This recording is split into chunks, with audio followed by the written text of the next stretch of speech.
So hey guys, welcome back to my channel. What if Naruto was the guardian of the Black Dragons and had fairies as his personal Mashus? Movie 1. Fairy Tail charged at Acknowledge. The youngest generation of Fairy Tail, against the Dragon King of Apocalypse, leading by Urza Scarlet, the other members of Fairy Tail returned to aid Natsu in his assault against the dragon, in order to protect their master, in order to protect their own, as a family. Bringing out everything that was left inside them, Fairy Tail team attacked Acknowledge, bringing down wave after wave of magic on its gigantic body. You little, Makarov, the third master of Fairy Tail said in bewilderment, completely shocked for what happened in front of his eyes. I want you to know this, Ji-san. Laxus looked at his grandfather and grinned. I was against this, but do you really think that they're the kind of people who can run away and leave an old geezer behind? His grin got wilder as his hands sparked with electricity that could slay dragon. It's your guild, after all. You idiots. Tears swelled up at the corners of Makarov's eyes. He couldn't believe it and he didn't know what to say. He just watched on while sobbing quietly. A little not too far away from the battle, a young girl, with long, wavy, yellow blonde hair that reached down to her feet with a single lock pointing upwards. Large green eyes that appeared to have no irises, peachy skin and a slight childlike build. She was wearing a frilly, pink layered robe with a red ribbon tied in a bow around her neck. Around the chest were 3 blue diamond patterns with 2 blue triangles above. Each series of these was outlined in a hot pink. She wore wing-like adornments around her ears and small hoop earrings and going barefoot. She looked at them with a soft smile, yet her eyes were in the sad manner. The next generation of Fairy Tail fighting against the strongest dragon. Anyone who knew about the strength of the Dragon King could see that Fairy Tail was fighting in vain, as their attacks did almost no damages to the Black Dragon. She closed her eyes and put her hands together. Please save them. Mavis Vermilion whispered softly, save Fairy Tail. ROOOOOAAARRRR. The black dragon roared angrily and stomped its hands onto the ground, knocking the members of Fairy Tail away as if they were mere flies. The Dragon King spread its wings and took off to the sky before looking down at the island and opened its jaw, sucking in a mass amount of air strongly. UWAAH. Natsu cried, falling on top of Lucy's back. Is everyone alright? Urza asked loudly as she got up from the ground. None of our attacks are working at all, Elfman said through gritted teeth, his sister standing beside him, forced to deactivate her Satan soul form. This thing isn't using the strength it used when it fought me. Gildart thought as he gritted his teeth, looking up at Acknowledge. It's just playing with them. It's a breath attack, Gajil shouted when he saw energy began to swirl around Acknowledge's mouth. Is it planning on blasting the whole island away? Kana asked in shock. No way, seriously, everyone who can use defensive magic put the power you've got into it, now. Urza ordered, pointing back to her group. Right, Wendy nodded. There's not enough time to draw the seals. Freed muttered. There's plenty of defensive magic that does not require writing symbol or seals. Levy said hurriedly, sweats pouring down her forehead. By now anyone could feel the vast amount of magic Acknowledge was emitting, even from here. Everyone, focus all your magical energy on Freed. Lizanna shouted. Everyone, let's join hands together. Mirajan Strauss said and offered her hands to the nearest person, her brother, as he took it. We can't let it end here. Natsu cried and grabbed Lucy's hand, his other hand quickly took Urza's hands into his. Okay, well, never give up, Lucy shouted, as tears flowing from her eyes.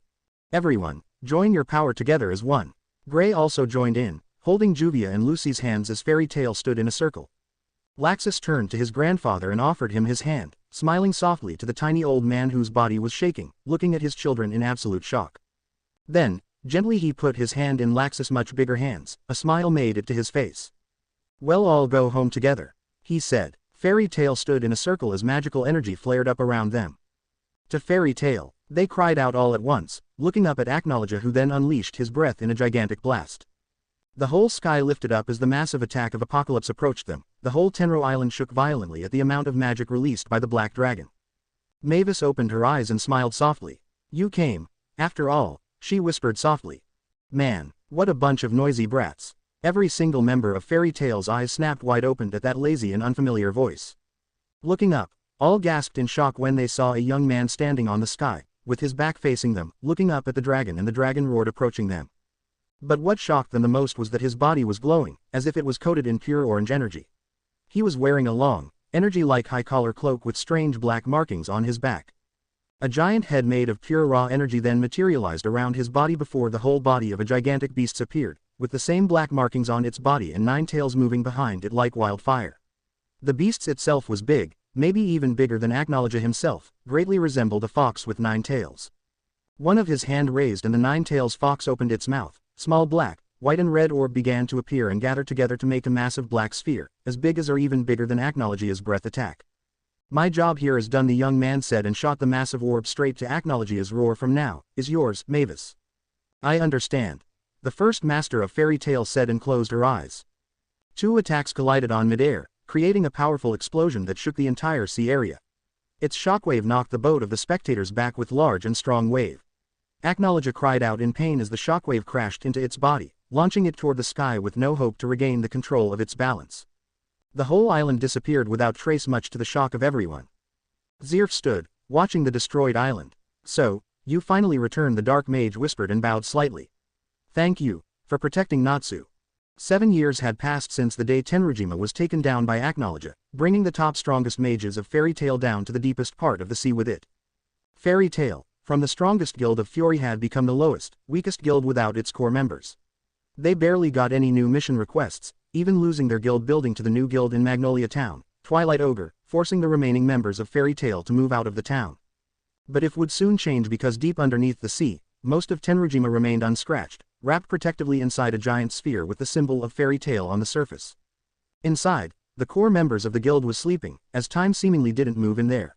7 years and yet they didn't age a single day, all thanks to the magical sphere that protected them and the mysterious young man who stopped most of Acnologia's attack. However, unlike the mages of Fairy Tail, there was one single person within the sphere that was still awake. Even though time didn't pass within the glowing orb, and to him, it was just a few seconds after Mavis created the sphere, he could still feel the time around him pass lazily. And that young man was lying on the ground with both hands behind his head, looking at the sea outside the sphere with his eyes half lifted, a bored expression on his face. He was a handsome young man around the age of 19 to 20, with spiky blonde hair and bright azure blue eyes, 3 whisker marks on each cheek. He was also rather tall and has a lean, yet muscular build. He was wearing a black uniform-style jacket with an orange zipper that features several buttons on the waist and sleeves, allowing him to fold up the left sleeve and rear coattails, giving him easy access to the pouches on the back of his belt. He wore a red armband with the crest of Fairy Tail on his left arm. 2 whales, the young man muttered, mostly to himself. Mating season already, he wondered out loud. He then yawned loudly and then blinked twice when he saw the first master of Fairy Tail stood above him, looking down at him with a smile. You're blocking the sun, Mavis. You do know that we're underneath the sea, Naruto. The first guild master smiled at him. We can't see the sun here. It was actually kind of dark inside the sphere. The cloud as well, Naruto chuckled, closing his eyes. How long? 7 minutes, Mavis said with her head titled to the side. 7 minutes for 7 years, those brats' bond is really something.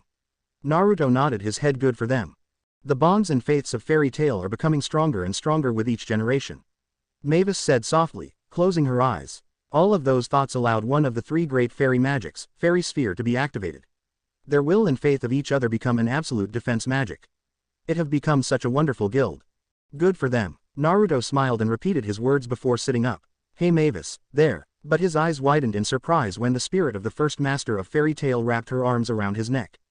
Thank you, Naruto, for protecting them. She whispered softly. Even though Mavis was just a spirit, she couldn't touch him, but he could still feel the warmness from her.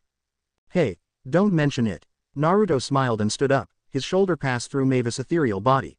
There is a ship approaching. I think it's time you bring my island to the sea again. And he walks away. Line break. Natsu, get a hold of yourself. Jet and Droy said while trying to pull the pink-haired salamander from the ground, as half of his body was covered in earth oil. Natsu.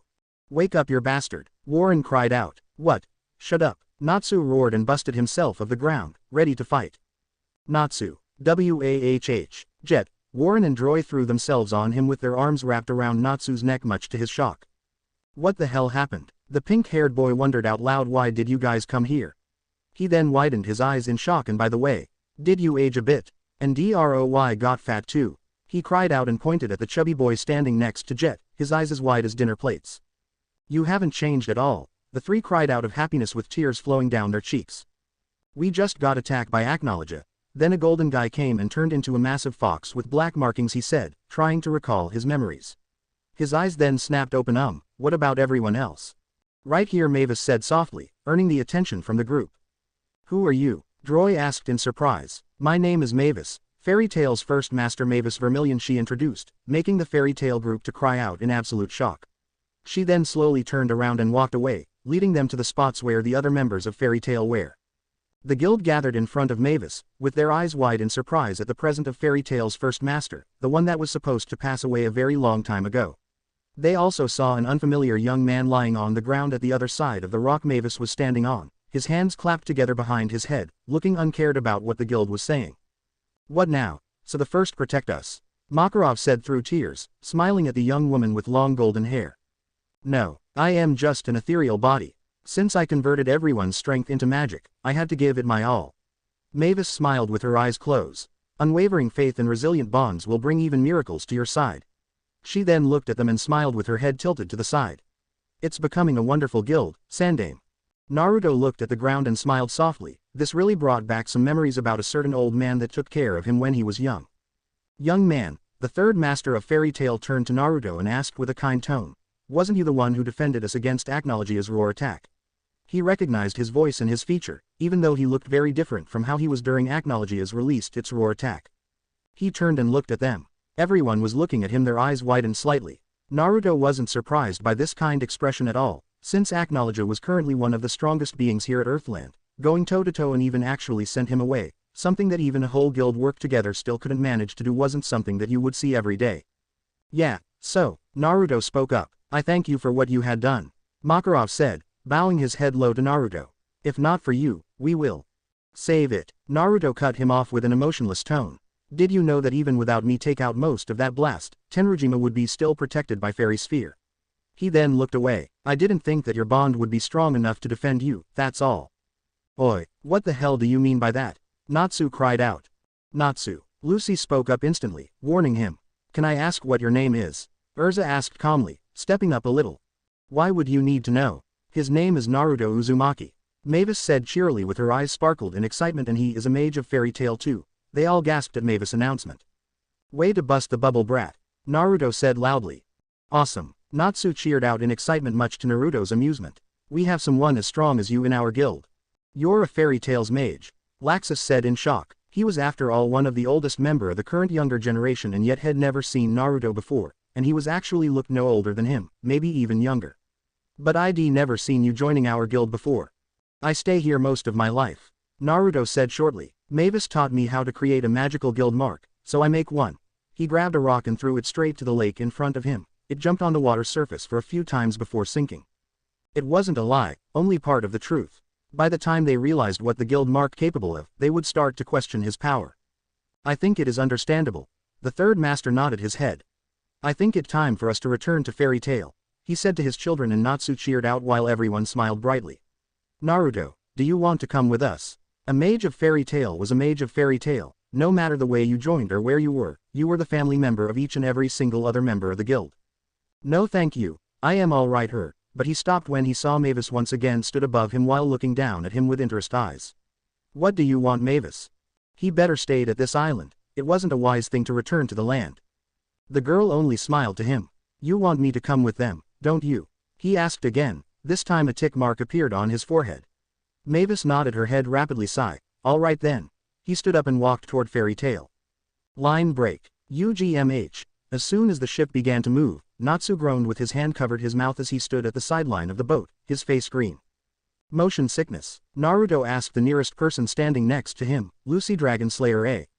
"Yes." She nodded her head before turning to the other Dragon Slayer. "All of them are really bad with transportation, save for Wendy." Naruto nodded, looking at the girl who was running back and forth using her magic to heal the injured member of Fairy Tail. "I didn't thank you for saving us, so, thank you." "Like I said, no need for that." Naruto shook his head. "Even without me, you guys would still get out alive anyway." But still, a frown made it to Lucy's face, but then she smiled. "I am still grateful for what you did. I am Lucy Heartfilia, nice to meet you." She offered him her hands. "Naruto Uzumaki." Naruto took it and shook Lucy's hands. "You said you stayed on the island most of your life and joined there with the approval of the first?" Lucy asked curiously. "So, you never come to the guild before?" "Yeah." Naruto could only nod his head. "What kind of magic do you use? I had never seen something else." "Look, can we just stop this 10-question game?" Naruto cut her off, making Lucy look at him in surprise, and walked away with his hands in his pocket. "How cold of him," Grace said, appear next to Lucy. "What's his problem anyway?" "I don't care. Where are you clothes? Lucy flinched and cried out in shock when she saw Gray stood next to her without a piece of clothes on his body. Naruto walked to the end of the ship and looked at Tenryjima, the island that was his home after he decided to stay away from this world. He didn't know what Mavis was thinking, but she was a very wise girl and knew what was good for him. For now, he would stick to the guild and see how it goes. After all, after so many things he heard about Fairy Tail in the past, maybe stick to them for some time wouldn't be too bad after all. By the time they came back from Tenro Island, 7 years had passed by in Earthland. Lucy looked around the guild and she couldn't help but smile a little. It felt like a fairy tale she read a long time ago, though she never thought she and everyone of the guild would end up in a situation exactly like that story. Last night, the guild got a massive party to celebrate the return of the core members of Fairy Tail, and even if she wanted to, Lucy would never be able to forget any moments of that night. Drinking, singing and dancing, as if they were making up for 7 years of lost time. Fairy Tail was no longer the best guild of Earthland, yet it was still pretty much the same as before. Everyone, laughing and smashing their fists into each other's face, before wrapping their arms around each other's shoulder, tears of joy falling down their eyes. Everyone, except for one only person. Naruto Uzumaki once again at his personal space, completely separated from the other. He got a table for himself at a corner of the room. He didn't drink any cup of beer Mira gave him or try to interact with everyone, he just sat there, remained silent all night until the morning. But most of the members of the guild were too lost into the fun to acknowledge the blonde, who also appeared to be very grateful if they don't try to. The fun continued until the doors of the small guild building was opened and 5 very familiar faces walked in with a smile on their face. Welcome back, everyone, Sherry Blendy waved to them cheerfully. She was a young beautiful woman with blue eyes, pink hair, large breasts, and a curvaceous body. She wore a black vest top and matching skirt. The vest sported a collar and tied reaching only to her mid-chest, and aside from a light cloth band clasped above her navel, her belly and the inside portion of her breasts were exposed. She also wore a dark hair band with points resembling cat ears, and long black gloves reaching to her upper arms. Looks like it's turned back into a noisy guild. The one who said that was Leon Vastia. He was a slim young man of average height with a muscular and toned body. He had bluish silver hair, most of which were spiky strands that jut upwards on top of his head, except for some which are kept pointing down and partially cover the upper left part of his face. Behind him were Jura Nikis, Yuka Suzuki and Toby Horhorda, all them wearing a smile on their faces as they greeted the mist mages of Fairy Tail. You guys, Gray said in shock, standing up from his seat. Lamia Scale, Lucy gasped. It'd been a long time since she last saw them, as they were Fairy Tail's alliance during the battle against one of the strongest Dark Guild of Balam Alliance, Oracion Cease. When we searching for Tenro Island, Blue Pegasus and Lamia really helped us out, one of the guild's members informed them, forcing Gray to make a forced smile as lions smirk. Looks like we're in their debt now. Don't worry about it, Blue Pegasus made it out there first, but we have much more power, Leon smirked confidently. Who cares about that? Gray's sweat dropped, saying uncaringly. Well, in these past 7 years, we Lamia Scale have climbed up to the number 2 guild in Fury, Sherry said with a smile, putting her hand to the above of her sizable chest. Too bad for you, Lucy-san. So, does that mean number 1 is Blue Pegasus? Lucy asked. Of course not, Toby cried. There's no way that could happen. Settle down, Yuka calmed his friend with his usual expression. No, it's not Blue Pegasus. Well, enough about that. Jura nodded his head. What's important is that everyone is okay. His eyes then caught the young man who was sitting by himself at a corner of the guild hall, which was very strange considered what kind of a guild Fairy Tail was. So he couldn't help but ask, and who is that young man over there? I hadn't seen him before, had I? Immediately the guild became silent, uncomfortable silence, making the mages of Lamia Scale widen their eyes slightly at that. Naruto, however, completely ignored the silence and continued to mind his own business, by closing his eyes and sitting completely still. Did I say something wrong? Jura asked, looking around. No, not at all, Jura-san. Lucy shook her head with a nervous smile. It's just that Naruto is not very sociable. We met him on the island. Makarov spoke up. He was drinking a cup of beer. From what he told us, he had been staying there for quite some time now and joined Fairy Tail long ago. Oh, is that so? Leon nodded his head. This is kind of new, don't you think? He turned around and asked Sherry, who couldn't help but nod her head. He is just shy, that's all, Mira said with a small smile, holding a tray with a couple of cups of beer on top of it, though she wasn't too sure herself when she said that.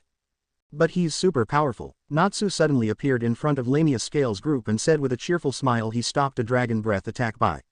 But before he could finish that sentence, a table dashed on the ground suddenly appeared and slammed into him, sending the poor pink-haired boy across the room before crashing into the wall. All had turned to the other side of the room and saw Naruto standing there with his feet raised a little. After seeing him sitting for all night and all day in the same position, this of course was a surprise for the Fairy Tales members. I would like to keep that information for myself, thank you very much, he spoke up with a lazy tone, putting the picture he was holding into his pocket. He grabbed another free table and pulled it toward him, putting both of his feet on it and leaned back slightly against his chair. What? Naruto asked when he saw that everyone was looking at him. Sigh. You get the idea, Makarov said to Jura. Of all the kids in Fairy Tale's younger generation, which he believed Naruto to be a part of them since he didn't look any older than 19, the blonde was the hardest to read and to understand. If he didn't know any better, he would think that Naruto wasn't a part of their guild, and didn't want to be a part of it. But he trusted the first's decision. After all, she was one of the founders of Fairy Tail, a very wise young woman. If she said Naruto was Fairy Tail's mage, then Naruto was Fairy Tail's mage. After that, Lamia Scale left Fairy Tail and everyone soon returned to drink with each other. Line break. Beer. Mira walked up to him and asked cheerily. At first when she brought those cups to him, she didn't say anything to him because she afraid that he would get angry or something like that, but now when he finally talked something, even if it was just a few words, she could comfortably communicate with him. No thank you, Naruto replied shortly, making the smile on Mira's face disappeared. Oh, then, would you like to drink anything? Instantly the smile returned to her face and she tried to make him open up once again. You must be thirsty. Naruto turned to Mira and stared at her for a moment before sighing. With just a glance he could tell that Mira would never stop bothering him until she got what she wanted. A cup of water should be fine, Naruto said, and Mira smiled brightly at that. She quickly ran away and found an empty cup to get Naruto some water. You don't drink. Gildart spoke to Naruto, following Mira's example of trying to interact with him. Not that I have anything against it, but you don't seem like the clean type boy to me. Young man. His daughter, however, was completely opposite, because she was drinking from a whole barrel of beer, holding her liquor even better than him, her father. I drink, yes, Naruto said, taking the cup of water from Mira, but to me, beer the same as a cup of water. Point is, I can't get drunk, so what is the point of drinking in the first place? Naruto said shortly and gulped down the water in one gulp. Thank you. He handed it back to the beautiful white-haired girl. What's your name, by the way? I am Mira, Miragen Strauss. Mira introduced herself with a smile. Take over magic? Naruto asked, making Mira widen her eyes in surprise before nodding her head. Demons, I suppose. You can tell, Makarov asked in interest. He was sitting on the table beside Naruto's with a cup of beer in his hands. The third master of Fairy Tail was pretty drunk, but he was still in the right mind to acknowledge the surrounding about everyone's magic. No, only Mira here, Naruto said. I can feel their emotions, the demon's emotion, coming from her. Of course, since demons aren't the friendliest ones, it is actually hard not to notice such a negative emotion coming from a cheerful young woman. You can sense emotions? Gildart asked in surprise. Come to think of it, what is your magic anyway? Before Naruto could answer, Natsu suddenly leapt toward him with his fist covered in fire, trying to punch Naruto on the face. Naruto, however, already saw this coming and moved his head back a little, avoiding Natsu's punch at the last moment, making the pink-haired dragon slayer's fist to collide with the table. Oi, don't go around attack people like that. Most of the members of Fairy Tail screamed out in a dramatic manner, pointing their hands at Natsu. Natsu, Urza said out loudly with a stern tone. What do you think you are doing? Lucy already told me that you don't want to tell us your magic. Natsu stood up, punching his palm with fire flared around his body, grinning with a confident expression on his face. I guess I will just have to force you to spill it out then. He pointed at Naruto. I challenge you to a fight, he declared proudly. Nah, not interest was Naruto's answer to the challenge. What? Natsu roared out. I am challenge you right here. Not even Urza answered it like that. Even though she always win, Happy added in with his trademark gesture. Okay then, Natsu roared and his magic flared powerfully. I will force you to fight me then. And charged at Naruto, who only turned his head to look at Natsu. Even though Urza and even Makarov wanted to stop Natsu from attacking another guildmate inside of the guild, which was already too small for a fight in the first place, they couldn't help but hold their breath and try not to blink in order to fully see what Naruto would do. They all agreed that the young man over there was powerful, too powerful for someone so at his age. Not even Gildart, the ace of Fairy Tail, could match a corner of the power of the mighty Dragon King, and yet Naruto managed to send the beast away and negated one of its strongest attacks with his own. Little did they know that the rest of the guild was also thinking the same, especially the one who was there to witness his power. Then suddenly, when Natsu's fist was about to collide with Naruto's face, the pink-haired boy suddenly stopped dead in his track. Silence. Before their eyes widened in shock when Natsu began to sweat uncontrollably, his eyes slowly widened and fear made it to his face, as if he just saw something terrifying. Why you? Natsu stuttered before he collapsed to his knees. Like I said, Naruto turned back to his table, saying lazily as Natsu put a hand on his chest, trying to catch his breath. Not interest. He defeated Natsu by staring at him. Jet gasped in shock. What the hell? Gray muttered in shock. Gildart gulped slightly at that. He didn't know what Naruto just do, but clearly it was more than enough to put the incredible brave of Salamander Fairy Tail down to his knees, something that had only happened once before when he decided that he would no longer go easy on him. From Naruto, he didn't even feel a slight bust of magical energy nor he saw his body move, all he did was sit there and, like Jet said, stared at Natsu. Have enough yet? Naruto asked, glancing down the spot where Natsu was at. You're strong, the Dragon Slayer of Fairy Tail said with a wide smirk, glancing up to Naruto but I won't lose to you. Ho! Everyone widened their eyes when they saw Naruto's lips curled up a little in a small smirk, the first expression they had ever seen on him other than emotionless and laziness. Nice eyes you got here, kid. Kid? Natsu asked before exploding. What the hell do you mean kid? I am no older than you, bastard. But he was immediately held back by Lucy and Gray. Shut up Natsu. Urza appeared next to him and quickly knocked him out, with a punch to the head. Grabbing the scarf of the unconscious boy she turned to Naruto and said with an apologetic tone, my deepest apology Naruto, he is rather immature for his age. Don't worry, the kid reminded me of myself when I was young. Naruto shook his head, the smirk on his face turned into a small smile. He got gut and wool, that's all he needs to grow strong. True. Makarov nodded his head. Naruto Uzumaki turned out to be more mysterious than they thought. Fairy Tail. Makarov stepped out of his office with a mission request in his hands. We have a new mission. The mages bellow. Save for Naruto cheered out loudly from hearing the announcement from the guild master. Because of the absence of the core members of Fairy Tail, the guild was dethroned from the #1 position a few years ago and became the weakest guild among the mage guilds of Fury. Missions were rarely sent to Fairy Tail nowadays, especially missions from a Class and S class with high payments. Most of the remained missions were finished by Team Natsu and the returned, stronger members of Fairy Tail, so around this time there was no more mission on the guild's mission board, even on the S-class board on the second floor. And of course, every member of the guild was seriously in need for money. Mine. Natsu cried out and leapt forward, trying to get the mission request paper from the master's hands. Forget it, that's mine. Jet cried out and shot forward with his magic bumping into his legs. Oh no you don't. Kana pulled out 3 cards and they began to glow with magic. Naruto sighed. There they go again, Naruto thought inside of his head while sipping a cup of orange juice. He didn't know what was so interesting about this guild that Mavis wanted him to come with them, but apparently it was interesting enough to make him stick around. For the past week Naruto had considered about leaving the place numerous times, but every time he came to this guild something new happened and he couldn't help but come to the place every morning, though he would never admit it out loud. The whole guild then broke out in a massive fight, just like the last time a mission request arrived at the guild master's office. Urza let out a sigh in disappointment after finishing her favorite strawberry cheesecake and stood up from her seat. When she was present in the guild and not out doing mission with her team, the Scarlet Head Mage was always the one who won most of the missions for her team. More or less everyone was really afraid of her and didn't want to face her wrath. But before she could make any move to stop the fight, the master raised his hand and took a deep breath before shouting out. Enough. Instantly the guild stopped their fight and turned their head to look at the master. Ahem, now that everyone had calmed down. I have a few things to say before assigning this mission for a mage or a team. This is not a simple mission. His tone changed and became seriously. This is an S-class mission. Quite a few mages gasped out in shock.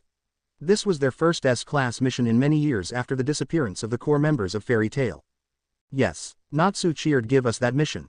Team Natsu was the current one of the only 2 teams that had S-class mages in it, who was none other than Titania Urza Scarlet, and the only chance any mage who wasn't S-class yet got the chance of doing the highest ranking missions was having at least an S-class mage accompany them. Unfortunately Natsu, your team won't be the one who get this mission, Makarov said, making Team Natsu groaned out in disappointment and the other to smirk. The master looked around for a moment before his eyes landed on a certain blonde-haired young man who was still separating himself from the guild's everyday activities. I think it's time for Naruto to get his first mission. All eyes turned to Naruto and he couldn't help but look at the master, with an unreadable expression on his face. Really? Naruto asked. Yes, you're a mage, right? Makarov asked with a smile. That mark on your hand show that you're not just a mage, but a mage of Fairy Tail, so I think it's time you take a mission and start your career, Fairy Tail style. He finished with his smirk widened. No thank you. Everyone's face dropped instantly when they heard Naruto said that, but widened their eyes when they saw Naruto stood up from his seat. Give me that paper and I will finish that mission, but I will do it my way. Makarov nodded his head with a smile before dropping the mission request down to Naruto, who caught it into his hand and read. But master, Naruto isn't an S-class mage yet. Urza spoke up. I mean, he is strong, yes, but isn't it illegal to have a normal mage goes on an S-class mission? Of course, that is the reason why I will need an S-class mage to go on this mission with him. The guild master said before turning his eyes to a certain white-haired demon mage, who was rushing back and forth to serve beers to everyone present in the guild. Mira, would you like to go on this mission too? This made her stop and looked at the master in surprise. Me? Mira asked, pointing at herself. I am not sure, master. This is also a great opportunity for you to get back to shape. Makarov grinned. Mira lost her power after her sister's supposed death and didn't fight or even train in nearly 3 years, becoming weaker and weaker during that time and couldn't defeat the opponents she should have much trouble against. Plus, Mira seemed to be the only person Naruto talked and sociable with these past few days. Having Mira spend some more times with Naruto alone could be a chance to make Naruto open up more to everyone. Naruto, do you want Mira to go with you or should I choose someone else?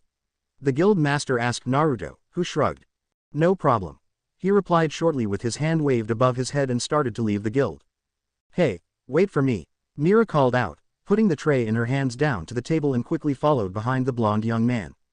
Line break. 2 tickets to Bosco, please, Mira said to the ticket seller and put the required amount of money on to the table in front of him. Naruto stood beside her with his back leaned against the wall with his eyes closed, seemingly uncared about what was going on around him. Here you go, the ticket seller said and gave Mira 2 tickets. The barmaid smiled brightly at him, making the man blush brightly at her beautiful smile before taking them into her hands and walked to Naruto. I got the tickets, she said, showing him the 2 tickets within her hands. Then let's go, Naruto said shortly and walked ahead again. Mira pouted at him. The blonde didn't even take a glance at them. That was if she didn't want to admit that he was outright ignoring her. No one ever did that to the drawing card of fairy tale before, let alone a teenager boy like Naruto. Mira then turned back to the ticket seller and looked around. It seemed that he sold drinks as well. A few minutes later, Naruto found an empty cabin all for the 2 of them and walked in first as the train began to move. Putting his hand on the window frame, Naruto turned his eyes to stare blankly at the world outside the window, completely unaware of that his mission partner walked into the cabin and closed the door behind her. Naruto suddenly felt something cold pressed against his cheek and turned his eyes slightly to the side to see Mirajan holding an orange bottle of cold drink with the picture of a slice of orange on it, smiling brightly at him. Don't just space out like that, Naruto-kun. It will become a bad habit, Mira said as she took the bottle away from Naruto's cheek before saying that to him with a smile, pushing the drink she bought for Naruto forward again, this time in front of him. Here, I hope you will like it.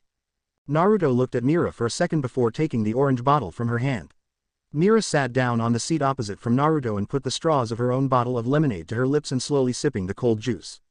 Thank you, Naruto said shortly before staring out of the window again. So, what? But before she could finish her question, Naruto brought out the mission request and showed it in front of her face. Mira blinked once before taking a look at the mission's details. This mission was about finding an ancient artifact which was stolen a couple of days ago, and from the look of it, Mira was sure that this would take them some time. But the payment was good and that money would help everyone a lot in the guild a lot at this hard time. The stolen artifact they are looking for is in the hand of Dark Mage, possible more. Naruto said and put the piece of paper back into his pocket before starting to drink his own orange juice. How do you know that? Mirajan asked in surprise, as she didn't recall any information about the thieves from the mission request. Naruto then pointed his hand to the window outside and Mira couldn't help but turn her head at the direction he was pointing. Since the train wasn't moving very fast, Mira could see a large panel above Magnolia's station, and surprisingly it was about Bosco Museum of Magic Art, the place that currently the owner of the ancient artifact they were looking for. Its ownership belonged to Bosco Museum of Magic Art, one of the 2 only museums on Earthland that is applying magic into their security system. Only mage who specialized in sealing magic can pass through that kind of security, Naruto said with a blank voice. Also, the stolen artifact is a magic staff, have the power to steal magic. It is particularly useless for normal thieves and can only be used by mage. How do you know it is a staff? At that station while you were still busying smiling at that guy, that statement made Mira blush slightly. He had a newspaper and I happened to read the article on the first page. It was about presenting a historic discovery of magic, the Staff of Absolution. Naruto then brought out the mission request and showed it to Mira. Once again the same artifact we're looking for.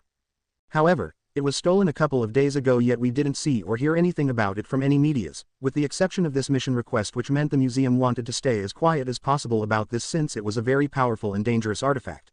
It also explained why a now nameless mage guild was able to receive this kind of missions, because they don't want to make an unnecessary fuss as well as delay the day. Amazing. You're able to tell that much. Mira said in amazement. You're so smart, Naruto-kun. You're like a detective or something, she admitted. Mira and everyone else at Fairy Tail could never imagine something like this from Naruto. It's nothing special, Naruto shrugged and shook the bottle, hearing the sound, and he could tell that there was nothing but ice cubes left inside. He reached his hand forward and to Mira's surprise, he exchanged the bottles with her before leaning back in the same position like before. I only pay special attention to everything that happens around me. The answer for a problem could be anywhere. I see. Mira nodded her head. But how did you know about that staff? Staff of Absolution. She had never heard nor read about such magic artifact that could steal others' magic before, and something that dangerous should be recorded in books. She was no Lucy, but Mira also did a lot of research in the history of magic when she first learns how to control her own magic. Did you know there is a massive library on Tenro Island? Naruto asked. That place belonged to Mavis, but she let me have access to it while I was there. You can say that I learned a lot over the years. It was only half true. Naruto did read some books in Mavis' library to kill some of his boredom, but it soon turned out to be boredom too after he had read it so many times. Anyway, now that we know who behind it, this mission should be easy enough.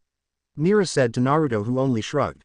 Line break. Oh my, if it isn't the beautiful Mirajan Strauss. The director of Bosco Museum of Magic Art said while rubbing his hands together, following behind Naruto and Mira as the two made their way inside the museum. I heard that you and the other mages of Fairy Tail had returned after 7 years of missing. I must admit that I am rather surprised to see your beauty is still as marvelous as before. The two soon arrived at the crime scene, and instead of stopping like Mira to examine the broken showcase, Naruto walked to a picture on the wall and stared at it with his hands in his pocket. Is it because of your magic that grant you the ability to keep your beauty? The man asked, rather flirtatious toward Mira. No, it's something else. Mira shook her head and kneeled down to examine the floor around the showcase. Naruto was right, there was some runes written on the floor around it, showing that there used to be a magic circle around the staff to prevent anyone from touching it. From the first look, the runes were very complicated, but she could recognize the magic, which was rather powerful and well prepared. San, you said, someone broke into this room 2 nights ago without alerting the security system and stole the staff. Mira asked. They must be very strong to be able to get through this kind of barrier. Yes, I believe that they are mages. The man nodded his head. Naruto glanced around the museum and saw many guards. Some of them were mages and seemed to be on guard. Yes, my friend also thinks that they are no ordinary thieves, isn't that right, Naruto-kun? Mira smiled at Naruto, who was still having his back at her before standing up. I promise to find them and bring the staff back to your museum, Toshi-san. Mira smiled at him. Oh, I have no doubt, Mirajan-san. Toshi smiled at the former model. We should go look for them soon, Naruto-kun. Mira then walked to Naruto, but got curious when he was still staring at the picture in front of him. You have any idea where to look for first? She whispered to Naruto. Mira had no idea where the staff was and where should they look for it first, and the local town people did say that there wasn't any dark guild or dark mage 10 miles radius around the town. Right here, in this museum. His words shocked everyone, including the director of the museum and Mirajan, as well as all the guards standing around the room. Isn't that right? Toshi-san. Naruto turned around and faced the man. Naruto-kun, what are you talking about? Mira asked, still shocked from what he just said. I don't think I understand what you are trying to say, sir. The director of the museum said, with a smile on his face. Thought it became somewhat nervous. He lured mages here to steal their magic. You're the one who stole the magic staff and made it look like a group dark mages sneaked into this place and stole it. Mira, do you remember what I said about sensing other emotions? Naruto asked, and Mira couldn't help but nod her head. Well, unless that the bald head over there is holding some grudges against you, or he simply want to feel your ass. Mira's sweat dropped at that statement. He is having a rather dark and negative emotion toward us. Is it the truth, Toshi-san? Mira asked, looking at the man with her eyes hardened. A cruel smirk then appeared on his face as the man looked at Naruto and Mira darkly. A magic circle appeared within his hand, and in a flash the staff of absolution appeared and glowed with an aura of dark magic. Naruto glanced around and saw that the guards around them removed their clothes and appeared to be bloodthirsty mob of dark mage, with magic weapons glinted dangerously within their hands. I must admit, boy, Toshi laughed as he held the staff within his hand, you're very smart. The first mage who didn't fall into my trap right away, unlike many others who got their magic being taken away from them before I ended their life. He chuckled darkly before saying, tell me, how? A smirk appeared on Naruto's face, as he crossed his arms on his chest and a cool aura appeared around him. Mira couldn't help but look at him and gulped slightly, waiting for the usual quiet blonde to show off his awesome intelligence like that teenager detective who was turned into a kid in a series she read when she was younger. Well, that is only my instinct. I was not too sure about it, so I decided to test my theory through a joke, but you fell for my trick right away, which was rather pathetic, I must say.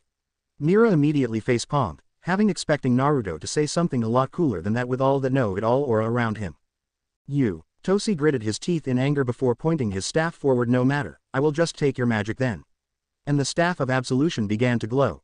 Stay back, Naruto. Mira cried out and stood in front of him with her arms raised a little, but to her shock, Naruto suddenly pushed through her and walked calmly toward Toshi with his hands in his pocket. Her eyes then widened in horror as she saw golden energy started to be released from Naruto and was sucked into the staff. Toshi grinned in satisfaction as he felt himself got more and more powerful. In a few seconds and the stupid blonde mage would collapse and his body withered away like an old leaf. However, much to everyone's shock, Naruto kept walking forward like nothing happened and stood directly in front of Toshi with a lazy expression on his face. Mira wanted to interfere, but something was telling her that she should stand here and watch what would happen next. Go on, suck them all out. Naruto challenged with a sly smirk as more and more energy was drawn from his body. Yeah, feel like a mosquito sucking my blood or something like that. His hand suddenly shot out and grabbed the staff. Sorry pal, he said in a very slow tone, so low that only Toshi could hear him. Last time I let the guy use this staff to suck all the energy he wanted from me, he turned to something that I would like to call a pain in the ass and destroy the whole city before I care enough to put a stop to it. He then tightened the grip around the staff and to Toshi's shock, cracks began to appear on it. Can't let you do the same thing. Sorry. Naruto then pushed the staff forward and hit Toshi hard on his head, knocking the mage out. The blonde then raised the staff before slamming it down to the floor, so hard that it broke the stone floor and impaled deeply into it. Let's see. Naruto reached his hand into the mont's inner pocket and pulled out a stack of checks. Since we found your staff, we will take the reward for this mission, 1 million jewels. Naruto then wrote down the amount he needed before perfectly copying his signature, which Naruto saw on the mission request. He then tore away the check from the stack. Thank you. He wrote down a few more words and threw it down the mont's face. Let's go Mira, Naruto said and walked out of the museum. Wait for me Naruto. Mira cried out and quickly followed behind Naruto. As she crossed Toshi's unconscious form she couldn't help but glance at the stack of checks on his face. Her eyes widened when she saw the words Naruto wrote on it. Fuck you. After the two mages of Fairy Tail left, the dark mages managed to get over their shock and fear and quickly ran over to check on their leader. Some gathered around the staff and tried to pull it out of the ground. However, no matter how they tried, the dark mages could make the staff move a single inch. Line break. I am back, everyone. Mira said cheerily and opened the door of her guild, letting Naruto walk in first before following behind him much to the shock of their fellow guild mates. That was fast. Urza stuttered. You found the artifact already? She asked in surprise. Not me. Naruto found it with his super intelligent mind. Mira pointed to her head and went into a thinking pose. You won't believe how cool he was. Everyone turned their head to look at Naruto, who sat down heavily on his usual seat and closed his eyes. Interesting, I must say. Makarov nodded his head with a smile. Master, can I talk with you? Mira walked toward the third master and whispered to him alone. Of course my dear, please follow me. Makarov nodded his head before leading Mirajan away. Naruto, stop reading that stupid book and fight me for real this time. For your information Natsu, this is not a stupid book. Naruto replied blankly to the energetic fire dragon slayer, which in his opinion was a lot annoyer than usual these past few days. And a no is a no. I have no reason to fight you. He then turned his head to look at the white-haired barmaid, who then put a dish full of cookies down to the table in front of him. Thank you Mira. He said gratefully and returned to read his book, picking up a cookie and take a small bite. Enjoy your snack, Naruto-kun. Mira said cheerily before dashing away. The third master of Fairy Tail, Makarov, sat on the bar stand with a cup of beer in his hands. His eyes was still looking at Naruto Uzumaki, the newest member of his guild, with curiosity. 3 days had passed since Naruto's first mission, also an S-class mission with Mirajan, and the blonde had returned to his usual spot and daily activities, which were now included a book in them. Almost a week passed since the day Naruto joined Fairy Tail, and yet they still knew nothing about him or his power. Naruto was an enigma, a puzzle that could never be solved, extremely hard to read and impossible to know what he was thinking in his head with that usual blank, lazy and uncared about what was happening around him expression on his face. Mira told him about Naruto's incredible intelligent and sharp instinct after they returned from the mission. He was able to tell a lot about their mission just by looking at the mission request and some panel in newspaper he saw on the way to the train, something Makarov only heard from the stories about the first master, a genius tactician and incredible clever young woman. Not only that, but he was able to tell that the director of Bosco Museum of Magic Art was the thief in the first place. But what shocked him the most was the case about the Staff of Absolution, something that was greatly feared in the history of magic before the Zerf became an immortal and known by Earthland as the most powerful dark mages. The staff could suck out one's magic as well as their life force, killing the mage before turning it into the staff user's magic, and gave him limitless amount of magic, and yet Naruto was able to withstand the sucking process without any trouble, as if nothing happened. It terrified him thinking just how powerful this young man was. Naruto's magical energy was sucked out of his body for a total 10 seconds and he still appeared to be perfectly normal, while it was recorded in the history of magic that a second of sucking was already deadly, even for the strongest mages. Makarov only had a glimpse of his power during Acnologia's attack, which was more than unimaginable to begin with, and yet from what he saw, Naruto wasn't even serious at that time. An enigma. No better word to describe Naruto Uzumaki. Please, you got to fight me Naruto. Natsu said with a massive grin, leaning on Naruto's table with Happy sitting on the top of his head. I trained a lot these past few days to beat you. Even if I can't beat you now, I want to test out just how much more powerful I have become. Listen here kid, Naruto said and put the last piece of cookies he was eating into his mouth before picking up a new one. Why don't you go and rub your girlfriend's ass over there or something like that to return her feeling? He pointed to Lizanna, who flinched in shock and blushed furiously at his words. And leave me alone for 1 second. Makarov couldn't help but snort quietly. Naruto also has a rather sick sense of humor. What are you talking about? Natsu asked in confusion before shaking his head. Anyway, let's fight. The Pinkett roared and intended to punch Naruto in the face, only for him to lazily move his head to the side and easily avoid Natsu's punch, making the younger boy fall forward. The Fire Dragon Slayer smirked and immediately got up to his feet and prepared for another attack. However, before he could even make a single move, he was punched right in the face and sent flying across the hall. Natsu. The person attacked him was none other than Urza Scarlet, as she said loudly with authority in her voice and pointed her finger at the boy, who was getting back to his feet at the other side of the hall while massaging his hurt cheek with his hand. How many times do I have to tell you not to pick a fight with your fellow guildmates? Red head and their temper. Naruto muttered and flipped to another page of his book. I am so sorry for his behavior, Naruto. It seemed I didn't educate him about fighting among friends well enough. Urza said to him before saying, you may strike me. A masochist. I see. Naruto nodded his head without turning back. Urza was about to say something when suddenly the one she punched away jumped to stand in front of her.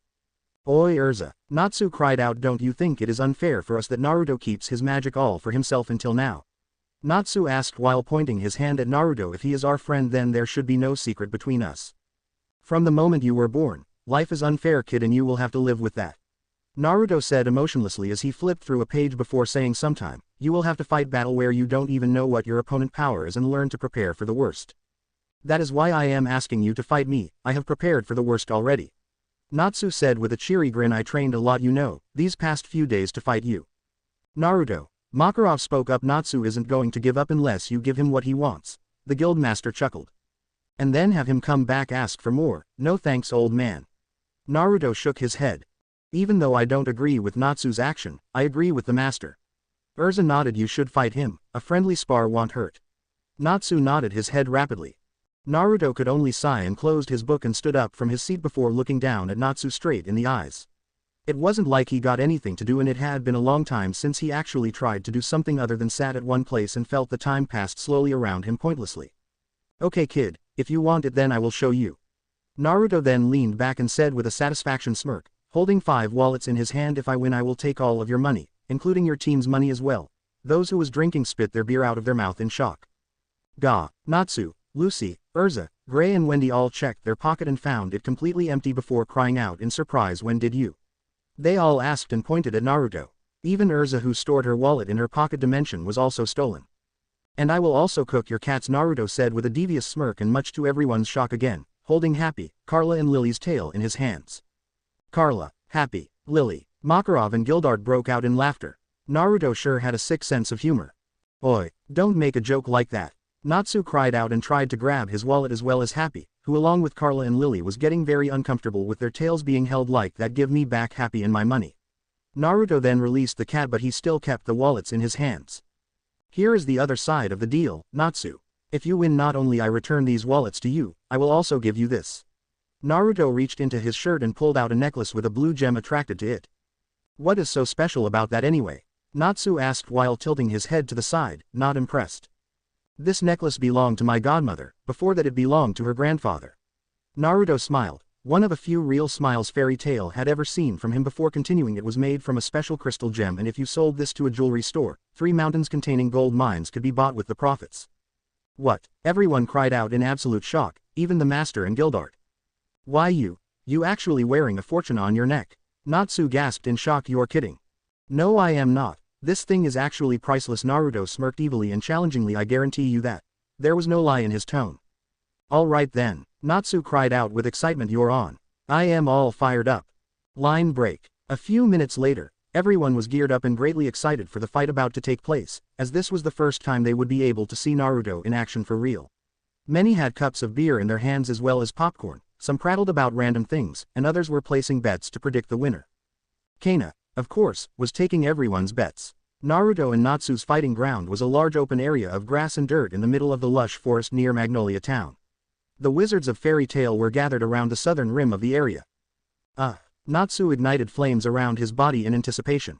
Come on, let's get this fight started already, he cried out with Naruto standing in front of him. From across the crowd, Kana was sitting on a wooden crate. A barrel of beer was by her side while she gathered bets from other members in the guild. For the first time ever, everyone was betting on Naruto to win, only his team was praying that Natsu would somehow find a way to win in order to get back their money. Keep your shorts on, Kana shouted at Natsu. I still got people placing their bets. Gar, I want to fight him already. Natsu then pointed his finger to Naruto. Remember, you're not allowed to use that staring trick of yours and had to use your magic or fight for real in this fight. That was something both Naruto and Natsu agreed on. Natsu would go all out against him while Naruto would show his magic to the Pinkett at a form of respect. All bets are in, Kana shouted. Once Master Makarov heard Kana's announcement, he took a few steps in front of the crowd and let the match begin. He swiped his hand through the air while announcing loudly. Immediately the Fire Dragon Slayer then leapt forward, his flames intensifying from his fist as he did so while Naruto was still standing completely still and slowly reached his hand into his pocket. Everyone held their breath and waited for him to pull out a weapon or something like that. And he pulled out the book he had been reading all this time. What the hell? Natsu stopped midway through his attack when he saw Naruto opened his book and casually read it. What are you doing? He cried out. I am going to enjoy this book because it's too good to leave it for later. Naruto said while pointing one finger up. I will add one more rule into our fight. If you manage to land even a slightest blow on me, you will win. What, are you looking down on me again? Natsu cried out. Nope, I am very serious right here. Naruto looked up from his book. I will use my magic, that's a promise. Okay then, don't regret it later.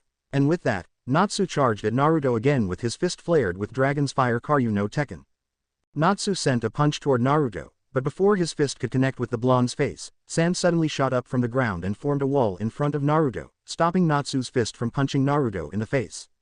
Sand magic. Max cried out in shock. He can use sand magic too. No, there is something different about that sand. Urza shook her head and the master nodded his head.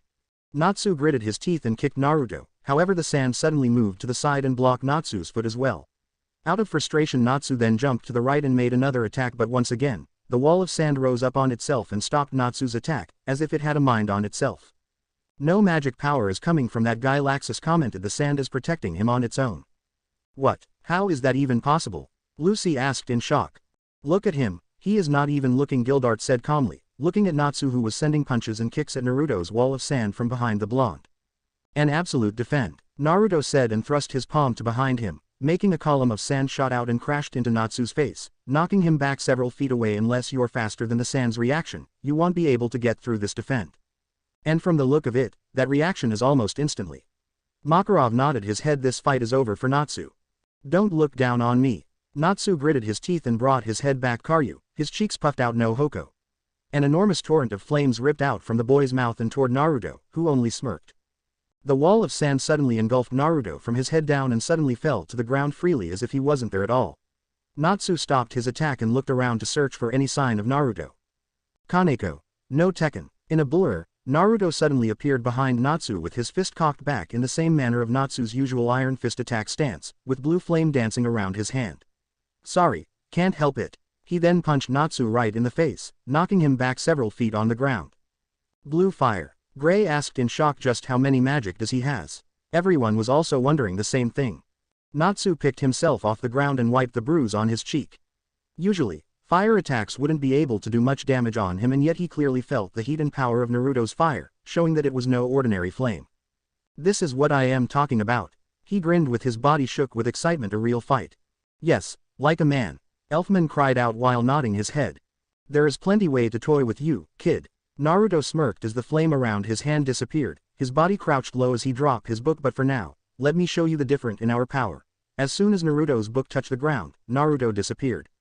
The next thing they saw was an invisible force slammed into Natsu's back, creating a small yet noticeable shockwave and sent him into the air, and the Dragon Slayer could only cry out in pain, desperately trying to regain his body. But before he could do so, something suddenly smashed into Natsu's stomach and sent him away again. But not a second later Natsu was once again attacked by something he nor everyone could see. Fairy Tail watched in shock as Natsu was smacked around like a ragdoll in the air. The shockwaves were becoming stronger and stronger with each second, and even Natsu's uncontrollable tossed speed was becoming hard to keep up to. What's going on? Lucy asked with her body shaking. I can't see anything at all. Too fast. Laxus muttered with his eyes wide in shock. This is way too fast.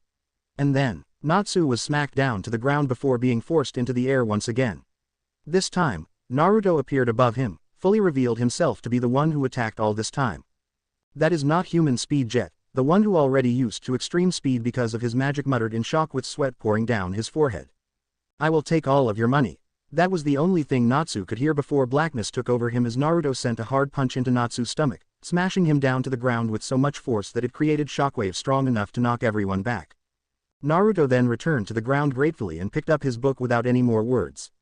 Winner, Naruto. Makarov stated quietly. I won't cook the cats, Naruto said and reached for the wallets. He then opened each of them before pulling the stacks of money out of them before throwing the wallets back to their owners. But I think I will take these. He walked to Mira and picked out a few thousand jewels. This is for my meals for the next few days and some tips for you. Mira could only accept with her head nod slowly. Naruto then walked into the guild and closed the door behind him. What kind of power was that? A few hours later. Man, this suck, Natsu Dragneel muttered with bandages wrapped around him from head to toe. Naruto clearly didn't go easy on him that day, and now he was left with a lot of injuries as well as broken bones and bruises all on his body, even after most of them were healed by Wendy, unable to do anything other than cross his arms on his chest and huffed all day. Shut up, Lucy cried out with her finger pointing at Natsu. This is what you get for making our money got taken away pointlessly like that. Gray, Urza and Wendy flinched at the mention of their money. Hey, isn't Naruto the one who stole it? Then don't go around challenge him again. Then she cried, how do I suppose to pay my rent this month? She then walked over to Naruto, who was at his usual spot, and read a copy of the Sorcerer magazine while enjoying cookies and tea served by Mira. Naruto. Yes, he asked, not taking his way from his book. See, can you, give me my money back? She stuttered nervously. I worked very hard to earn them so I can pay my rent this month. She put both of her hands together. Please, she said hopefully. No, can't do, Naruto said shortly. Shattered all of Lucy's hope. If I remember correctly, none of you tried to stop Natsu from continuing to his challenge after I told him about the money I would take if I win. Apparently you all agreed to it. But, Naruto then closed the magazine and put it down to the table before turning his head to look at Lucy. What? She was a little taken apart by the way Naruto was looking at her. I don't know why a girl like you has to worry so much about money. Naruto asked. Ever since I came here, I had heard a total of 52 times you whined about rent and money, and that was in this building alone. Wait, you counted? Someone shouted, overheard Naruto and Lucy's conversation. Hard to not notice if she kept doing that from time to time. Lucy blushed in embarrassment. Naruto then turned back to Lucy. My point is, you can become a model or something like that with this kind of body. Have you ever tried modeling before? Naruto asked, taking a bite of his snack. Yeah, but, let's me guess, you were modeling and those guys came and ruined it. Naruto pointed his finger to Natsu and Gray. No, I mean, yeah, they did something like that, but my dream is becoming a writer, not a model. So. Lucy chuckled nervously while scratching the back of her head. A writer, eh? Naruto let out a soft smile before saying, any book yet? He asked. Yes, but, you know. Naruto brought out his hand to stop her from saying anything more, already understood from the way she was acting that Lucy's books couldn't sell very well before pulling a small scroll out of the pouch behind him. What is that? Naruto unscrolled his scroll, showing multi-complex characters inside before pressing his hand on the largest symbol. Lucy gasped when she saw a book appeared out of it. Here, I will let you borrow this. Naruto gave it to Lucy. What is this book? Lucy asked in amazement. The Tale of the Utterly Gusty Shinobi. She turned around and searched for the author's name. Jiraiya the Toad Sage. Muahaha, who in the right mind would name a book with that lame name? Natsu and his cat roared out in laughter. However, they immediately stopped and their face became as pale as ghost when two kunai was thrown toward them and impaled onto the wooden wall, only a millimeter from their face. That book is as important to me as this necklace, Naruto said, pointing at the necklace he wear on his neck. My godfather is the writer. It's not the best seller ever, but to me it is the best kind of book. Naruto said with a smile, as Lucy opened the book and took a glance. This is, she muttered. Yes, I was named after the main character of that book. Naruto nodded his head. It was sold poorly, nobody bought it. Naruto turned back to eat his snack. I hope it will give you some inspirations, to never give up as a writer and for your future books as well. Lucy then hugged it tightly to her chest before bowing. Thank you. She stood up with a bright smile. Naruto then reached his hand into his pocket and pulled out a stack of monies, before giving it to Lucy. Here, I won't return the money to you, but I will give you this to have a copy of each and every single one of your novels. Lucy gasped in shock. I will send them to you immediately. Lucy rapidly bowed her head before running out of the guilds as fast as she could, heading to her home to grab the books Naruto bought while crying out in happiness. What's wrong with her? Natsu grumbled. Naruto looked up and saw Mirajan smiling at him softly. What, you do care about everyone, don't you? Mira asked softly and put another cup of tea down to the table in front of Naruto. Here, this is on me this time. Thanks. Naruto nodded his head. By the way Naruto, interesting magic you has there. Makarov spoke up while looking at the scroll on Naruto's table. I didn't recall its name, though. Fuinjutsu. Sealing art of shinobi Naruto said and folded his scroll back and put it into his pocket. Wait, you mean like a ninja? Natsu asked excitedly, holding the kunai in his hands. And isn't this ninja's weapons too? You're a ninja. What an annoyed brat. Naruto said and pushed him away. Anyway old man, are there any new mission I can do? Naruto asked. I am saving money to buy a house. You really need to save money with that thing on your neck? Gray asked, pointing at Naruto. Other than put it to gambling, I have no reason to sell it. Naruto shook his head. I got one here, but it is only a C-class mission. Makarov said and brought out a mission request from his pocket. Something about a blue gemstone fell into the ocean and they couldn't find it. I will do it. Naruto stood up and got the paper request from the master. Tell Lucy to put my books on the table, I will get them later. And with that he left the guild. Line break. You lost it here? Naruto asked, standing on the deck of the fancy pleasure boat that was taking him to the middle of nowhere, in his opinion of course.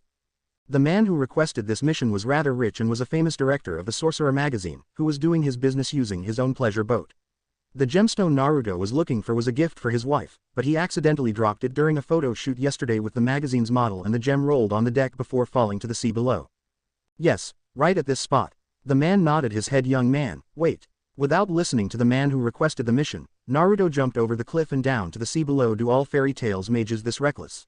His asked while chuckling nervously before turning to the Koksanoi. Stop the boat will you? He said loudly. I found it. His head snapped to the side and saw Naruto popped his head up from the water surface holding a blue gemstone in his hand. Is this the right thing? He asked loudly. That was fast, the photographer said in amazement before reaching out for a float with a string attracted to it here. He turned around and about to throw the float to Naruto when suddenly the blonde launched himself out of the water several feet into the air before landing gratefully down to the spot he was at a few seconds ago. Now I know why Jackson is so excited when it comes to you guys. He said slowly. Here, your gemstone. Naruto gave it to the man. Thank you. Do you need dry? But he stopped when he realized that Naruto was completely dry. I guess you don't need dry clothes, do ya? Yep, a glass of something other than seawater would be nice. Naruto said with a smile. And of course, my reward should be nice. I will get you something to drink in reward, please wait here and enjoy the view. The man said before hurriedly returned to the cabin, heading to his room to get what Naruto was asking for. Naruto sighed as he stared at the cloud lazily floating on the sky above him. His life sure sucked. That was the only thing that was residing inside of his head.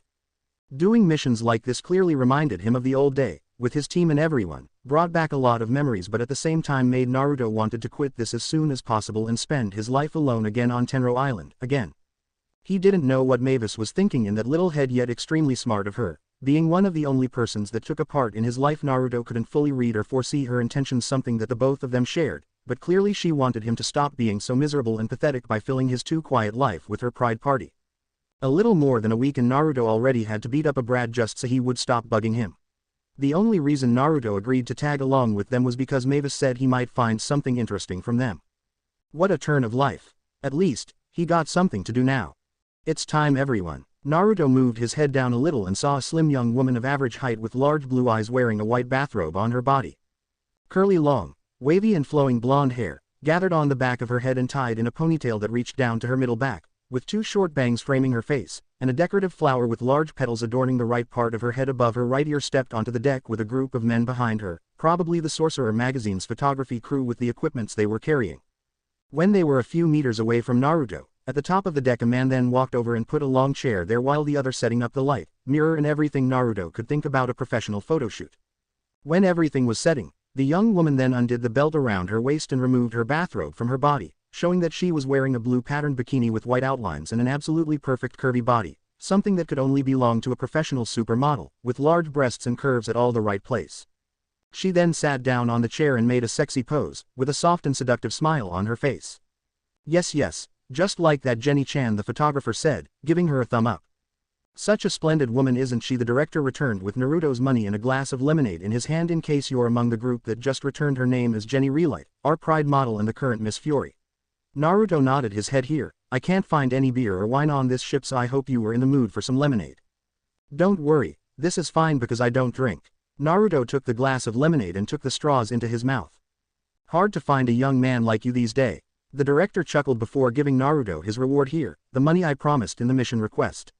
Naruto then took it and put into his pocket. How old are you, young man, 18 or 20? I am older than I look, was Naruto's reply before pointing at Jenny Mirajan of my guild as a model too, right? Yep, she was one of the most popular models we ever had 7 years ago before she disappeared along with a large part of Fairy Tail.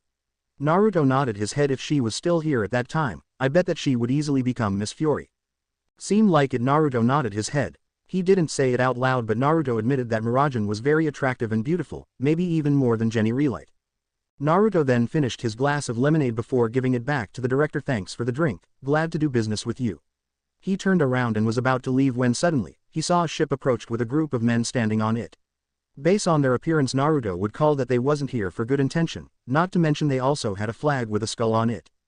Shit, it is the pirate. He heard someone cried out in horror. Everyone began to get panic. Why are they here? He saw Jenny ran to his left and looked at the approaching pirate with nervousness on her face. Not good. You know these guys? Naruto pointed his hand to the group of pirates. Not really, but I heard about them. Jenny nodded her head before saying they are very dangerous pirates, and most of them are dark mages on the wanted list. Naruto then turned her head to look at Naruto. Do you know how to fight? We have to protect everyone on this. But her eyes widened when she saw Naruto smirked and put his hands together in front of him. Look boss, we hit the jackpot. One of the pirates shouted and pointed his hand at Jenny. Really, of all the ship you guys could think about, it has to be this one. Naruto smirked widen as his hands formed various hand seals, so fast that Jenny couldn't see his hands move at all. He then stopped, with his index and little fingers were raised up, the middle and ring fingers are each folded on top of the hand opposite itself and interlocked with each another, and the thumbs were pressed together at their end segments. The irony of life, really. What are you talking about? Now is not the time for. But her eyes widened when she saw a blue aura began to form around him before exploding in a powerful gust of wind, so powerful that if Jenny didn't have her grip on the cliff she would be blown away. The pirates were also a little taken apart by this. Sweden. The water around him began to rise up on itself around them. Suryuden no Jutsu. Jenny, along with everyone else who was looking at the water, all gasped in shock when they saw it formed into the shapes of a massive amount of water into a giant, powerful dragon. It was so big that the head alone could completely oversize the entire pleasure boat. Boss. One of the pirates said in terror. What the hell is that?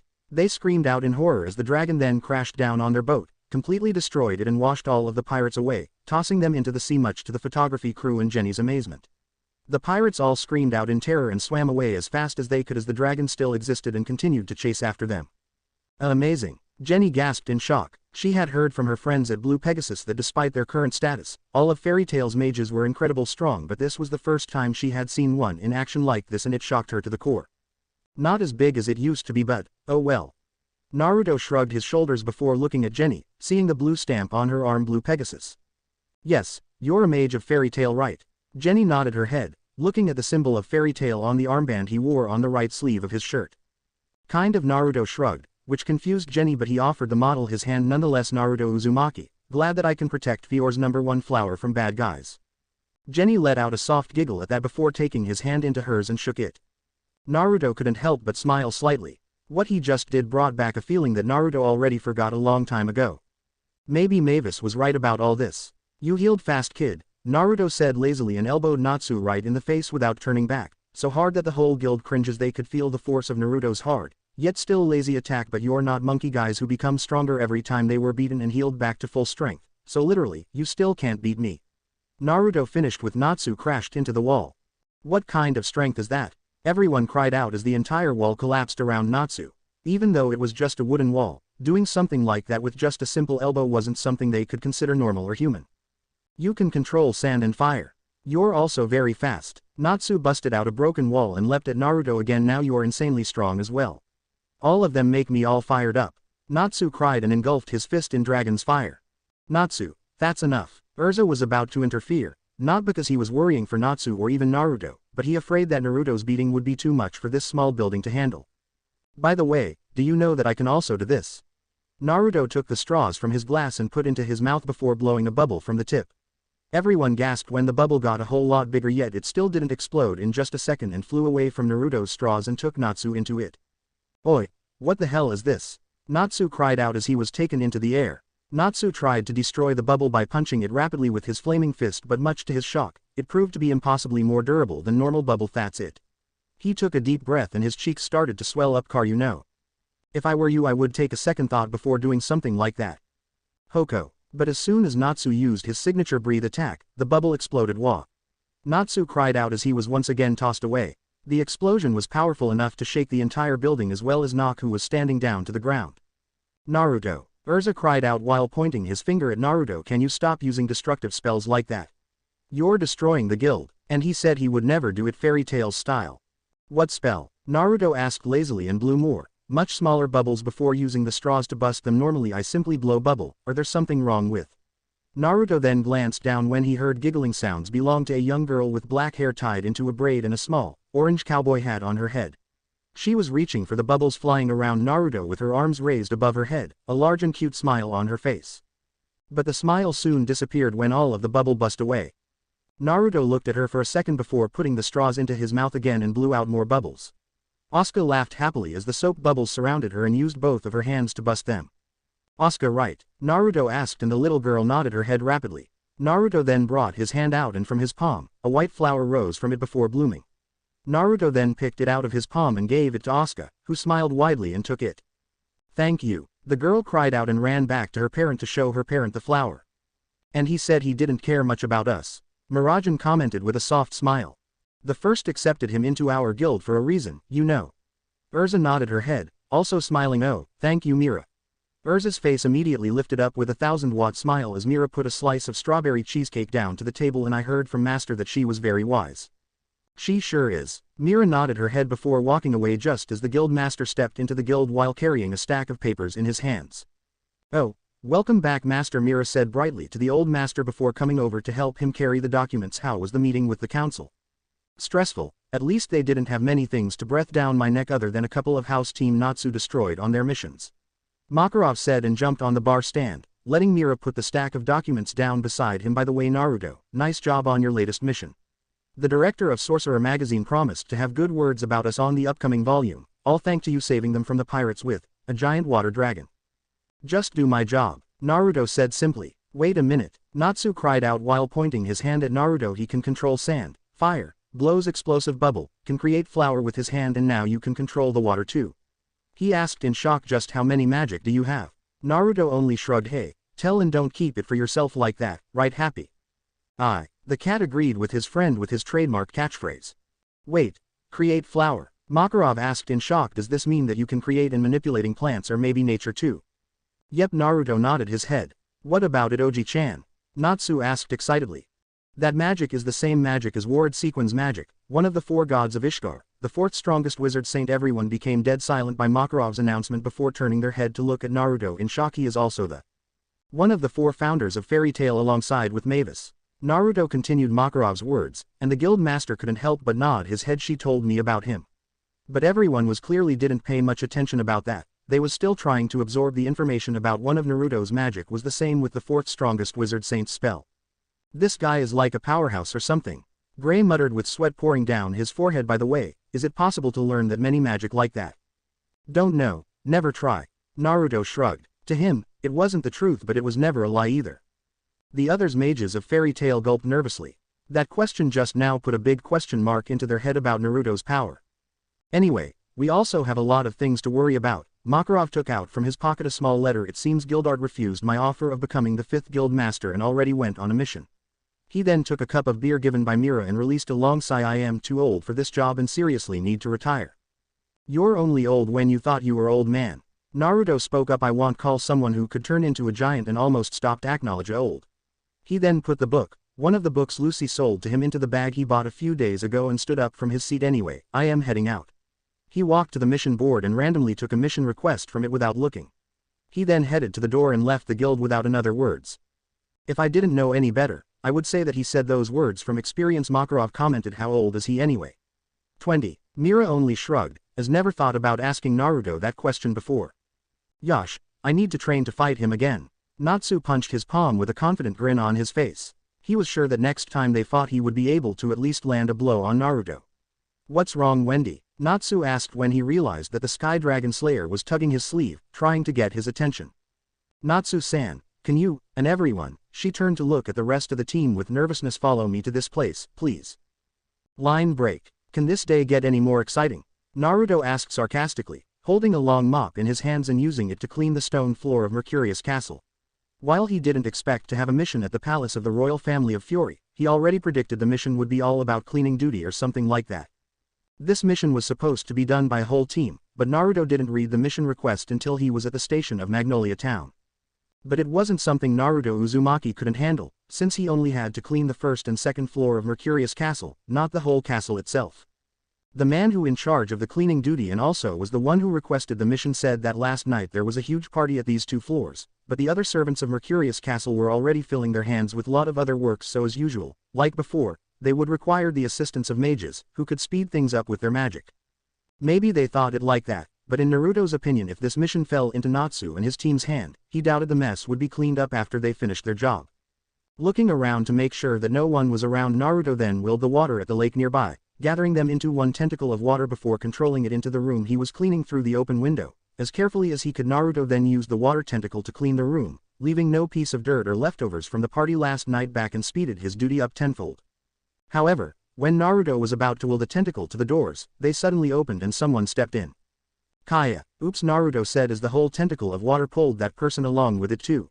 It was a beautiful young woman with green hair and green eyes, wearing a white color dress and donned a fair amount of jewelry on her body.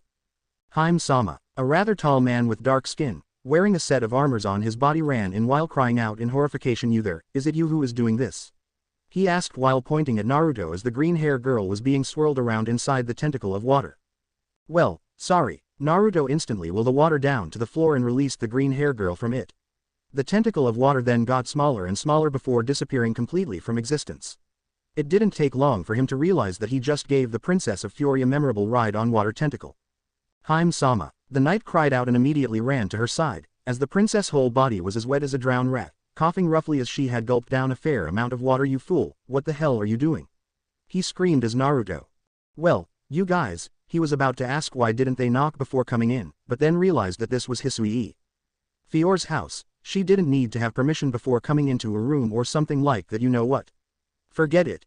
He then got down on one knees in front of Hisui and brought out his hand, willing the water away from her body and gathered it into a small orb. "There you go," he said, and Hisui was stunned when she realized that she was completely dry.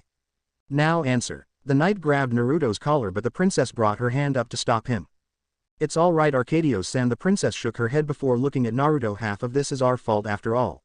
She smiled.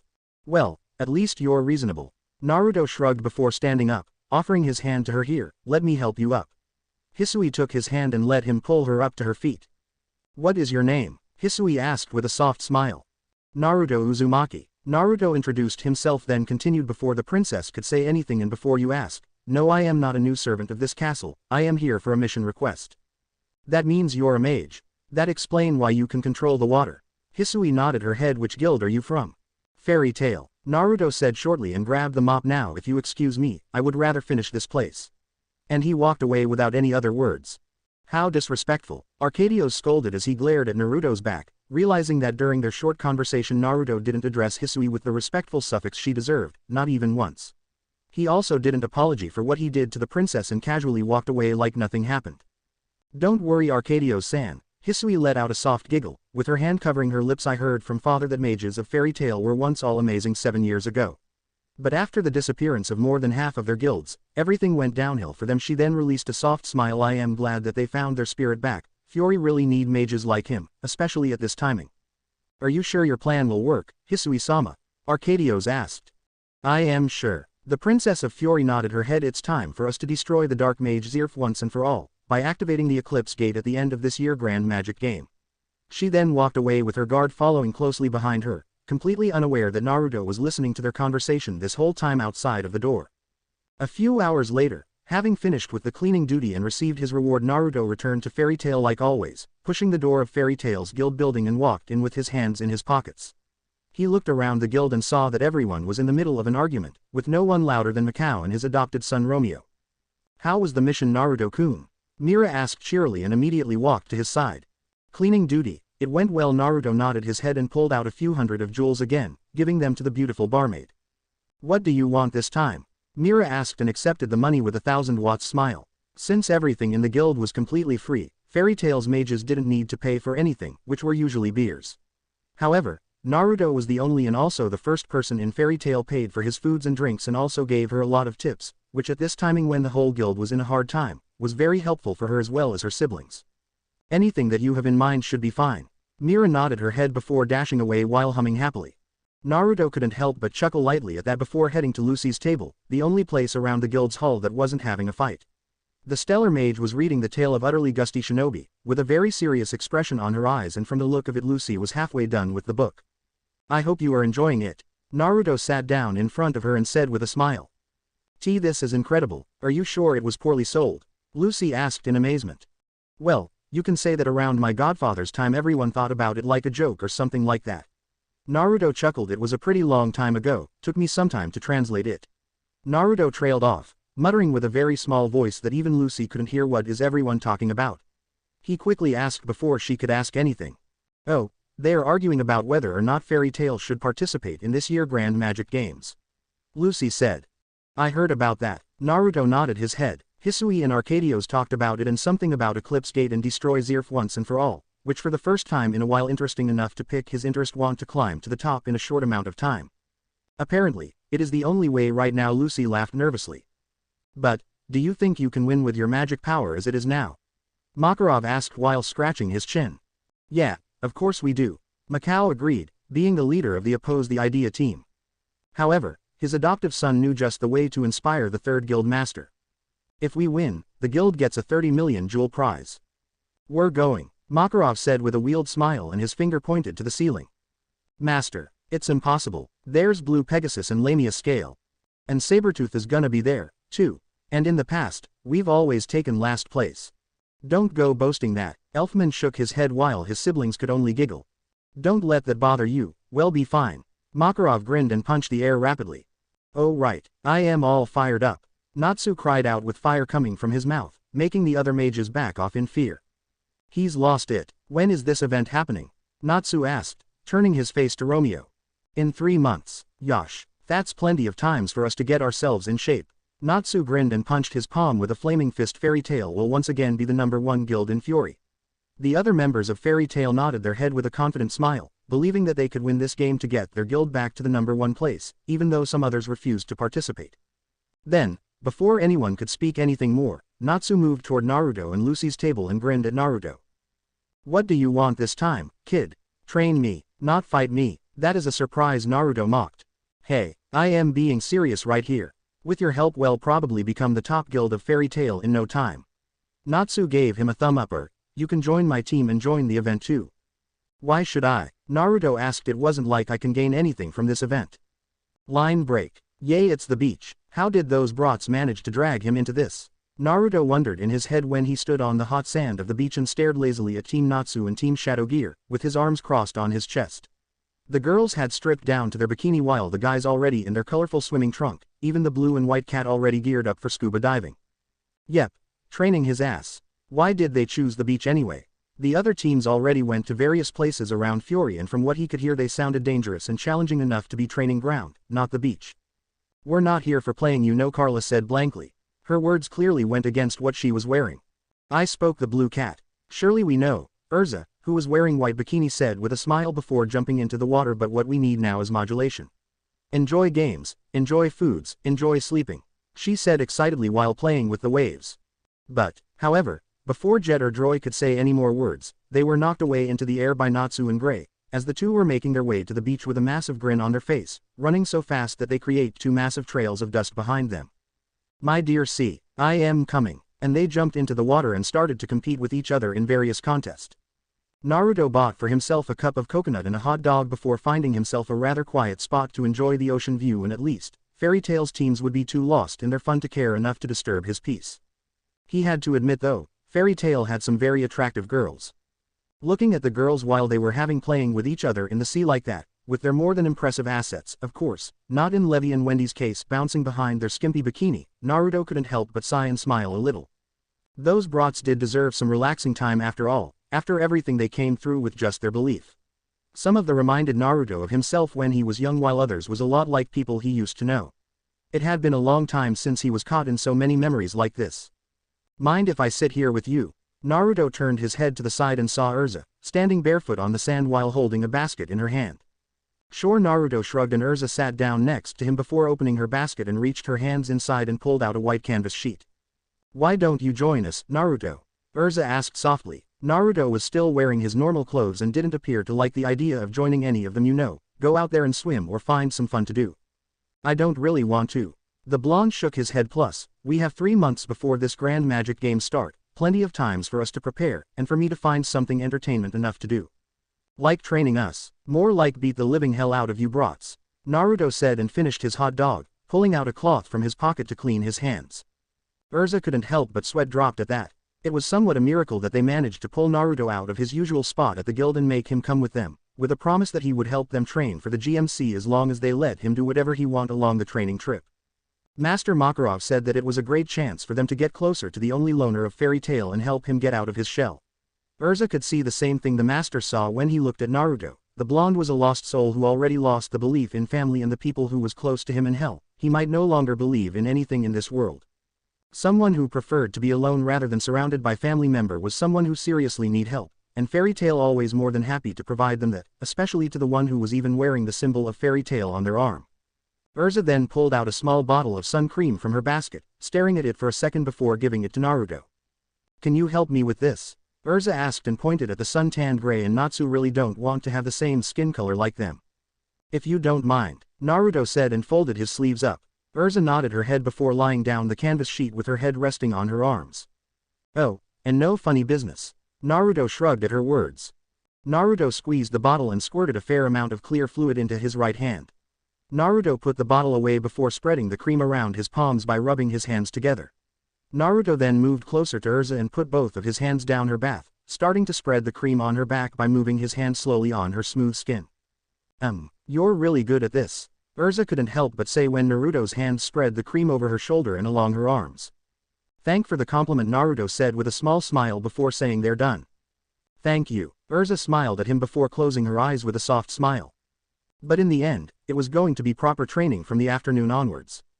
That night, while everyone was happily enjoying the hot water of a local hot spring, with the guys trying to peek on the girls, Naruto sat on top of a large boulder and stared at the stars on the sky above him. Reaching his hand out and opened his palm, Naruto let a small stone flew into his hand before throwing it with some force into the ocean. Fairy Tail. What a ridiculous name, the blonde commented before throwing another stone into the sea. This time, he threw it so hard that it disappeared from view. The name of Fairy Tail represented a sense of adventure for one to be able to discover more about mysteries and fate. Do fairies really have tails? Do they even exist?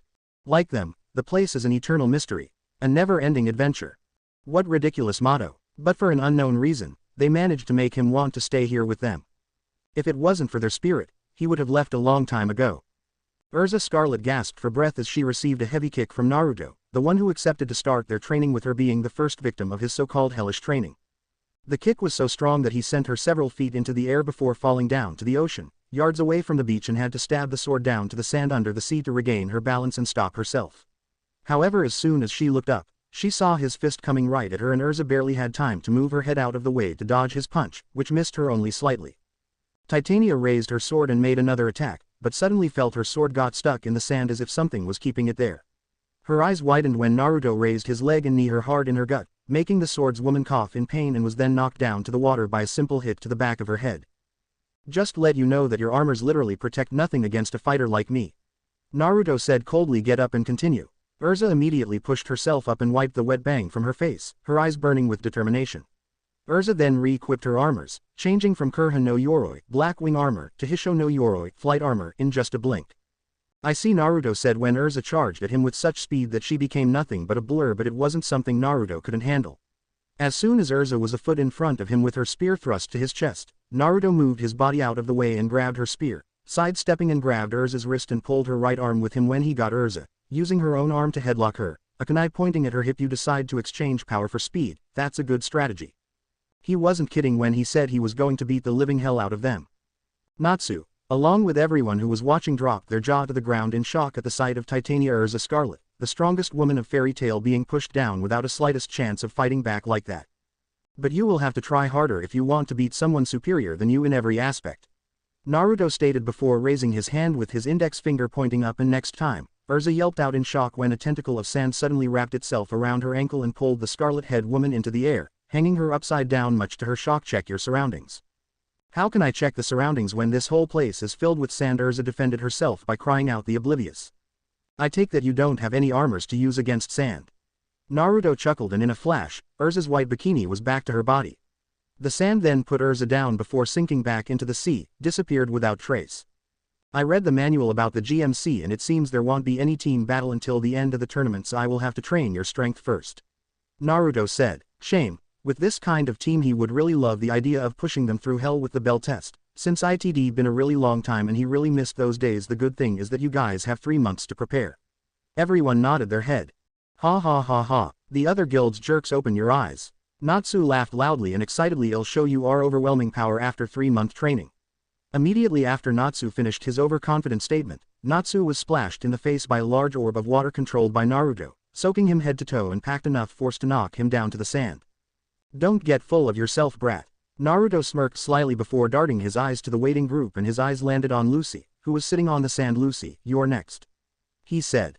Me. Lucy pointed at herself with a nervous smile. If Natsu or even Urza stood no chance against him, then what chance does she got against Naruto? I am not. Nonsense. Stand up and show me how well you can cooperate with your spirits. Fortunately for the stellar mage, a certain celestial maid with pink hair came to her rescue by poking her head out of the sand, right underneath Lucy. The blonde cried out in surprise and blushed slightly when she found herself sitting right on top of the pink-haired maid's head. Heim, emergency Virgo, the maiden celestial spirit said with her usual emotionless expression. I am ready for the punishment. Why are you here? Lucy asked as she got up and helped Virgo out of the sand. Virgo. The maid spirit Carla pointed her paw at Virgo and said blankly. Lucy has been in the fairy sphere for 7 years, which means that all the celestial spirits who made contracts with her were staying in the celestial realm, Gray said, crossing his arms. Oh, poor spirits. Because of Lucy's fault. Lucy's fault, Juvia cried. No. That's not a big problem for us. Virgo looked down. Her eyes still showed no emotion, but everyone could see some sadness in them. What happened? Levi asked curiously. Everyone turned their eyes to look at the maiden, waiting for her answer. The celestial realm is in a crisis of extermination, the maid said. Please help us. This made everyone, especially Lucy, gasp in shock. What happened? The king of the celestial realm is waiting for you. Virgo bowed her head. I am here to pick you up, she informed. Sure. Natsu cried out. Let's go to help them. We're friends. Wait, we humans cannot go to the celestial realm, can we? Lucy asked her spirit. You can enter the realm in the celestial clothes. Virgo replied before a big magic circle appeared underneath them and shone brightly, ready to go. She asked. Hey, I am not ready yet. Naruto. Lucy turned her head to Naruto in surprise when they saw him stepped out of the magic circle. You don't come with us. Everyone turned their head to look at him in surprise, but Naruto only waved his hand to them. Don't want to, because it's not my business, he said simply with a shrug and turned around, walking away with his hands in his pocket. Plus, with you guys errant around, I can at least have some alone time. Oi, Natsu roared. The celestial realm is in danger and you're not going to help. The others immediately stepped in to hold him back before Natsu could do anything stupid and get beat up by Naruto again. Naruto. Uzumaki. Everyone immediately stopped whatever they were doing and turned their head to look at Virgo in surprise after they all heard her said his name. It couldn't be that Virgo could possibly know someone who spent his whole life on the island, unless the two had met before in the past. Naruto turned his head around slightly and looked at Virgo, who was also turning her head to look at him. A small smirk appeared on his face. Send my greeting to that old man, Virgo. With that, he turned around and walked away. Lucy couldn't help but widen her eyes slightly at this. Was Naruto talking about the Spirit King? I will. Virgo bowed her head, and with that, the magic circle teleported them away, leaving only Jet and Droid back, much to their confusion. Shouldn't you warn them about the time in Celestial Realm? A voice inside of Naruto's head asked him, but Naruto only shook his head with a small chuckle. That is their problem for listening to Virgo's lie, Naruto said and headed to the nearest bar. What do you intend to do now? My own training, of course. Naruto said shortly. Don't want to slack off forever since I am going to participate in this GMC with them. Hey, and I thought you said you don't care about them. I might be a bit paranoid, but I have a bad feeling about this grand magic game, this plan that girl, Fiori was talking about. Naruto leaned back against the chair and put his feet onto the table, with his hands behind his head. Plus, Mavis is going to be so mad at me and won't stop bugging me if I let anything happen to her pride guild. You seem to care about others a lot more lately, aren't you? Nonsense. Naruto clicked his tongue in annoyance before closing his eyes. Now, other than training, what should he do during this time the brats are away? His eyes opened a little when he heard loud talking noise of a group of people and saw a very familiar blonde walking ahead of them, wearing a very sexy swimsuit on her body. TIMESKIP. One day later in the real world. Actually it's the opposite, Virgo said blankly as the group finally returned to the human world after a day of partying at the celestial realm. 1 day in the celestial realm equals 3 months in the human world. Her merciless words made them froze in shock. The team was completely gobsmacked and didn't know how to reply. Hey, Natsu, Urza and Gray all muttered in shock. Hey you all, Jet and Droy appeared and greeted them cheerily. We've been waiting for so long. The grand magic fight battle will be held in 5 days. You must have been training hard. Droy happily informed them, completely oblivious of the mood. Oh my god, all 3 of them fell to the ground face first while Wendy fell down to her knees and cried. Mustache bastard, Lucy cried out angrily with a forced smile. Give us back the time. What are they talking about?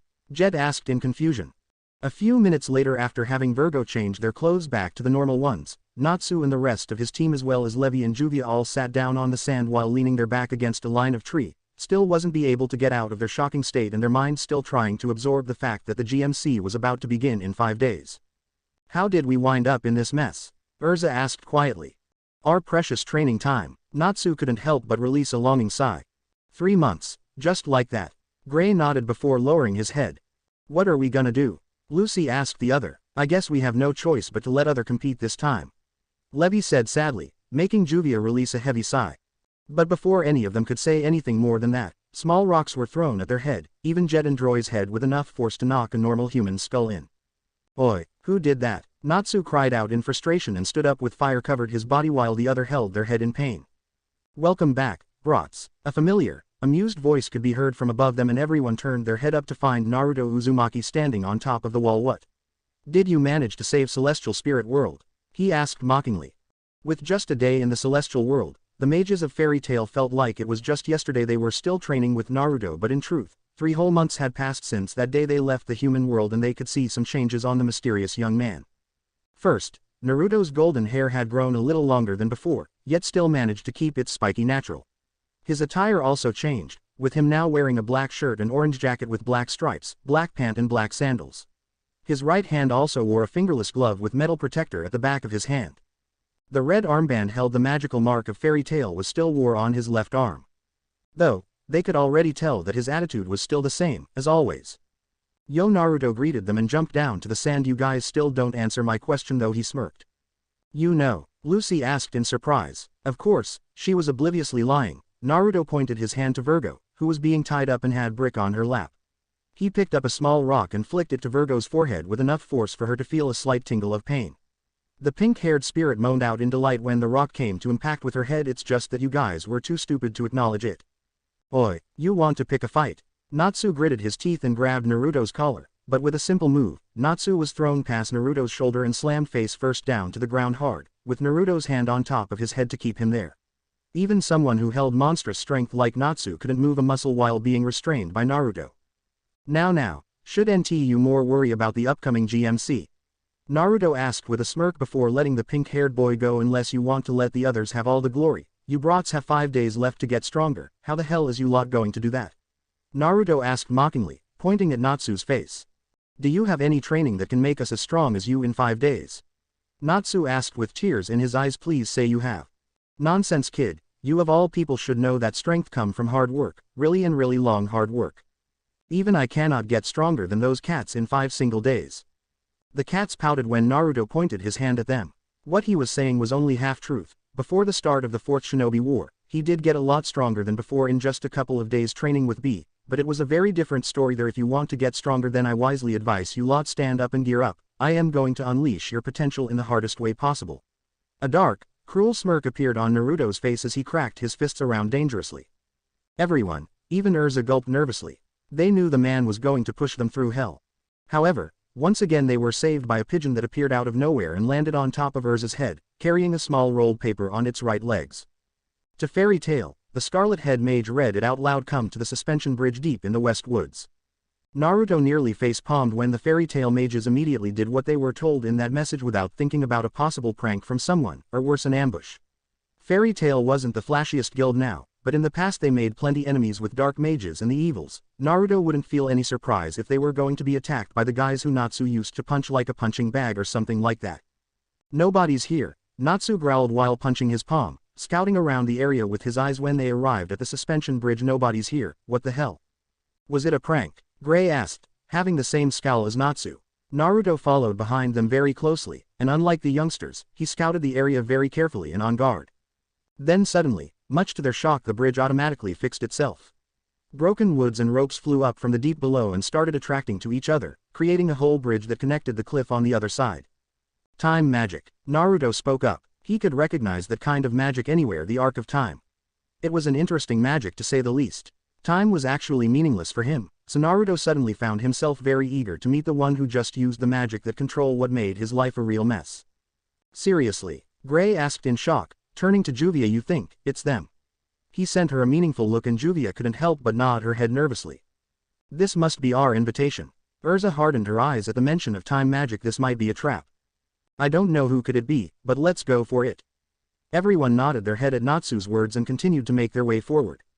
After around 5 minutes of traveling on foot, the group flinched when they suddenly saw 3 cloaked figures standing in front of them.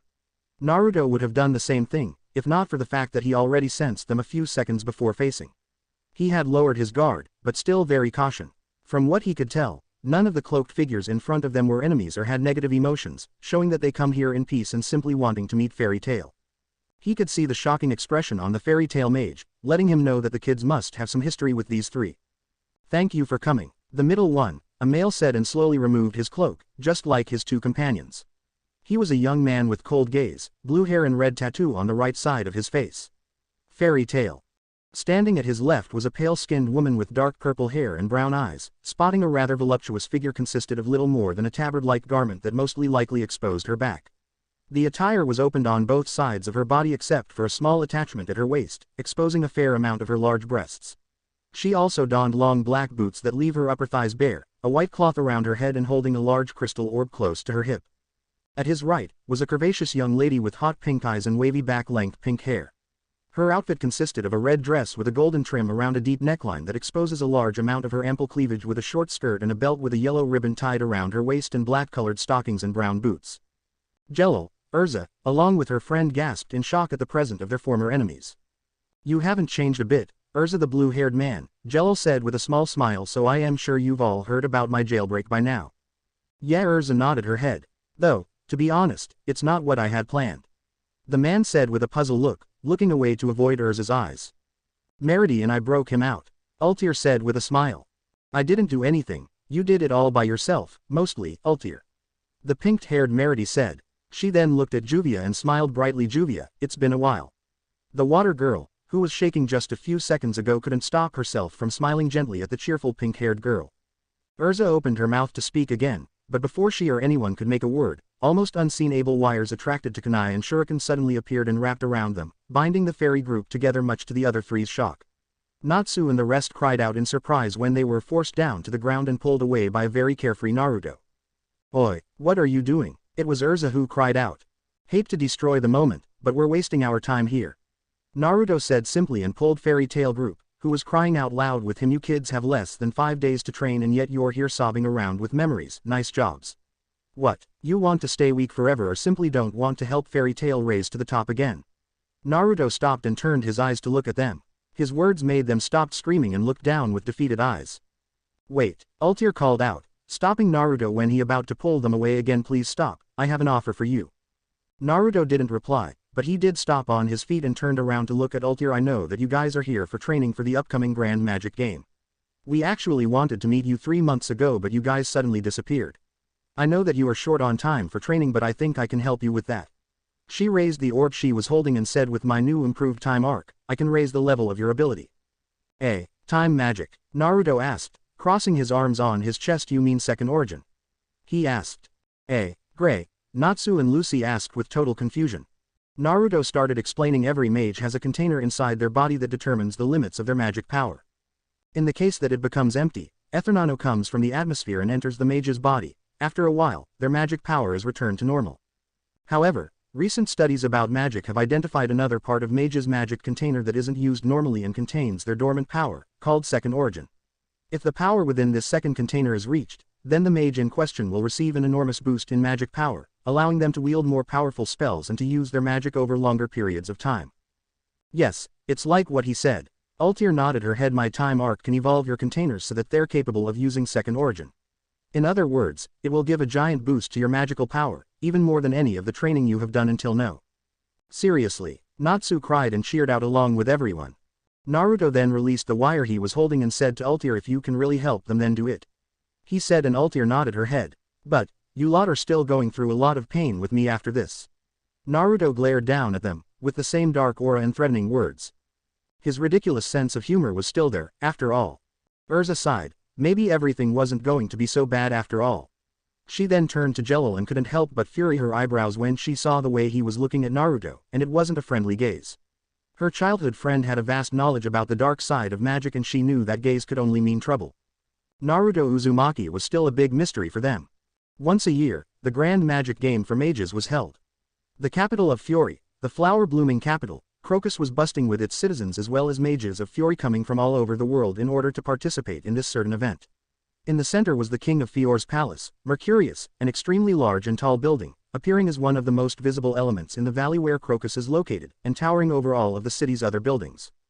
Mercurius was also surrounded by a lush garden, which, much like the rest of the city, was adorned by a large amount of flowers, possessing flower beds and, in addition, artistically arranged plants and small, tidy hedges, which have square, hollow spaces on their edges, housing ornately decorated street lamps, with wavy poles ending in large orbs, with circular objects surrounding them, seemingly floating. The streets there were adorned by mosaics, which consisted of a variety of small, flat rectangular stones arranged to resemble semicircles. In front of the palace sat a fountain, surrounded by a ground-level, round and shallow pool. Water jets jut upwards from both the fountain and the pool, with the former also housing some plants, or possibly statues of plants, on its base. A magnificent sight, even for Naruto, who came here many times in the past months. The first time he was here was during his cleaning duty at Mercurius, the mission that he accidentally cleaned Princess Hisui of Fury as well with a water vortex as well. Naruto took his time, memorized the greatness of the capital of Fury, but compared the richness of nature between Crocus and Tenro. Of course Naruto would prefer the holy ground of fairy tale more. And in the mountains to the west, the great magic tournament was going to be held in the Domus Flow.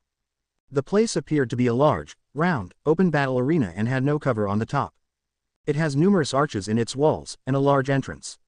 The Domus Flow also had 4 gigantic statues, each holding a staff with a big circle on top, facing inwards, surrounding the Domus Flow.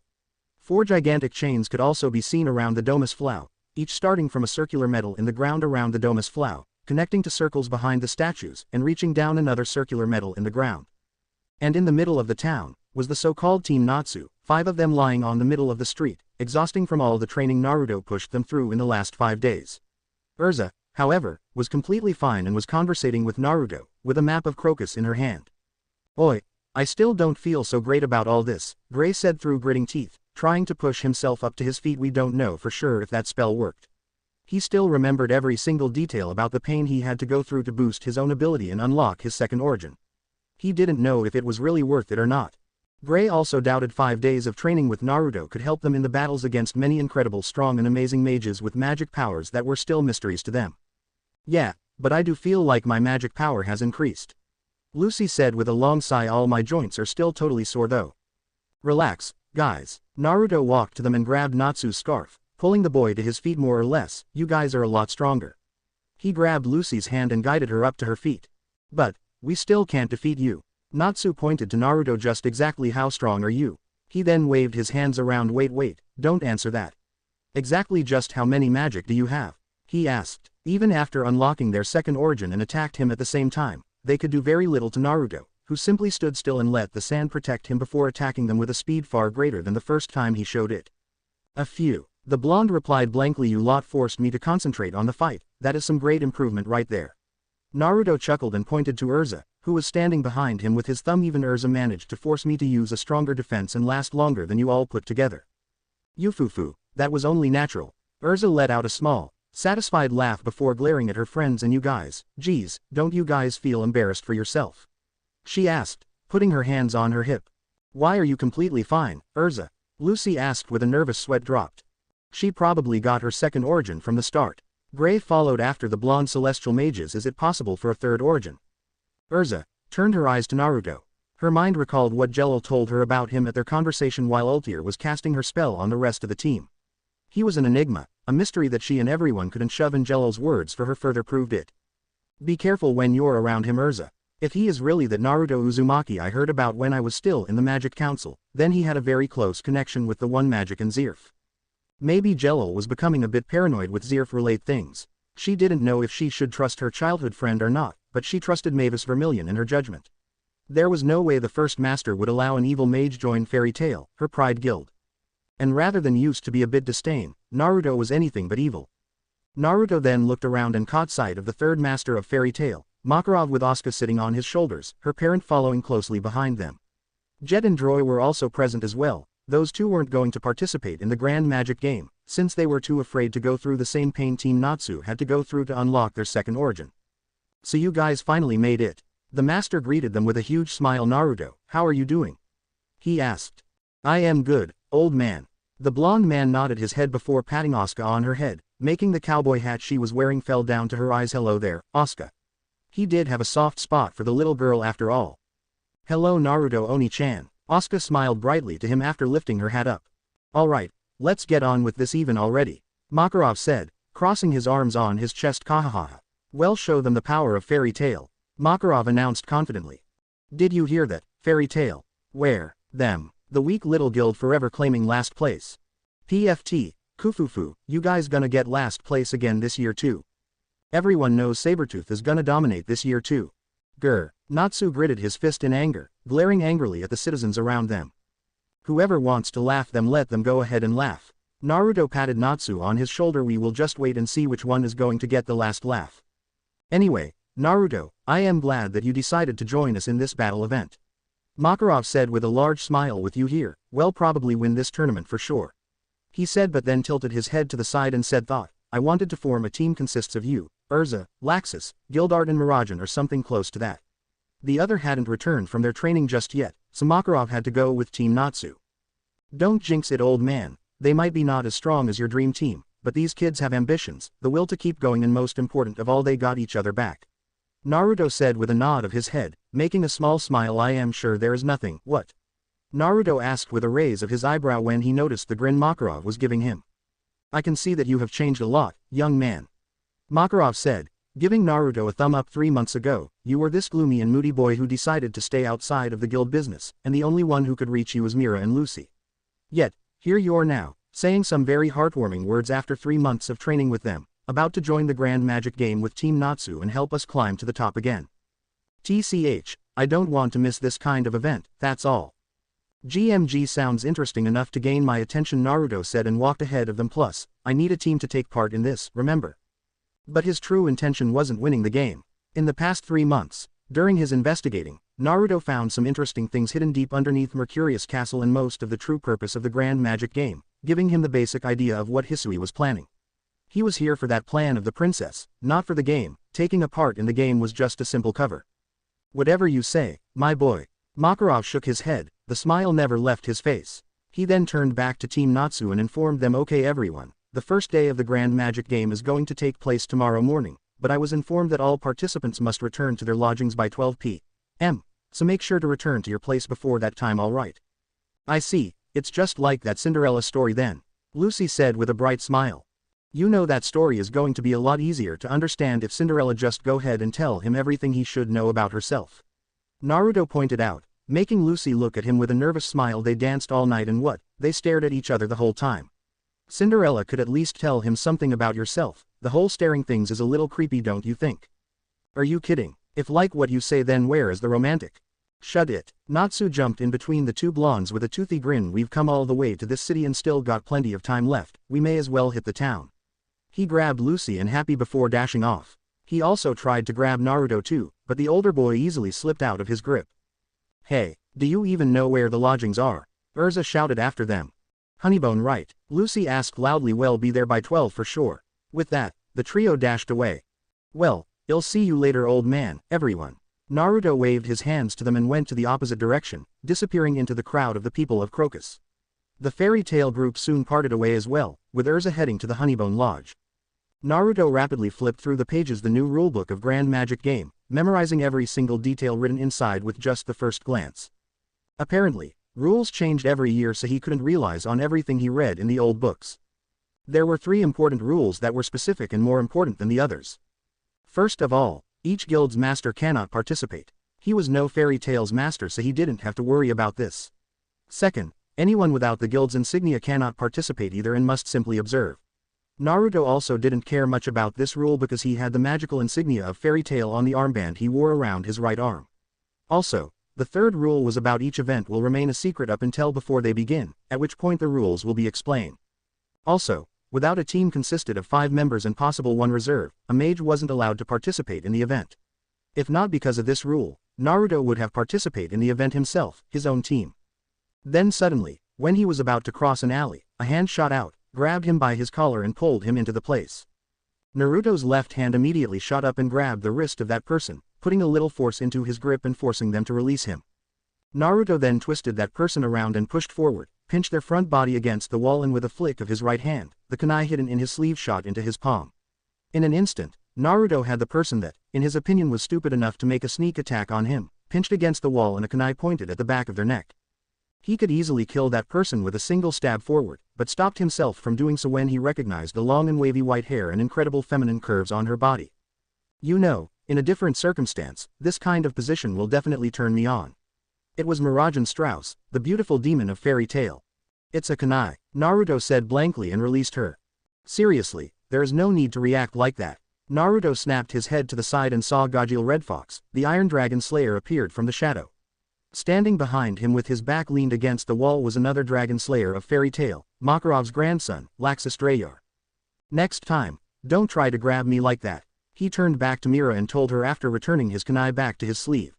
He eyed her up and down, realizing that she had changed out of her usual attire and was wearing a long, shoulder-less black maroon dress with white trims, exposing her shoulders and a fair amount of her large cleavage. It also had a slit at the left of her pleated skirt. Nice dress. Thank you. Mira smiled brightly. What are you guys doing here anyway? Naruto asked, looking at Laxus. I thought you people couldn't make it. We returned yesterday, but Ji-san told us to remain hidden, as a secret weapon for Fairy Tail. The Lightning Dragon Slayer answered. Apparently, there is a new revisions to the rules this year. Each guild can have not just 1, but 2 teams enter into the tournament.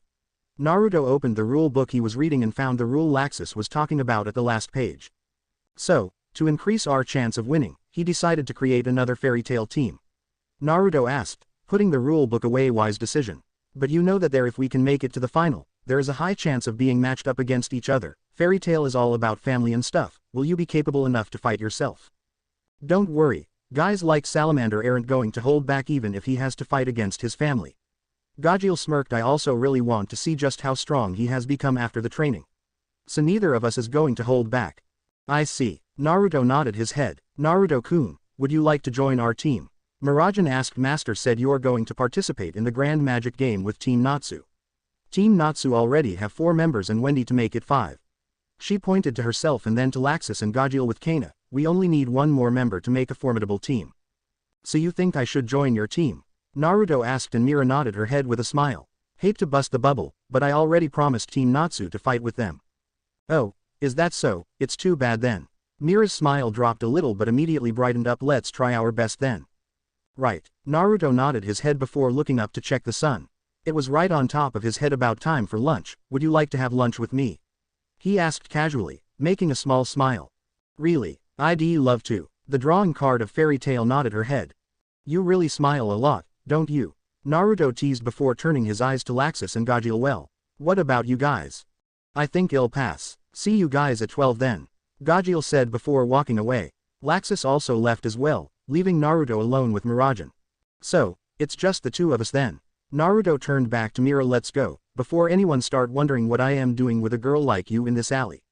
He then noticed the way Mira was looking at him and couldn't help but became a little uncomfortable with her gaze. What? Master is right, you sure changed a lot in the past 3 months, didn't you Naruto-kun?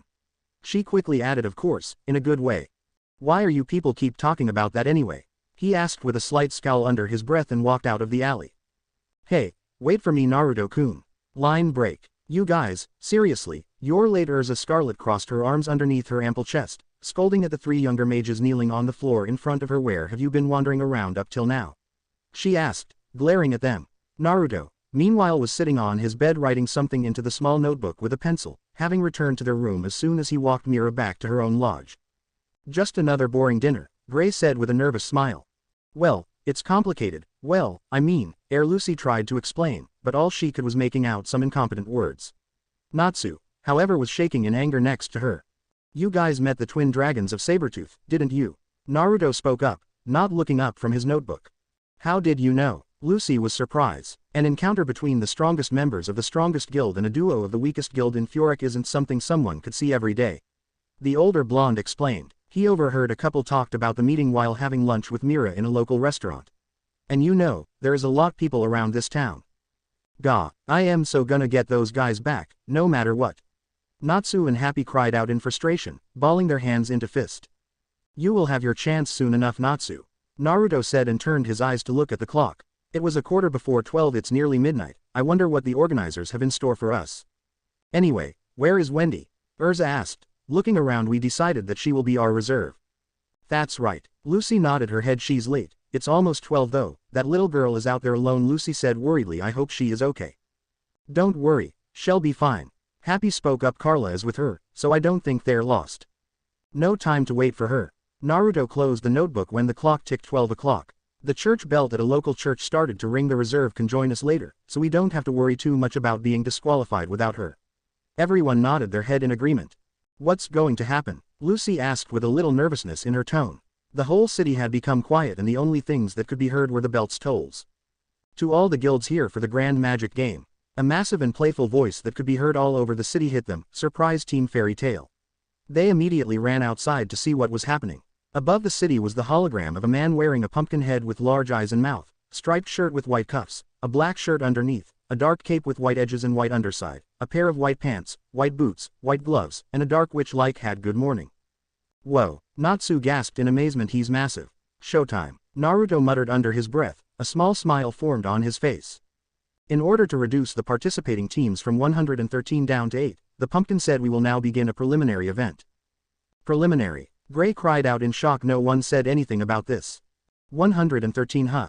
Naruto asked. That's a lot of guilds, even for a country like Fury. Every year more and more come. That's a sign this even was starting to be taken too lightly. Pumpkin started to dance around and said with a sing-song tone, this year, we're brought the number of final competing teams down to 8. He then pointed his index finger up and the whole city starting to move, shocking everyone. To be more specific, every single lodge for the participants starting raising up from the ground. You will all now compete with each other. The goal is the even ground, Domus Flow. The first 8 teams to make it will participate in the event. Your lodging will be the starting line for the preliminary. After that, paths started being created on the balcony of the lodges all around the capital of Fury and all connected to the place where the preliminaries would take place. A massive structure floating on the sky. Feel free to use any magic you like, because there are no restrictions as long as you can be one of the first 8 team to make it. But if all 5 members of your team don't make it there, you still lose. And, one more thing, Pumpkin said with a dark chuckle, we take no responsibility for anyone who loses their life in the labyrinth. Gear up, Naruto cried out for them and grabbed his sandals. In a flash they were on his feet. We shouldn't waste any more time. Team Natsu immediately did what they were told, with Urza changed her pajama to an upgraded form of her usual Heart Cruise armor. The Grand Magic Games preliminary event. Sky Labyrinth. Pumpkin cried and the whole city lighted up. Has begun. Try to keep up, brats. Naruto shot out of their lodge first and shouted, making his way up the path lead to the floating labyrinth.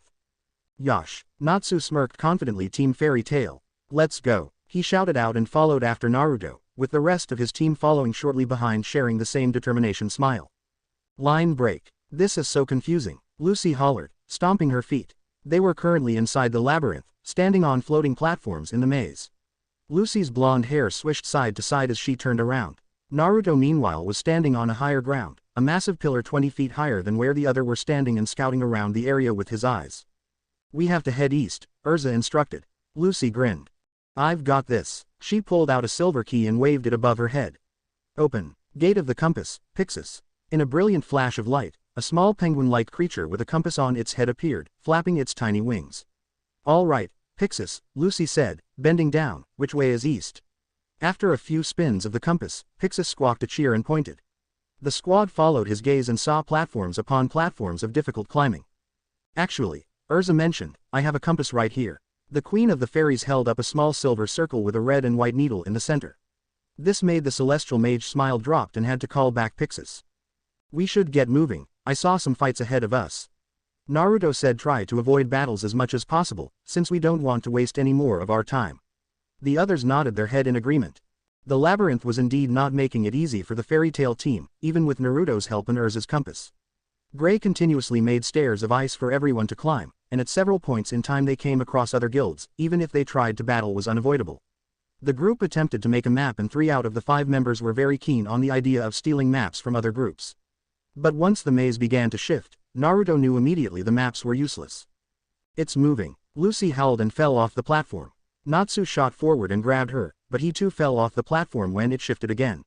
Natsu tried to hold on but the platform twisted around again, this time vertically, and hurled his hand away. Both Salamander and Celestial Mage gasped in shock as they started falling. Fortunately, Naruto saw this and shot forward, grabbing Natsu's wrist and stopping them from meeting their ultimate end. Got you. Naruto smirked and pulled Natsu and Lucy up. His chakra allowed him to stick his feet to the platform no matter what angle it was in. Be careful where you're going. The two breathed out a sigh in relief and nodded their head. I wish Happy is here, he can take us to the Domus Flow for sure. Unfortunately, Happy is counted as a member of Fairy Tail, so we can't have him here. Naruto shook his head.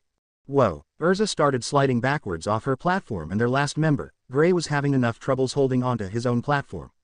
This place is a mess was his comment before he was helped up to his feet. After a few minutes of traveling, Team Fairy Tail encountered a group of men with very familiar guild mark. Twilight Ogre, Lucy gasped. The man, apparently their leader, curled his lip. Fairy Tail, you really think you have a chance?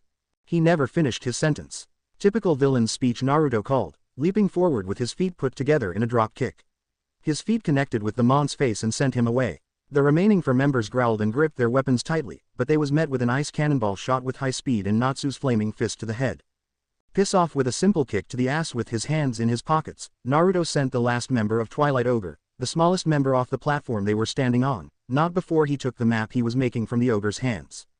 Here is another map. Naruto gave Lucy the map, who nodded her head and started checking it with what they got along the way. Let's go before this whole place shift again.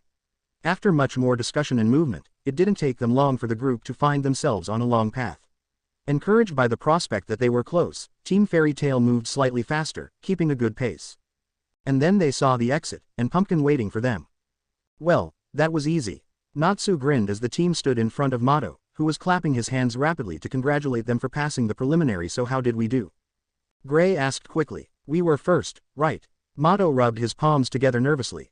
Not exactly. The anticipated win that the Fairy Tail team expected did not come. You got 4th place. This made Fairy Tail's hopeful smile dropped. Well, at least we didn't make it last. Naruto nodded his head. I take that we also aren't allowed to know who passed this before us, right? He asked Pumpkin Man, who nodded his head. Yes, you'll know about the others tomorrow morning. He smiled now. Come along, come along. He ushered everyone in through the gateway. You all deserve a good night rest. Line break. It was the moment they were all waiting for. The citizens of Crocus were gathered together inside the Domus Flow, excited for the upcoming event. The annual Magic Festival finally starts. The Grand Magic Tournament. And the crowds went wild as they waited to see the 8 teams that made through the preliminary round. I am Chapati Lola here. I'll be covering today's events. He introduced himself. Chapati was a middle-aged short man, thin and pale-skinned.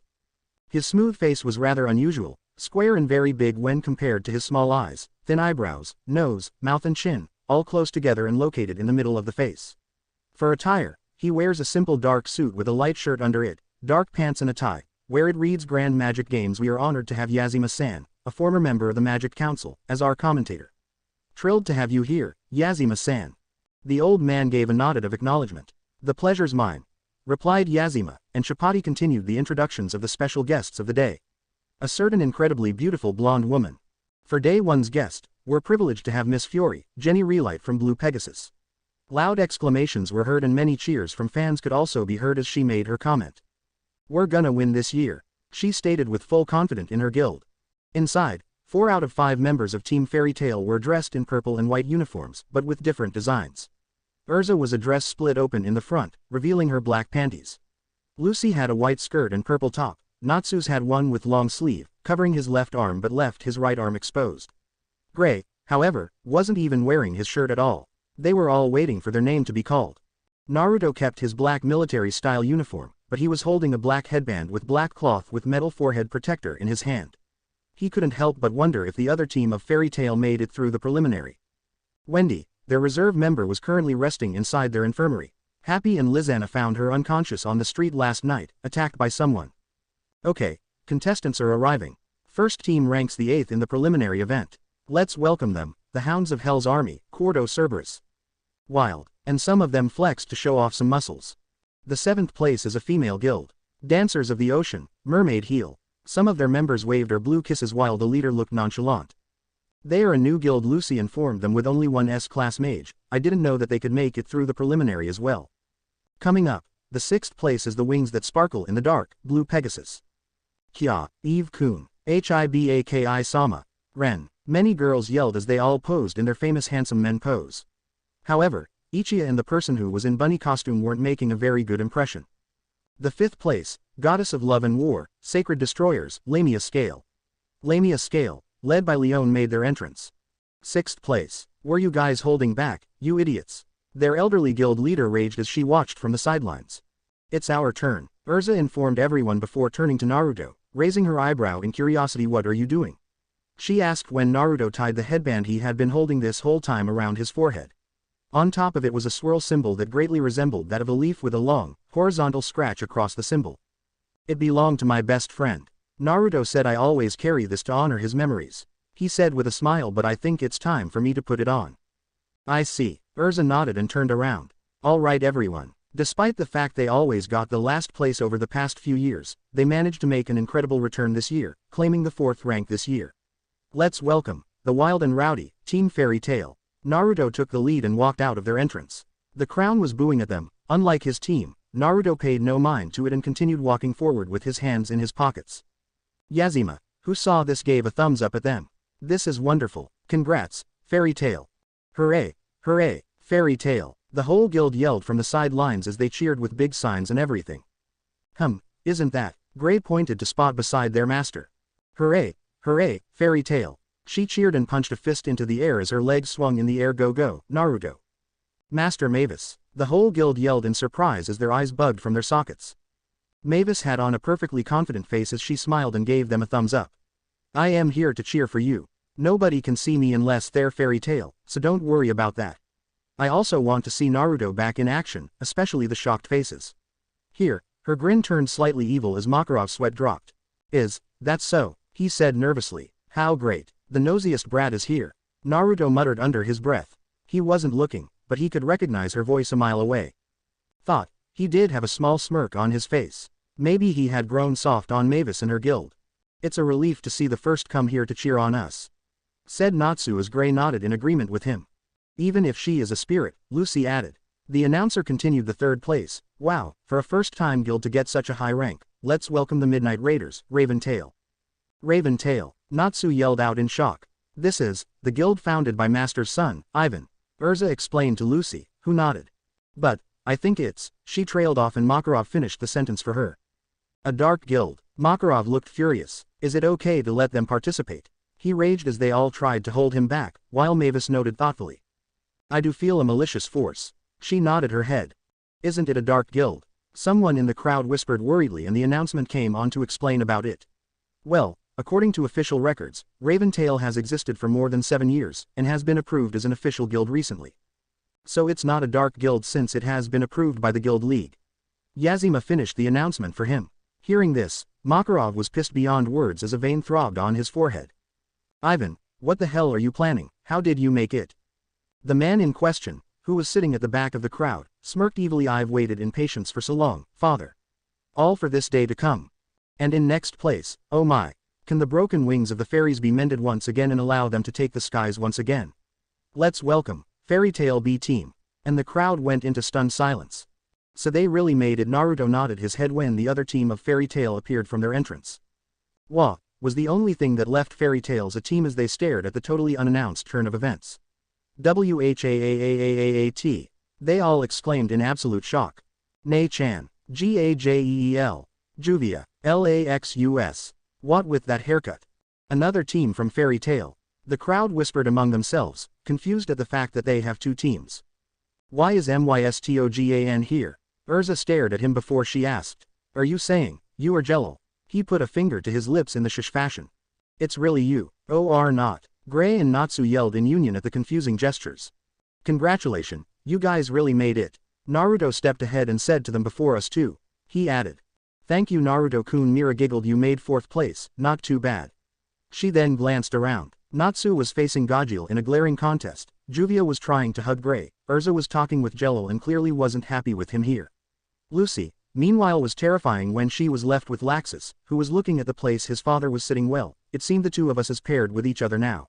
Hate to face you in a real battle Naruto-kun. Don't worry, Naruto said lazily. I won't hurt you, much anyway. Mira pouted before noticing the forehead protector on Naruto's forehead. What are you wearing on your forehead? Well, he was about to give Mira the same speech he gave her best friend, but before he could make one, the announcer spoke up again after explaining to the crowd why Fairy Tail had one more team. Alright, for the last team that made it through the preliminary round, the crowd began to get wild. That's right, you all know who they are. The strongest, the invincible, the complete dominators, Sabretooth. Team Sabretooth led by Sting, one of the twin dragon slayer of the current strongest guild of Fairy Tail, appeared in the booming welcome of the spectators. Everyone was cheering out for them, as expected from the number 1 guild. Here they come. Natsu hardened his glare. Looking forward to you, Natsu-san. Sting waved his index finger to the pink-haired fire dragon slayer. Don't wave that finger at me, you bastard. Gajeel muttered darkly. Gajeel, Rouge said, keeping a calm expression on his face. Over there is Fior's strongest guild. Gray nodded his head. Alright, thank you all for waiting, here is your lineup. A stone board shot up from the ground. The Grand Magic Games had been unveiled. The crowd started to cheer again as Chapati started explaining the rule. The tournament would be divided into 5 days, with 2 events held each day, 1 battle and 1 hidden event. For the hidden event, each team will receive an amount of points based on their position in the end of it. For the battles, the winning team was going to get 10 points and the loser wasn't going to get any at all. If the fight ended up in a draw, both teams got 5 points for themselves. The battles would be decided by the organizers based on the fans' votes. However, some battles are arranged according to the Fior's King's desires and would be set up like so. Team A versus Team B. Team C vs Team D. Team E versus Team F. Team G versus Team H. Without further ado, I bring you the Grand Magic Game opening game. Chapati cried, let's begin. Hidden. He then lowered his voice. It wasn't less louder than before. Each team will have 1 participant. After each team submits their player, he'll explain the rules. Cordo Cerberus sent out a muscular man named Jaeger, while Mermaid Heel had a girl whose hair tied into 2 ponytails behind her, Beth. Raven Tail had Narpudding on the go and Ren represent Blue Pegasus at their first game. The one who nicknamed the Singing Bard of the Red Moon, Rufus, removed his hat and greeted the crowd with a smile on his face. If small is better, then maybe Yuka or I should go. Shelia asked, looking at her thick eyebrows teammate. No, we should grab this from the very start. Leon shook his head and put on a confident smile. I'll go. Yeah, in that case. Gray stepped forward, looking at Leon. I'll go too. However, before he could make one more step, Naruto surprised everyone when he suddenly grabbed Gray by the top of his head and pulled him back to step ahead. This game is named Hidden, right? Then I guess it's all about stealth. Naruto smiled as he faced against his opponent. Let me handle this. Huh? Gray asked in surprise, but in his opinion, Naruto wasn't the best candidate for this battle. He was very tall, must be one of the tallest mages standing in this field. Don't worry brat, this is my playground. Naruto grinned. Alright then. Laxus nodded his head before turning to Juvia. Since his member all consisted of destructive members, he would go for the mage with the least power compared to the others, also the shortest member of their group. Juvia, can you go first? Alright. Juvia nodded her head rather nervously. Don't lose, even if your opponent is that man. Gajeel advised. Oh, Naruto is on right away. Mavis' eyes sparked in excitement. Here come our strongest member. We're finally ready to begin. I wonder what kind of contest Hidden will be. Chapati spoke up. Yazima-san, is there anyone we should be looking for? Well, we all know Rufus-kun is the force to reckon with here, but I am gonna be keeping an eye on Naruto Uzumaki-kun too. The short old man said he is a new Fairy Tail's member, and you know how strong they are 7 years ago. What about you, Jenny-san? I am all for Eve-kun, of course. He's so strong. She then turned back and looked at Naruto. Truthful, she was placing her bet on Naruto as well, having witnessed his power firsthand. You ready, Juvia? Naruto asked, and the blue-haired girl nodded her head. You will be on your own now. Remember the training, that's all I ask. Remember your ambition, fight hard and strong to show Gray what you're capable of. I will. Naruto. Juvia nodded her head confidently.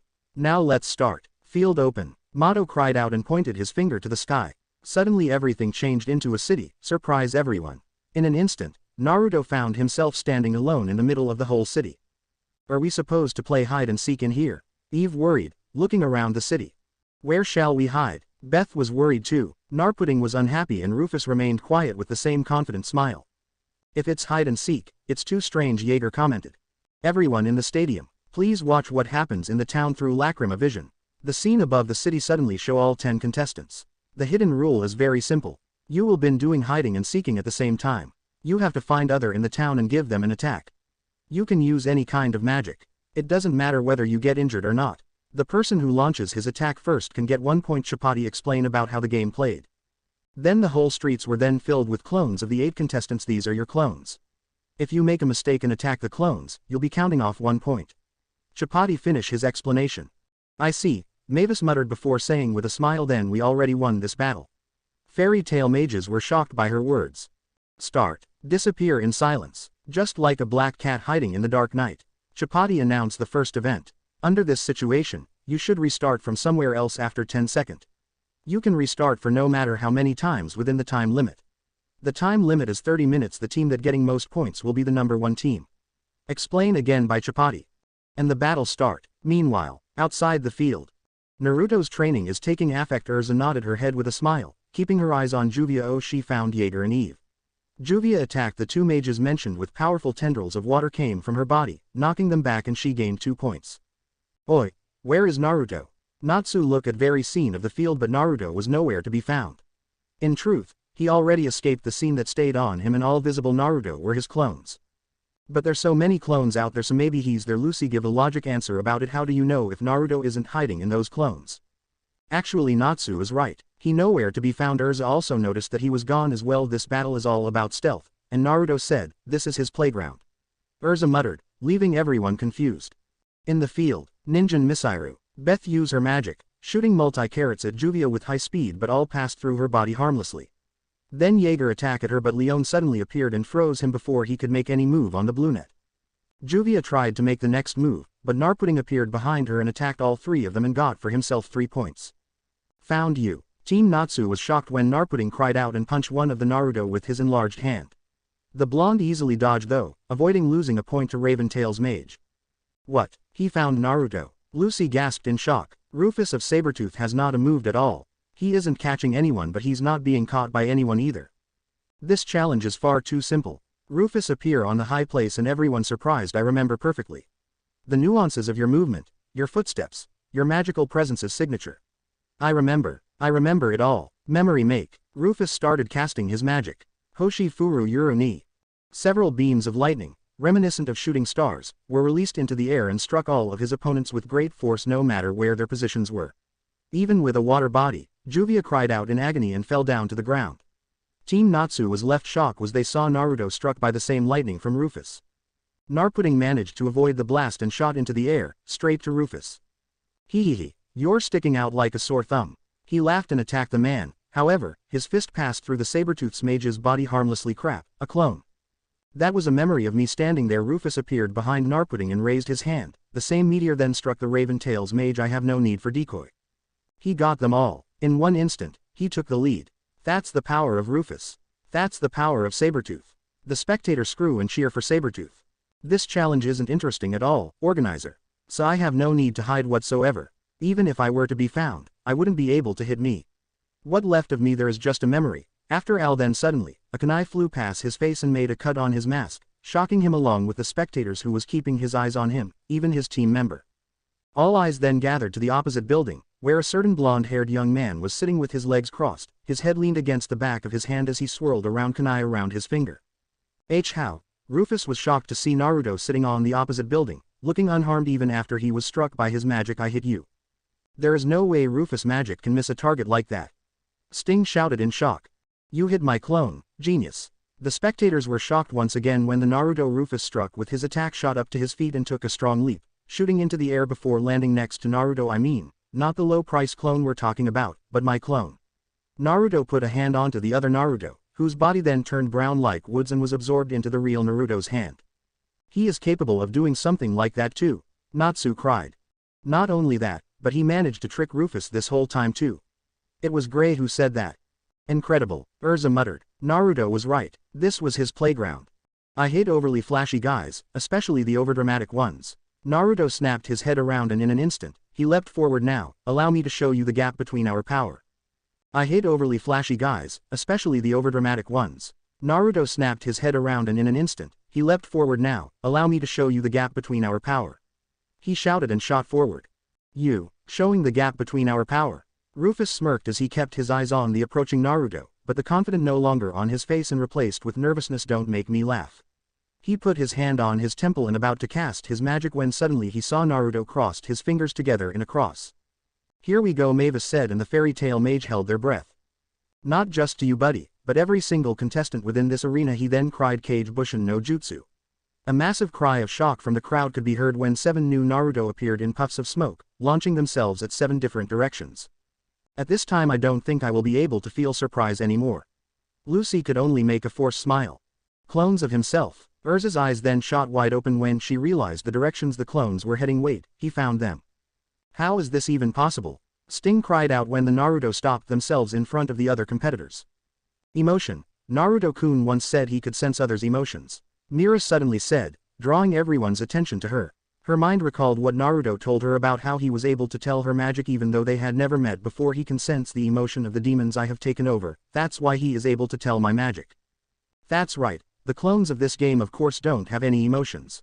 Mavis nodded her head. With that power, he will be able to locate the other competitors no matter where they are, even if they're resetted. What an incredible young man, Yazima commented.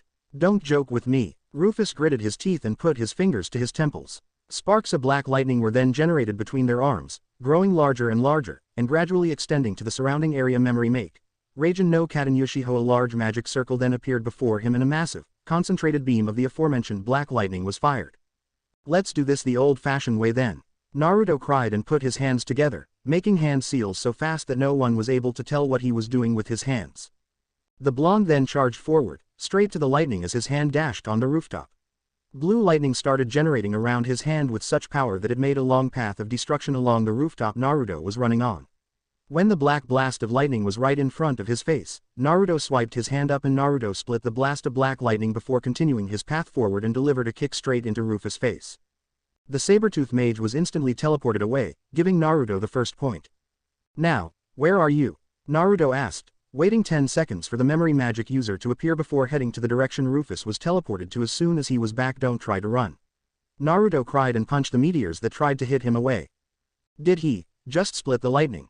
The only one who was capable enough to form words, as the whole crowd was silenced because of what he just did. He managed to defeat Rufus too, in one hit.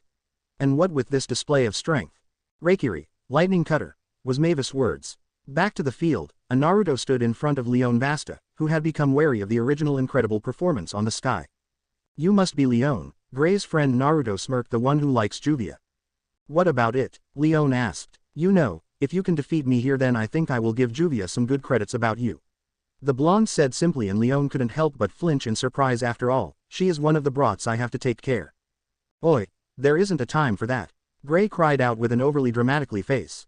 Ice magic won't work on him, right? Natsu asked. He has fire magic after all. Fine then. Lion's confidence and determination was boosted to the fullest. I will defeat you right here. He raised his hand and cried ice make, Titan foot.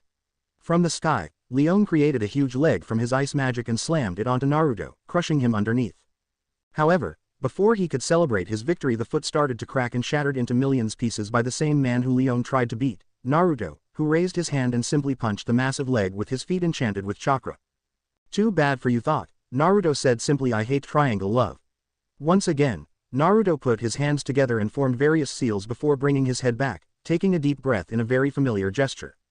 Oi oi, don't tell me, Natsu cried out. No way, impossible, were the cries of everyone who knew about Natsu's trademark attack.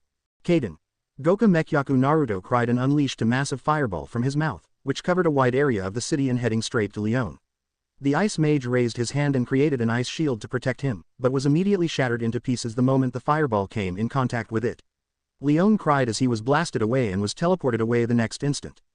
He's a dragon slayer too. Sting cried out in shock, and it was the same question everyone within the stadium was sharing. The feeling is different, Makarov said, but that technique, just like Natsu's. Naruto gained another point after an astonishing display of power. Such power. Jura of the Wizard Saint muttered in shock with sweats pouring down his forehead. This young man, he is at least Wizard Saint. No, he must be far beyond that level. Juvia turned her power into water, successfully avoided Naruto's kunai when he tried to attack her. However, before she could even think about making a counter, multi-clouds of smoke suddenly appeared around her. From there, multi-naked gray shot out and surrounded around Juvia, flashing her their charming smile or whispering flirting words to her. It soon became too much to Juvia and she passed out with a massive blush on her face. Gray-sama, she unconsciously muttered with heart-shaped eyes. Oi, what the hell? Gray cried out again, this time with a horrified expression. Natsu, however, was rolling on the ground laughing. Oirokugyaku haremu no jutsu. Naruto said simply and walked away, getting himself one more point, making it 3 points for Team A of Fairy Tail. What a devastating attack, Chapati cried while the men around the stadium were trying to clear their eyes from the images of a lot naked gray. It seemed Juvia Lockster is out of the game after that. Jaeger tried to retreat to the defensive line, but he didn't expect Naruto to tear through his plant defense with his kunai and deliver a powerful punch straight into his stomach, sending him into the air before disappearing as he too was respawn at a different area 10 seconds later. Narpudding was his next target, having easily avoided his attacks and see through his strong fighting style and defeated the purple man with one single elbow thrust. Beth of Mermaid Heel was defeated in one single kick to her back. Her carrot attack got turned into Naruto's food. Why hello there pretty boy. Naruto approached Eve with a kunai in his hand. Blue Pegasus. Same guild as Jenny Relight, eh? How Ito Fian. Eve pushed himself back before extending his right arm forward, with his palm opened, and then placed his left hand on his right forearm, unleashing a medium-sized snowstorm and firing towards Naruto. However, much like how he negated the other's opponent's attacks, Naruto coated himself in blue fire and melted away the snow around him. All around the Illusion City, Naruto was destroying every single contestant the moment they tried to avoid him, making his point raise rapidly. Rufus was getting his body punched around faster than his mind could memory Naruto's movements, while Juvia was still in her dreamland because of Naruto's harem attack. Jenny, what do you want with her? Eve asked and tried to increase the power of his attack. However, he was unable to slow Naruto's footsteps in the slightest. Naruto didn't reply, continuing making his way forward with slow footsteps. Eve's back touched against a building, and that was the moment he knew he was doomed. Result: Rufus Lore, -7. Narpudding, -8. Leon Vastia, -9. Eve Tierm, -11. Beth Vanderwood, -14. Juvia Lockster, -15. She continuously lose points because other contestant attacked her defenseless form. Jaeger, -17. Naruto Uzumaki got the first place and 10 points for Fairy Tail, a team with 99 points. Each contestant was attacked 17 times in the last 5 minutes. Utterly dominant, the crowd's attitude was changed completely at the incredible performance of Naruto. Line break. What now, Natsu? Naruto asked after joining his team on their watching position. You copied my technique. Natsu pointed his finger at Naruto's face but was instantly slapped away by the older boy again. Don't point your hand at me, brat. Naruto said simply rather than freaking out like, should NTU focus on the next matchup? He asked. Deep down he was quite satisfied with how things were going. The others decided to leave questions for later and returned their attention to the stadium. The battle was the last thing going on today. Go Fairy Tail, go! Mavis cheered earnestly as the announcements came on. Now if you excuse me, Chapati cleared his throat to silence the crowd. Let's take a look at the battle system. A hologram appeared on the air, showing the matchups. The matchups were decided by the organizers. I hope there is some interesting matchups, Yazima commented. The first round on the first day. Lucy Heartfilia from Fairy Tail A versus Flare Corona from Raven Tail. The crowd cheered as the two female mages walked forward from their teams, both with different feelings. Lucy, with nervousness, while Flare, one of confidence and hatred for her opponent. Lucy, show them your achievement from Naruto's special training. Natsu cried, cheering for Lucy. Good luck. Naruto nodded his head at her, but remember, don't push yourself. We're in the lead. For now. His words, along with the other mages of Fairy Tail's cheering, made Lucy calm down a little. Leave it to me, Lucy put on a confident smile. I'll definitely win. Can we just get started, Blondie? An annoyed Flare asked as her face turned into an even uglier look that made her look more mentally unstable than she was before. Lucy flinched slightly, but stayed strong. Makarov was completely fired up with who they were going against and urged her. The rival guild is led by the idiot Ivan. Come on, teach them a lesson. Despite his words and mood, the first looked completely serious in contrast with the third. What on earth is the purpose of Raven Tail? She questioned, and Makarov, who totally lost his cool, answered without thinking. Obviously, they want to humiliate us. So annoying. Mavis sighed and shook her head. I'd be fine if it were something as small as that. Despite her words, she still looked serious and stared straight ahead, unlike her happy self. The time limit is 30 minutes. Within the time limit, if one makes their rival unable to battle, then they win. Well now, the first round starts. Immediately after the signal, Lucy took out one of her keys and summoned her spirit open. The gate of the golden bull. Taurus. The white cow appeared, making a battle cry with his battle axe brought back for a slash.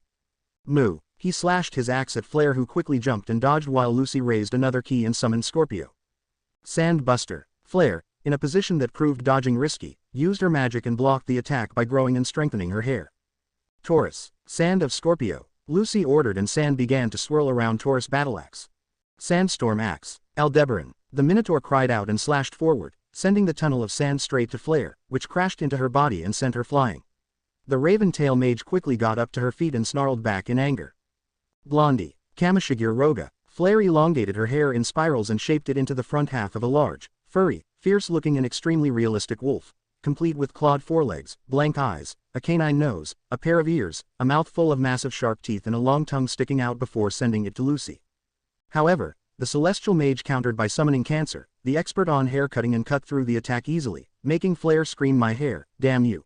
You bastard." She sent her hair into the ground and trapped Lucy, swinging her around by the ankle. However, Lucy wasn't given up just yet and used Flare's brought out her magical whip, whipping it forward and hooking around Flare's wrist, swinging her around as well. The crowd cheered at the hot battle between two incredible attractive girls. Wow, Chapati cried, there hasn't even been time to take a breath in this battle. Battle of the father-sons guilds. And battle of the women. Neither one is drawing back. But even with what was happening, Raventail were perfectly confident that they would win. Even if it meant using underhanded methods. Arg, Flare shouted, and she drilled her hair down in the ground. What are you doing? Lucy asked. Asuka. Naruto suddenly snapped his head up and ran away, much to his teammates' confusion. Naruto, where are you going? Urza asked, but Naruto already disappeared from view. Flare just tilted her head and smiled evilly, as she turned towards the crowd. Lucy caught on, and she quickly glanced at the rest of Fairy Tail who were cheering her on from the sides. She noticed that a bit of Flare's hair was moving very close to Asuka, as if it was about to pounce on her any second. Asuka-chan. For that second that Lucy took her eyes away from Flare, her opponent took that opportunity and whipped her hair at her. Now, Blondie, don't move or talk, or the girl dies. Got it? The Raven Tail mage chuckled softly, as she twirled her hair that was next to Asuka threateningly. That's right, nothing from you, and she proceeded to attack Lucy. She engulfed her hair in flames and whipped at the celestial mage continuously, leaving the latter on defense. Again and again, she continued to lash at Lucy, without a care in the world. From within the stands, Asuka called out to Lucy, not aware of the danger that was lurking around. Lucy, Natsu cried out, what's going on? Gray asked in shock. They were evenly matched until now, weren't they? Something isn't right, Urza muttered. When all hopes was about to shatter, Lucy heard his voice. Oi, Lucy. She snapped her head to the side and saw Naruto standing right next to Asuka, with one of his hand gripping the strand of Flare's hair. Focus on the fight, will ya? He encouraged her. Naruto. The master cried out in shock. Why is that in a place like this? Naruto. Mavis titled her head to the side and smiled at him. You're welcome, brat. He smirked and patted Asuka on her head. Lucy gave a thankful glance to him as she glared at the women gate of the twins. I open the Gemini. She called out to her spirit. In no time, she was free from her bounds and ready to go. Turn into me, she shouted. Yes, master. Gemini, who took the form of a naked Lucy with only a bathrobe wrapped around her body, appeared. Why are you wearing a towel? Lucy cried out in shock while the crowd going wild again. That was the last clothing I wore last time you summoned me, master, Gemini responded, as they grabbed on the bath towel, ready to strip. And no, don't, Lucy cried. Anyway, let's do it. Gemini understood, and rushed to their master's side to perform a spell that would surely defeat their opponent, as well as surprise the audience. They joined hands, and chanted the incantation. Magical power flared powerfully around them. Survey the heaven, open the heaven. All the stars, far and wide, show me thy appearance, with such shine, O Tetrabiblos, I am the ruler of the stars.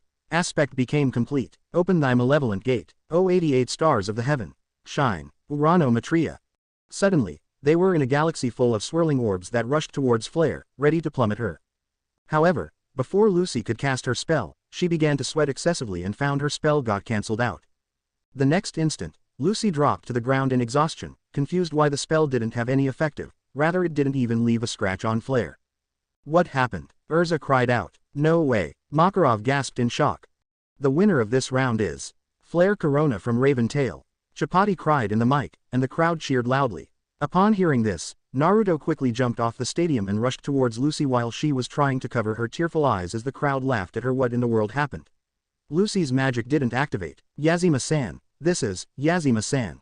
But the short old man was having a dark expression on his face, as he glared at a certain guild. The same expression Naruto was currently having as he stood beside Lucy and Natsu. The later was trying to fire the celestial mage's spirit up. Raven Tail, was all he said before Naruto turned around and kneed down in front of Lucy, who was furiously wiping her tears with the back of her hands. You've done well, Lucy. Naruto put a hand on Lucy's head, bringing her close to his chest. Let's go, you still have a lot to fight for. He put his other hand underneath her knees, gently lifting her up bridal style and walking away. In the end, Sabretooth managed to regain their number 1 place with 18 points after Organ Nonagir destroyed Warcry of Sabretooth. Flare brought back 10 points for Raven Tail, making them the second team of the first day. Lamia Scale got 3 RH place with Mistogen Jellal's defeat against Jura, as he was disturbed during the fight by Altair and Merity. Blue Pegasus claimed the 4th position when Ren Akatsuki defeated Arena Web of Mermaid Heel. Fairy Tail, a team, while losing, got 10th point in their possession, so they was only pushed down to the 5th place, followed behind by Mermaid Heel, Fairy Tail B team and Cordo Cerberus. Line break. What the heck is Fairy Tail Team B was doing? A rather drunk Kana said, sitting on a table with a bottle of wine in her hand. We've lined up almost all the strongest members of Fairy Tail and yet you guy got nearly made it last. After the Grand Magic game, both Fairy Team went to visit Wendy and Carla to make sure that she was okay before heading to the nearest bar, with Kana being the one who chose it. Sorry, it was all Juvia's fault. Mira, the one who was the nearest to the water girl, patted her on the shoulder comfortingly. You're talking big for someone that was too busy touring the bars around here to come cheer to for us. Elfman said, and he immediately got a glare from Fairy Tail's Ace's daughter. I was watching. All the bars have Lacrima Vision installed, you know. Well, why don't we drink a toast to commemorate Team B crushing defeat, and Team A great performance? A drunk Makarov asked, raising his cup of beer. It's going to be my turn tomorrow. It'll definitely turn things around, Naruto said with a very confident smile. Speaking of which, where is Naruto-kun? Mira asked in confusion, looking around to search for the man who utterly dominated the hidden game. Now that you mention him, I don't see him anywhere too. Urza said with a nod of her head. Did you see the way he is glaring at Raven Tail this morning? Mira asked. I hope he is alright, he looked really scary, you know. Don't worry, he will be fine. It was the first master of Fairy Tail Itd. Been a long time since I saw Naruto that way. He got every right to feel angry after all. Master Mavis, do you know anything about his past life before you accepted him into our guild? Levi asked, curious about Naruto's origin and how did he have so many magic like that. Well, young one, it's actually not my place to tell you. Mavis shook her head, but I can tell you that all of his powers come from the will to protect his friends, his family, the people he cares about. Mavis closed her eyes. Naruto once lost everything he held dear in his life and started forgetting what it was like to be surrounded by friends and family, also losing his belief in life. How sad, Mira said with a low tone, as everyone was also quiet and listened to the first master's words. I asked Naruto to join Fairy Tail many years ago because I believed that someday, my pride guild can bring those feelings back to him. Mavis smiled at them. He might not show it, but I believe that Naruto cares for you all more than anyone else in this world. I see. Lucy, who just arrived with Gray, nodded her head in agreement. Enough with his sad stories. The first master suddenly cheered out loudly and stood on the table as well. Let what we learnt, got an archive today, become the seeds and motivations for tomorrow's victory. Yes, well, raise up again and show them all, want we? Makarov followed after his great predecessor. Yes, our goal is no one of fury. They all cried out and started to party their heart out. Minutes later, while everyone was still partying inside the bar, Mirajan decided to leave the place and return to Fairy Tail B Team Lodge. She didn't drink much, so her head was clearer than her fellow guild mates inside the bar. Mira was quite confident that tomorrow would be her turn to fight, and she was going to do her best for the sake of her guild. Thinking about tomorrow, Mira almost jumped in surprise when she heard Naruto's voice coming from behind her. Good evening, Mira. Sure enough, it was Naruto, who was standing with his back leaning against the wall of the bar. Naruto, where have you been? She asked, Trying to calm her racing heart down. Why didn't you come in and join us? She asked. I am just a clone. He said boss is somewhere else but he doesn't want Raventail to try anything funny again so. He sent you here to watch out for us. Mira smiled at him like a guardian angel. I won't call myself like that, but yes. Naruto nodded his head. You're going home already. Mira nodded her head. Would you like to? Can you walk me home? Mira interrupted him again. This time she took one step closer and looked up at him in the eyes. The dress she was wearing was giving her a very generous view of her cleavage, especially with Naruto's height, and it took him a lot just to look at her in the eyes. Alright, let's go. Naruto nodded his head and walked ahead. Mira walked closer before linking her arms to his. Her smile brightened when Naruto didn't do anything to stop her and the two of them started mixing into the crowds of people on the streets of Fury. Fairy Tail Team B's lodge was only 3 blocks away from Honeybone Lodge, so it didn't take him long to get Mira to her place. Fairy Tail surely would party all night long, so her team wasn't going to return soon. So Naruto, I know that you weren't with Natsu and company during their journey at Celestial Realm. Mira spoke up, starting their conversation 3 whole months right. The blonde nodded his head. What did you do during that time? Since, I take that whatever changed you happened there. Not much, I mostly trained to prepare for the Grand Magic Game. He decided to leave out the part about Hisui's plan. There was no need for Mira to get worried about it. Seriously, you sent Acknowledger running with its tail between its legs and you still needed to train? Mira asked with a playful tone. I also met a girl. Mira's smile instantly dropped. Oh, whatever these changes you guys are talking about, maybe it is because I have grown a soft spot because of her. Naruto said casually. We met while she was at work and, you know, between a man and a woman, things happened. I see, good to know then. Mira nodded her head. I wish the two of you can be happy with each other. For some reason, she felt a little sad and disappointed after hearing that from Naruto. Yeah, Naruto nodded his head before turning to Mira with an amused smile. Wait a second, are you jealous? What? Mira was taken apart by his question. What are you? Mirajan Strauss, you like me, don't you? He inched closer, making Mira take a step back in caution. Don't joke like that. The girl managed to gather her courage and shoved him back with a bright blush on her face. Relax, I was just kidding.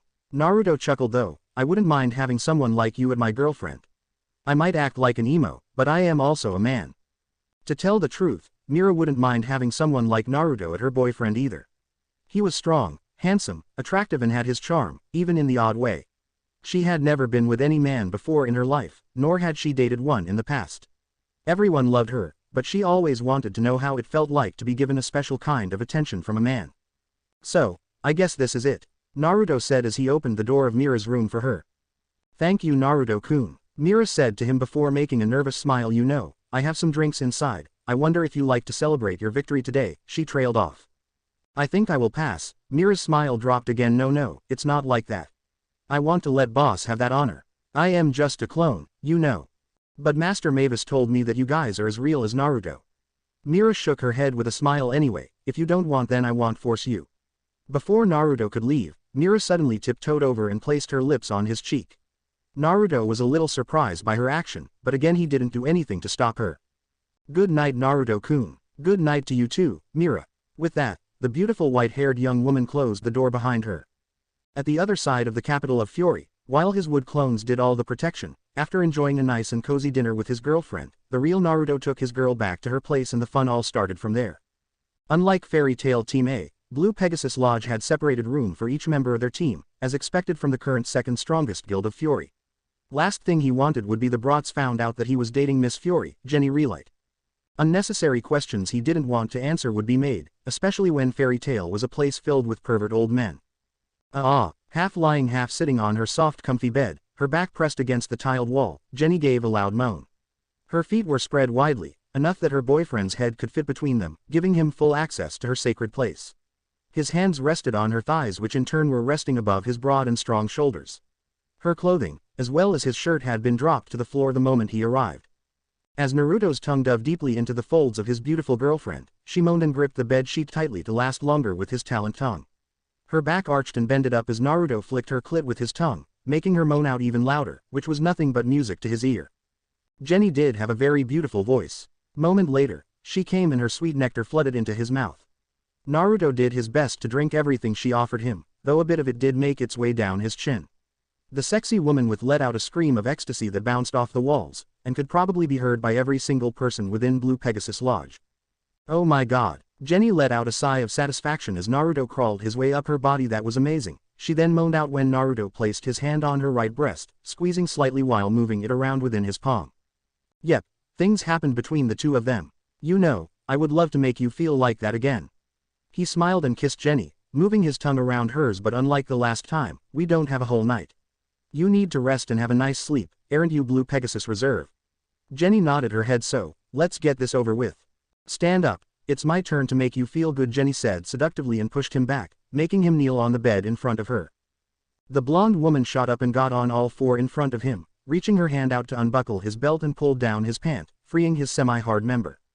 Putting one hand on his thigh and the other around his cock, Jenny started slowly stroking him, but she couldn't resist the tempting sight for long after all this time.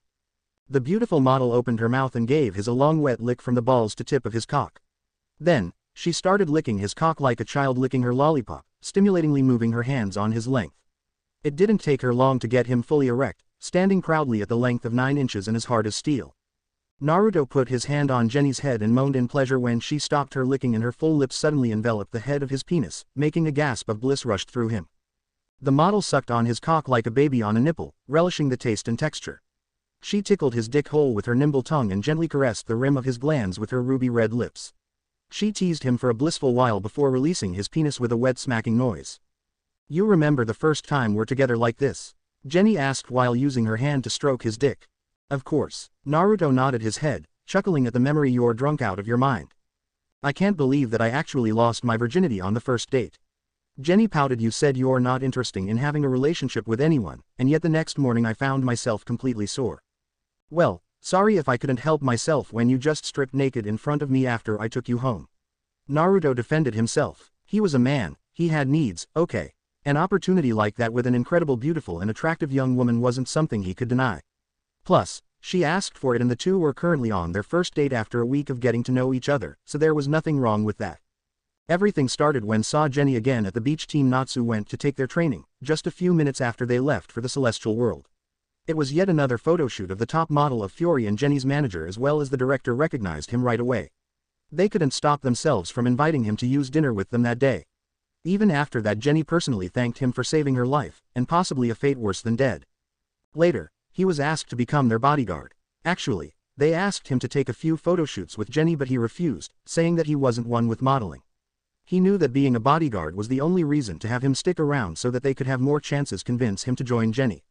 Since he was short on money at that time and all fairy tales mages were on training trip, there was no mission request left for him to do to earn his living. And so, he became their bodyguard for 3 months, waiting for Team Natsu to return, at the same time, training to shape his strengths back to how they originally was. After a week of getting to know each other, Naruto didn't think that Jenny's feeling for him could grow that quickly. She was the one who took the first step and asked him out for a date. Even though he said he wasn't interesting, she kept following him around and started making a screen about it. So, he got no other chance to accept. At that moment, he didn't know she had very low tolerance for alcohol. Things happened and the next morning, she demanded him to take responsibility.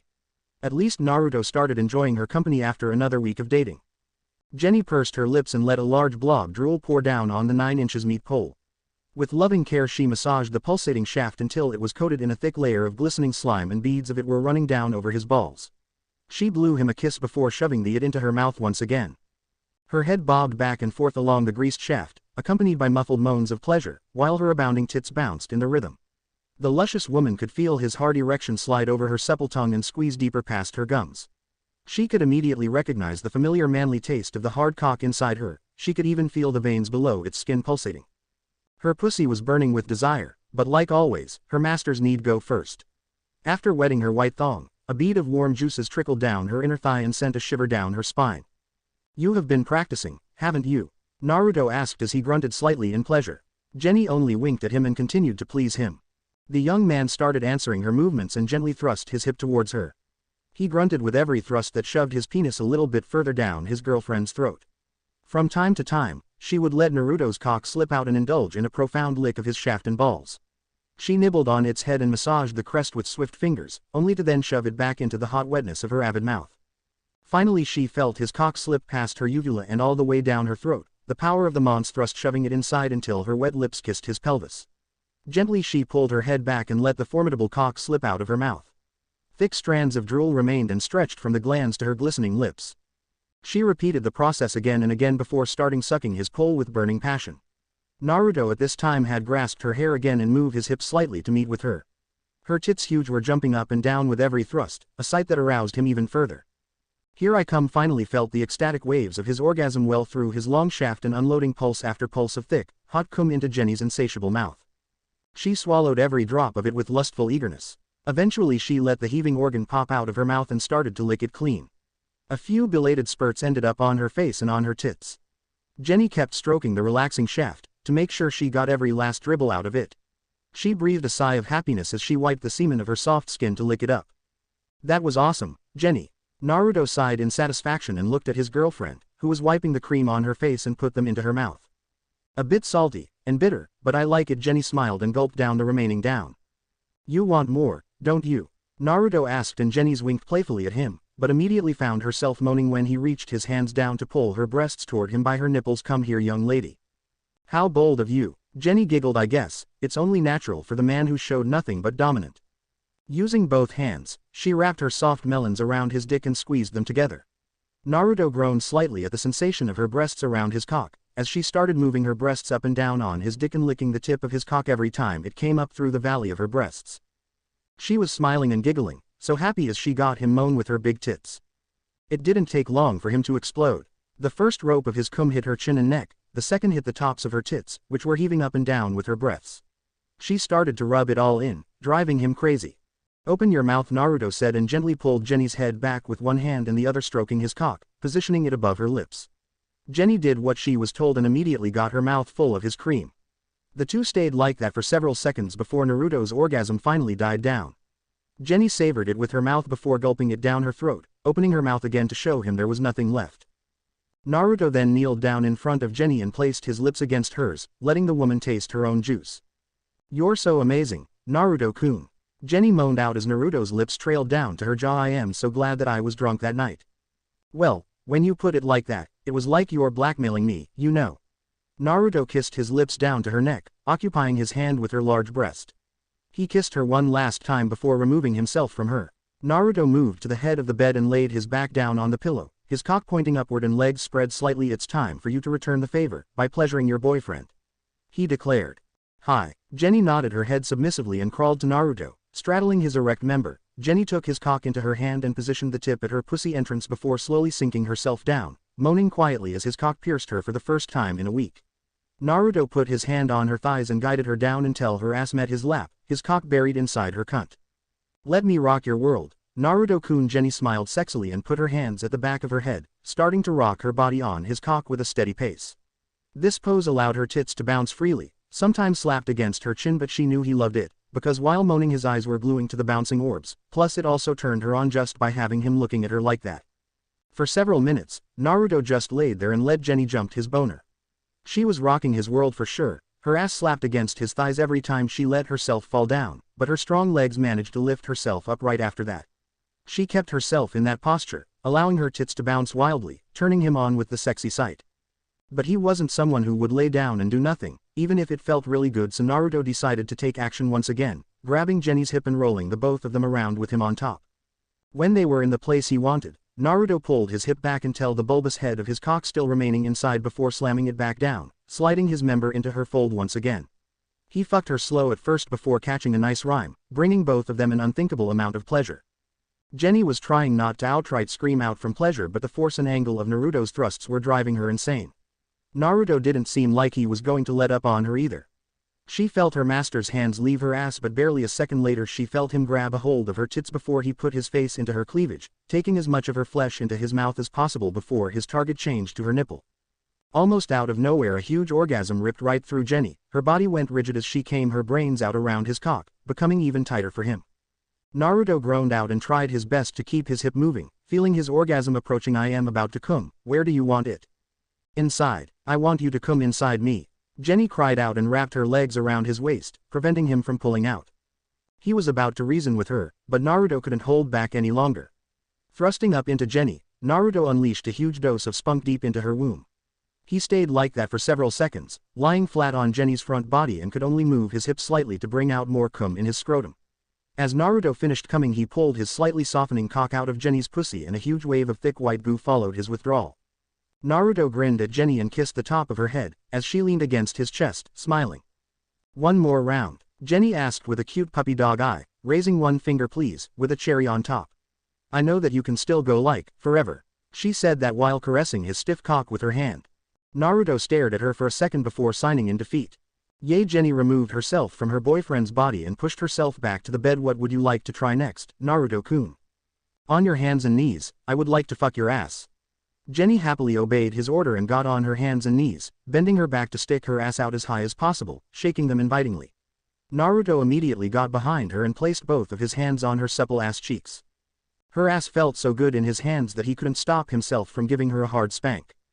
"Kya, Naruto-kun, sorry, can't help it." Naruto chuckled and spread her ass cheeks apart, putting his cock into her ass crack and squeezed them back together, slightly thrusting his hip. "Your ass is as incredible as your, Jenny." While being her bodyguard, Naruto had seen her made sexy postures with her ass countless times and still never thought about a chance of fucking it for real. He got Miss Fury as his girlfriend, could it get any better? "Then please, have your way with them." She smiled and braced herself. "I am ready." "Gladly, my dear." Putting one hand on her hip, Naruto lined his cock with her rosebud and slowly pushed himself in, moaning out loudly at the incredible tightness. Her anal crushed his cock with great pressure, like a glove several sizes too small to his dick. When he was sheathed inside her, Naruto had to put it like that for a few seconds to get used to the tightness. What? Too tight for you, Naruto-kun?" Jenny asked teasingly with one eye closed. The woman groaned out slightly in pleasure when Naruto slid 1 inch of his dick in and out of her anus, letting her get used to his size again. "You're so big inside me, Naruto-kun," she sighed as he slowly fucked his cock into her butt. Naruto then sped up, shoving his big, thick meat up his girlfriend's butt. His hands left her hip and took a hold of her arms. Naruto pulled them back by the elbow, causing her back to arch even more than before and her breasts to jut out and bounce.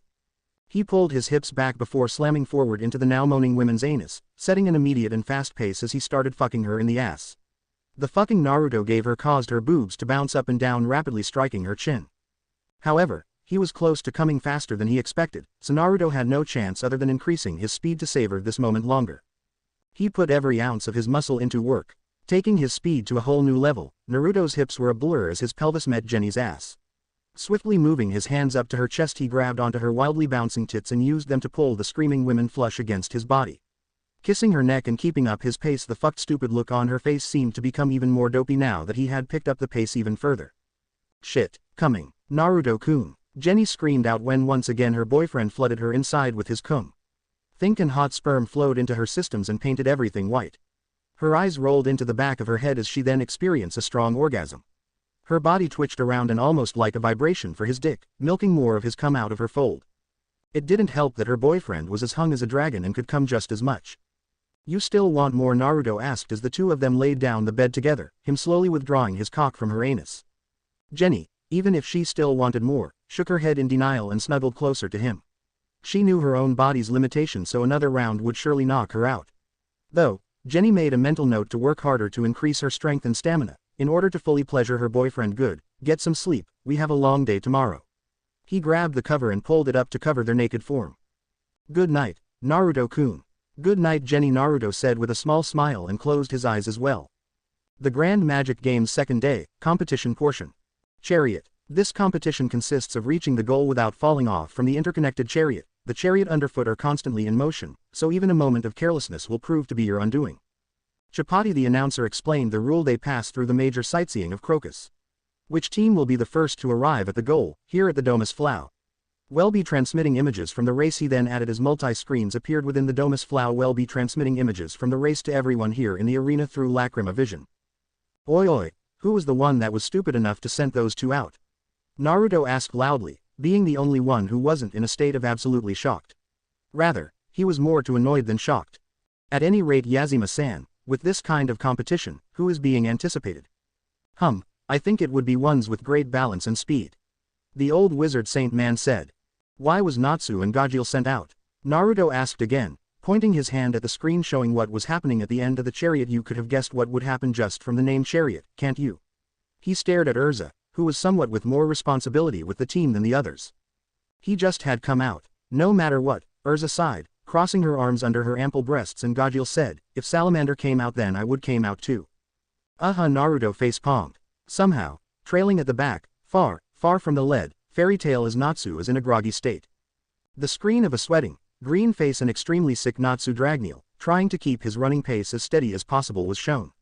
The pink-haired boy looked like he was about to collapse any seconds. Right next to him, Fairy Tail B's Gajeel and even Sabretooth's Stinger in the same condition. Just like what Chapati was announcing, only a step before him, Gajeel and Sting were in the same condition. What in the world is going on here, Yazima-san? The three of them seemed to have something in common. The one who was currently in the lead is Raventail's Kurohybe and behind him was Blue Pegasus Ichiya, who was running while screaming men all the time. Lamia Scales Yuka and Risley from Mermaid Heel were following right behind the perfume user of Blue Pegasus. Somewhat further behind was Quarto Cerberus reserve member Bacchus, who apparently beat Kana in a drinking contest last night much to the shock of Fairy Tail's mages. It seemed the alcohol from yesterday hasn't worn off just yet, said man. However, after seeing the effort everyone else in the race was putting out, Bacchus used his immense strength to destroy the chariot was standing on, lifting all nearby chariots linked to it in midair as a result, causing his opponents to lose their balance and enabling him to overtake them, gaining first place and winning 10 points for his team. Well, isn't that impressive? Naruto asked with a smirk. Followed after him, in order was Kurohybe, Risley Law, Yuka Suzuki, Ichiya. What was left was the three Dragon Slayers. Now back to the remaining three. It seemed they battling it out for last place. The lacrima shown the remaining three. Everyone was alright laughing at the three pathetic Dragon Slayers of current and former strongest guilds of Fairy Tail. So this is how people mean by making fun of Orga snickered at them. This is so basic, huh, Rouge? Dragon Slayers bad in transportation. It seems Rouge nodded his head, even though he thought that it was only him and Sting. Could it be Laxus too? Mira asked, looking at Laxus. Don't said a word to anyone else, growled Laxus. Juvia think it's quite obvious already thought. Fine then, Sting cried and slowed down. I will give it to you, this victory. Well, continue to win after this. Just 1 or 2 points, we can do without. Hey, then don't go crying about that. 1 point later Gajeel smirked and pushed forward along with Natsu. They look pathetic. Even thought they can't summon any strength. They're still taking this seriously, Sting muttered, but everyone could hear what he was saying. Can I ask just one thing? Sting stopped and asked them, why did you guys enter this games?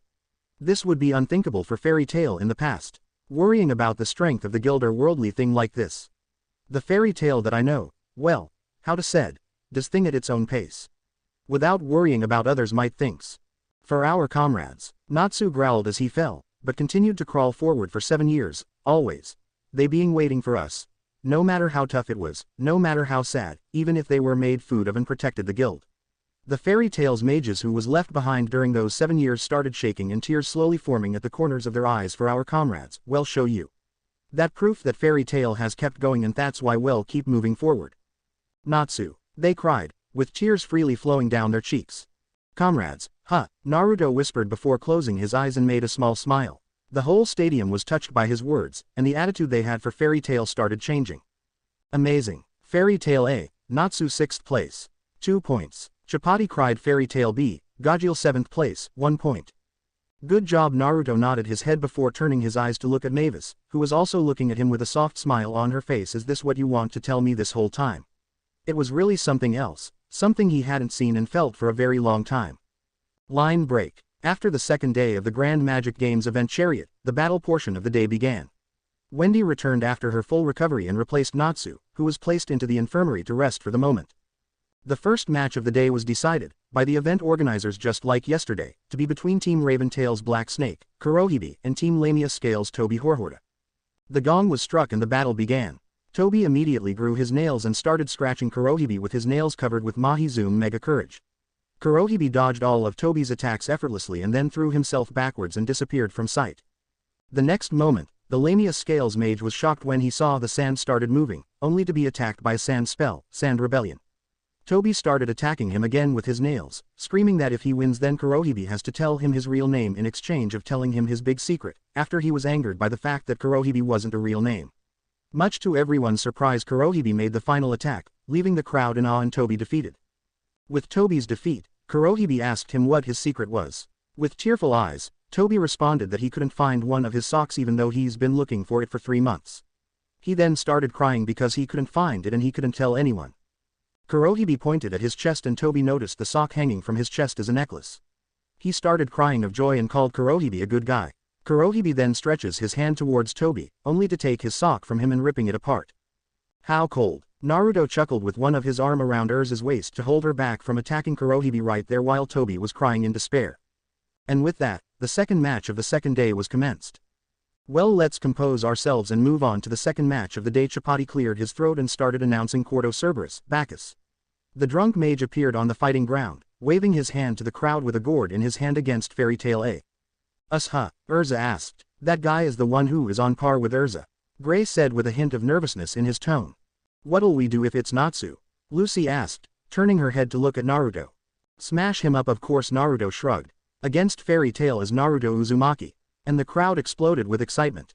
Here we go. Naruto jumped off the watching stance he was standing on and leapt forward, landing softly on the fighting ground just a few feet from Bacchus, who clearly didn't want to take him serious.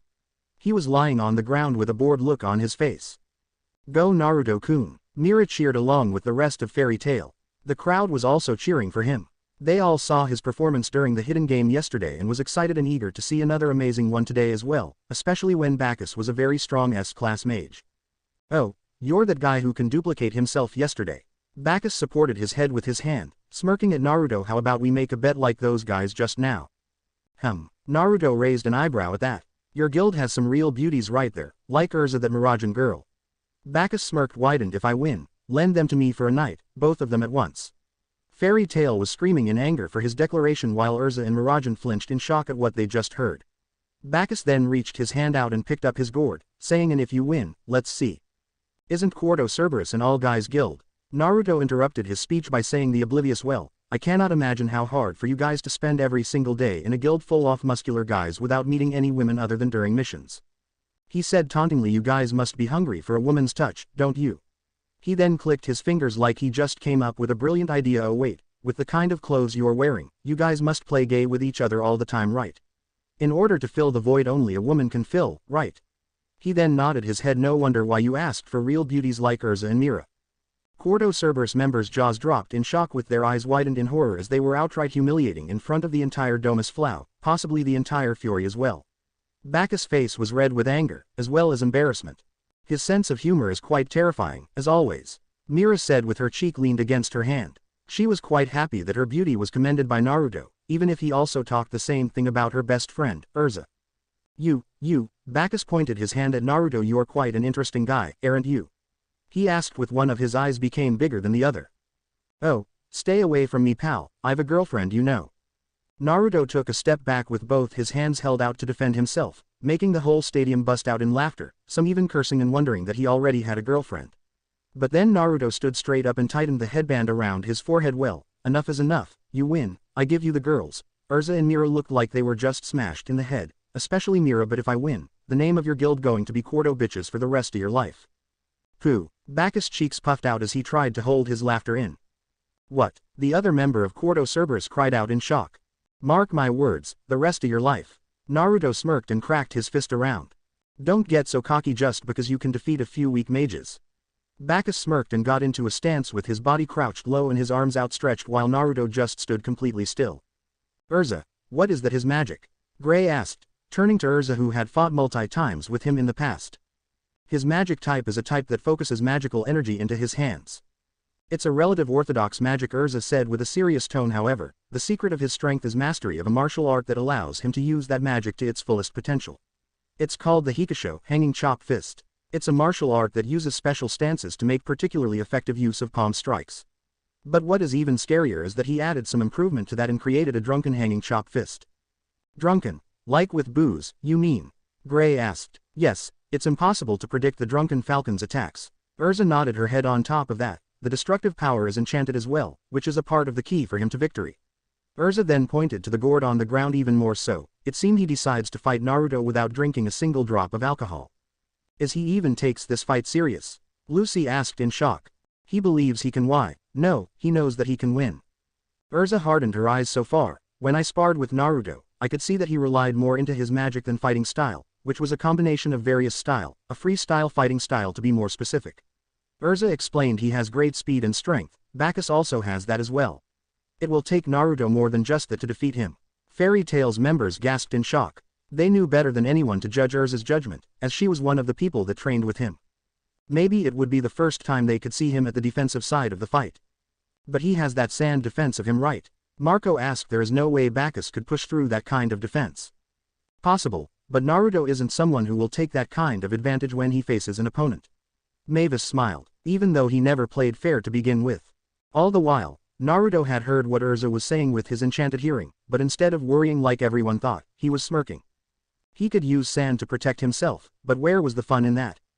A night of dream with those girls, how wonderful, Bacchus said, still keeping the smirk on his face. As soon as the gong was struck, Quarto Cerberus Mage leapt forward and charged at Naruto, his fingers put together, and was about to strike Naruto's head. When suddenly Naruto moved his head out of the way so fast that no one was able to see his movement. His hand put together in the same style as Bacchus' hand and thrust forward, striking his chest with such force that everyone could feel and hear the impact. Bacchus coughed in pain, his eyes wide in shock, and the man took several steps back while holding his chest before collapsing down to his knees. The whole stadium was stunned for what just happened. "What did you do?" he managed to say between coughs. "Don't worry, I didn't aim for your heart, so you will live," Naruto said simply. "Hikusho, so this is how the martial art of this era has become?" he asked loudly, mixing various styles together to come up with a new style, but not make it stronger but weaker. "What a joke." He laughed and picked up the gourd and then threw it to the spot in front of Bacchus. "Drink it." "What?" the Quarto Cerberus Mage asked. "Since I can't get drunk, I cannot show you the real drunken fist." Bacchus' eyes widened in shock at his statement. The mages, especially Fairy Tail's mages, were surprised by it as well. "However, let's me show you, the accenter of your so-called Hikusho." Naruto took a stance, with his middle and index fingers put together. "Juken." "Juken?" Urza asked in surprise, with a bead of sweat running down from her temple. She just learnt that Naruto had never gotten serious with them, both magically and physically. Gray was right, this man, he was a powerhouse. "Fine then." Bacchus picked himself together and stood up, picking up his gourd. "Let's put an end to things then." And he gulped down all the wine within the gourd. He drank it. Lucy said, "Now he's seriously. Here he comes, Naruto-kun." It was Mira who said that, as she prayed for Naruto to win. Not that she didn't believe in him, but it was natural for her to hope that her friend would come out with the win. Pua. Now that he was drunk, Bacchus' movements became unstable. He then shot forward with speed far greater than before. In a blink of an eye, he passed Naruto and cried out victoriously, "It's useless." However, before he could celebrate more than he already did, Bacchus coughed out a mouthful of blood and fell down to his knees. Naruto, however, was completely unharmed. "How?" was all Urza could say, as she was the only one that saw Naruto dodged all 7 strikes of Bacchus by hurling his hands out of the way with the back of his wrist and thrust his fist into Bacchus' midsection with such force that a small shockwave could be felt, but all mistook it as a gust of wind, the same place the man with larger muscles was holding. While Naruto was still standing, not even a scratch or damage on his body. "Blindly charge into a fight like that," Naruto said while turning around. "An internal bleeding is the least you can get." Simple. Because Naruto already fought with a certain green beast of Konoha in his drunken state and came out with the win, but not after being healed from several broken bones, ribs. "Still have the strength to stand, haven't you?" Naruto asked when Bacchus tried to get up to his feet. "All right then." Naruto shot forward and struck his opponent, this time not with Juken but with a real punch, right in the face. Bacchus' tooth was knocked out of his mouth after that, but he barely had time to turn his head back when Naruto thrust his knee into his abdomen, twisting his body around to send his elbow into his face, breaking his nose, and to end the fight, Naruto raised his leg and stomped hard into his stomach, sending him rolling on the ground several feet before running after him, with his fist glowing with blue chakra. "Hold tight," Mavis said, and while confused, everyone did as what they were told, holding on to each other or anything firm to hold on. With the last strength left in him, Bacchus put his hand onto the ground and pushed himself out of the way, making Naruto's punch miss him for only a mere inch and went straight to the ground. Before he could even think of returning the favor, an unthinkable feat stopped him from doing so. From the place Naruto punched, cracks started appearing and spreading all over around the fighting area before becoming gigantic craters, shaking the entire domus floor with the force of a small earthquake, much to the shock and awe of everyone. The mages, save for Mavis, lost the ability to pick up their jaw from the ground, as they stared at the destroyed fighting ground in absolute shock. "Oh, this is pure gold," Mavis giggled at the shocking faces as the craters returned to the ground and the shakings finally stopped. "I hope I can use a camera." Bacchus' face lost all of its color and he was as pale as a ghost, looking at Naruto like he was looking at a monster. I yield," he stuttered, and Bacchus' gourd was defeated just like that. The same man, who showed an incredible feat of power during the chariot game at the beginning of the day. Winner by opponent forfeited. Chapati was still trying to pick himself together, said Naruto Uzumaki of Fairy Tail, a team. At that moment, All members of Team Natsu and those who trained with Naruto realized that he was still going extremely easy on them during the last 5 days of the training trip. Line break. What the hell was that? Mirajan asked Naruto after he returned to Fairy Tail Team A's watching stance, which was right beside Fairy Tail Team B's place. The third match was postponed for a few minutes so the organizers could fix the stadium. Naruto destroyed. You could have killed that man. She asked with her hands on her hip. Well, I don't want Fairy Tail's pride girls fall into a guy like that, so, yeah. Naruto shrugged and waved to Makarov when the man gave him a thumb up, along with the rest of the older men of Fairy Tail. You were saying.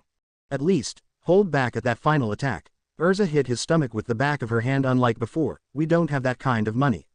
Relax, I will try next time. Naruto grinned. Okay, so another 10 points for us. Wendy looked at the chart and saw that they had climbed to the second place with 22 points. We're at second place. We still cannot tell anything until the end of day.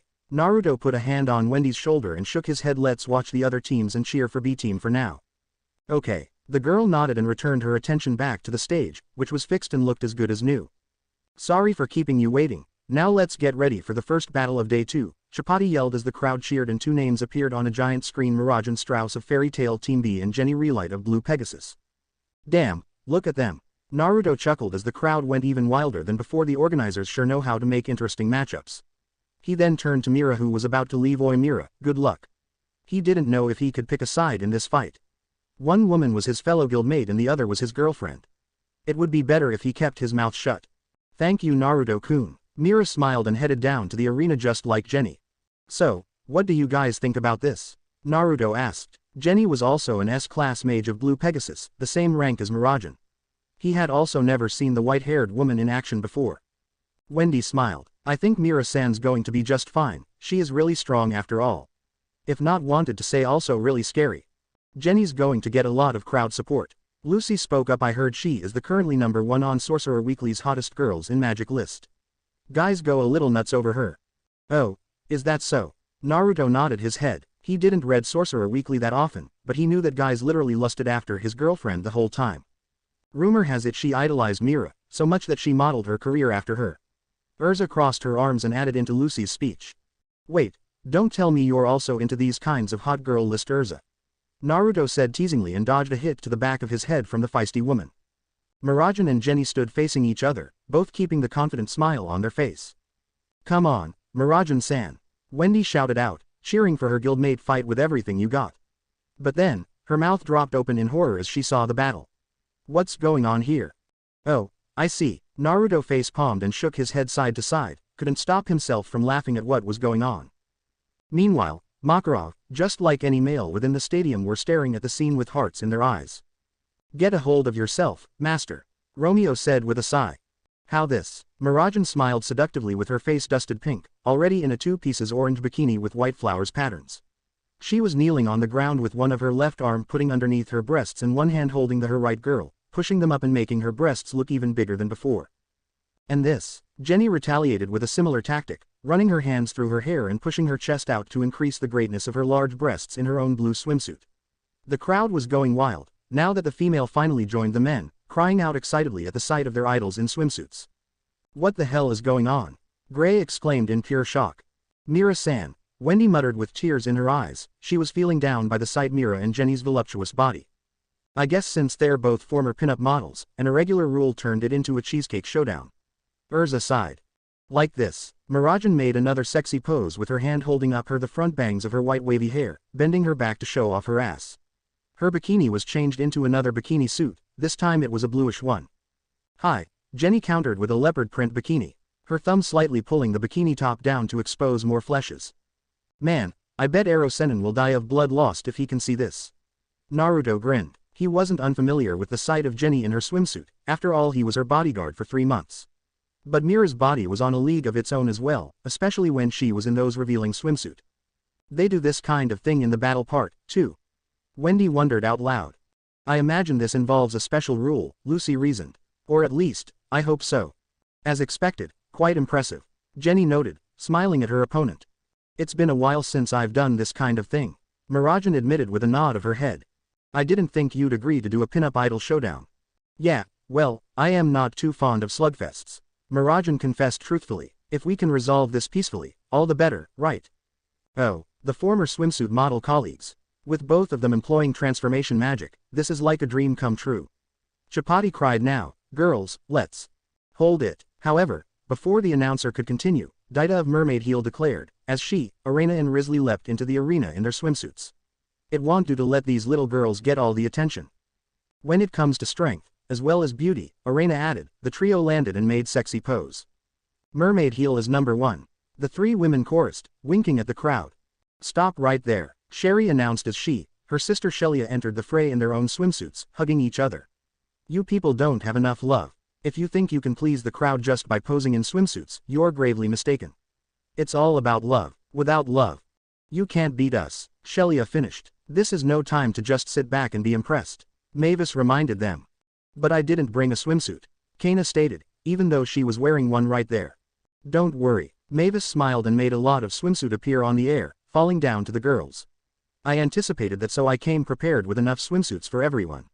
She then flew to Team Fairy Tale as girls and said, you three can't just sit back and watch either. She reminded Urza's group, let's all join in. When other people from the cheering section take the field, doing nothing is not an option. Urza declared and entered as well with Lucy and Wendy. Well, don't be so shocked kids, Naruto patted Gray, who was still in shock, on his back. After all, they have their own pride as girls, after all. I think this has gotten out of hand, Mirajan noted, the rest of the female mages clustered in the arena in their swimsuit.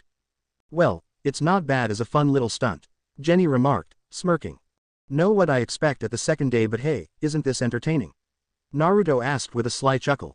Still in all, this match is just between Mirajan and Jenny. Chapati reminded everyone, especially the men who was trying to hold their nosebleed because of so many beauties in swimsuits on the field. In that case, there's no point in us being out here. Levy pointed out. The main thing is that we have fun, Mavis stated and dashed on the ground, mimicking Kana's pose. And how is that a ghost like you get such a kick out of this? Kana wondered out loud. I bet anything her personality has an effect on the mood of our guild. Lucy said, mostly to herself. What, you're here, too? Urza blinked, spotting Evergreen beside her. I won't let you people hog the spotlight, Evergreen replied, with a smirk, her sizable breasts bouncing. The next theme is school swimsuits, Chapati announced loudly, and Mira immediately changed into one, kneeling next to her sister Lizanna, Levy and Wendy. The last girl was trying to cover herself. That doesn't make me happy, Wendy wailed. Why are we suddenly in weird fetish swimwear? Levy wondered out loud, with a massive blush on her face. You don't really look out of place, Wendy, Lizanna remarked. Next up is bikinis and thigh-high stockings, Chapati declared. Jenny made the best out of it, with a red bikini with black strips and matching black stockings. For some reason, this feels even more embarrassing than the swimsuit alone, Lucy noted, looking at herself. She was in her white bikini and black stockings as well. Moving on, girls in glasses, Chapati cried. Mira changed back to her bluish bikini, but with red glasses. Naruto noted that she was indeed a top-notch model, really knew how to make herself look sexy and seductive. This isn't any change for me. Lackey shrugged her shoulder. Cat ears, Chapati was on a roll. Is there any point for me to wear them? Carla sighed. Oi, that guy is getting ahead of himself, isn't he? Naruto asked in annoyance. This was really getting out of hand. Bondage, Chapati announced. This is also a form of love. Sherry cracked her whip around. You are too into it. Shelia gaped at her sister. Well, Urza, Evergreen taunted, in her wine-color latex. Are you about ready to admit defeat?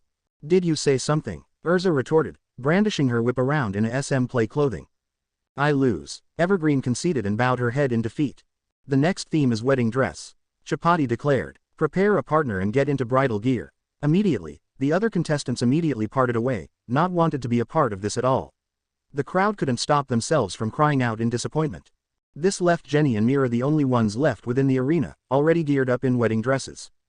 What should I do? Mira thought to herself. In truth, she already had one partner in her mind, but she didn't know if she would be allowed to pick him or not. He already has a girlfriend. What if she is among the crowd and see us and got the wrong idea? But it's alright, right? This is just a competition. We're also fellow guildmate. It'll be alright, right?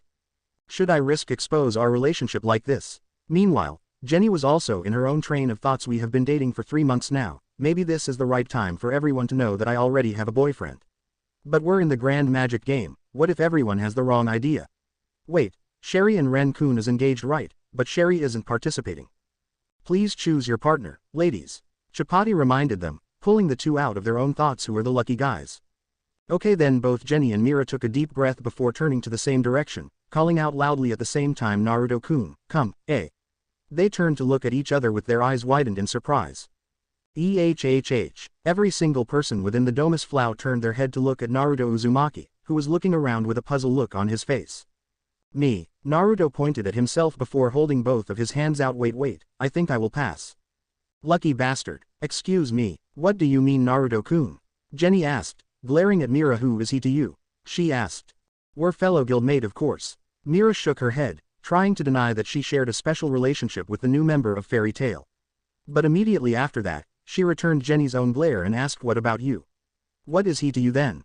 He's my boyfriend. And she dropped the bomb. There was a massive hum made by the people inside Domus Flow, and once again their eyes returned to Naruto. We started dating 3 months ago. It's you? Mira asked in surprise. No matter what happened, she would never think that the girlfriend who Naruto talked about last night would be Jenny Relay, the girl who replaced her to be the top model as well as the #1 made you want to be your girlfriend, the same girl who became Miss Fury this year. Oh, I guess it's quite shock, right? Jenny managed to put on a cocky smile. It wasn't so bad, after all. Guess who the lucky girl is?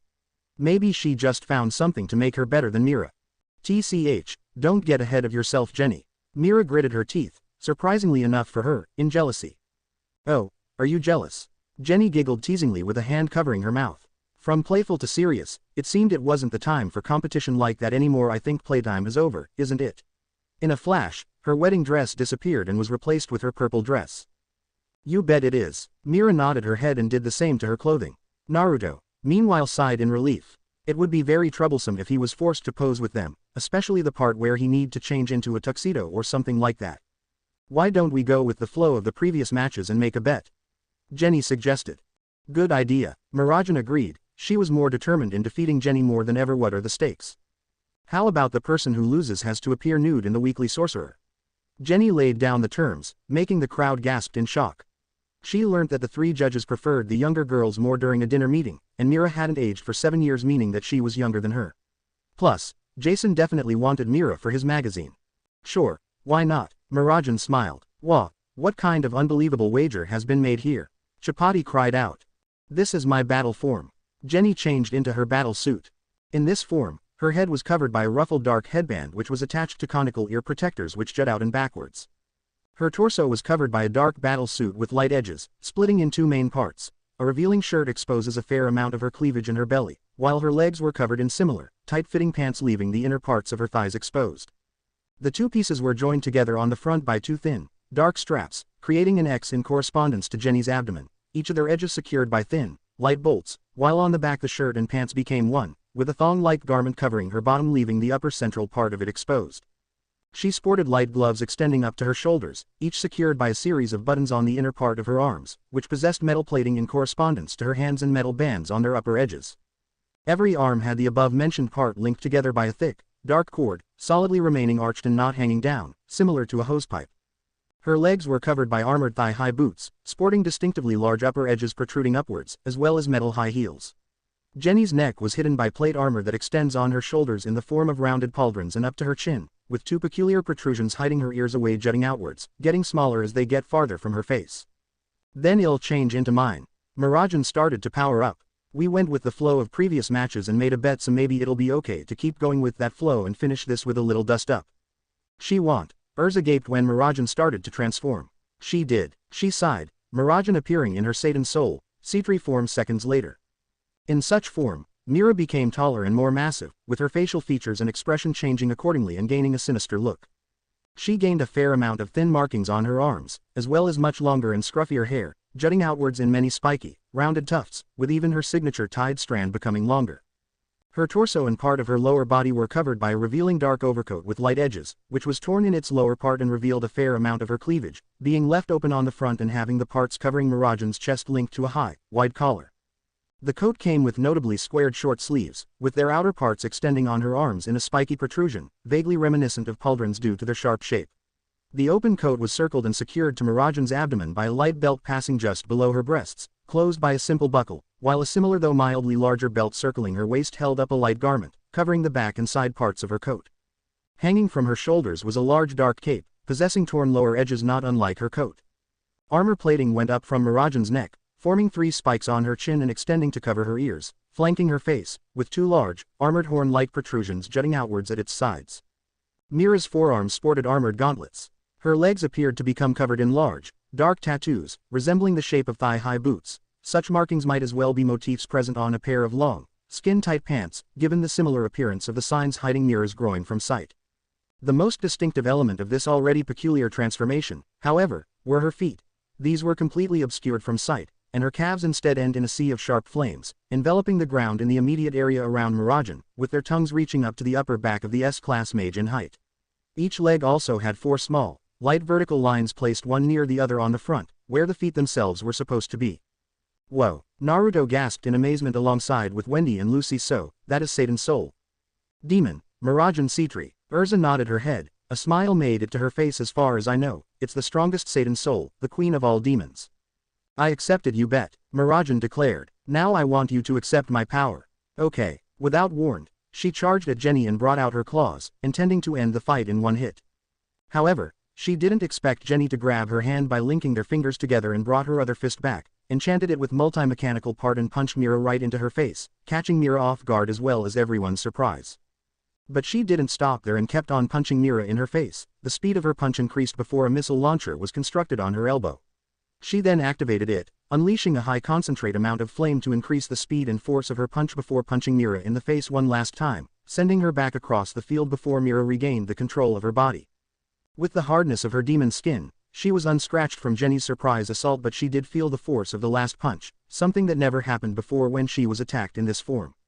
While everyone was gasping in shock, Naruto was slowly sneaking away before anyone could notice he was gone.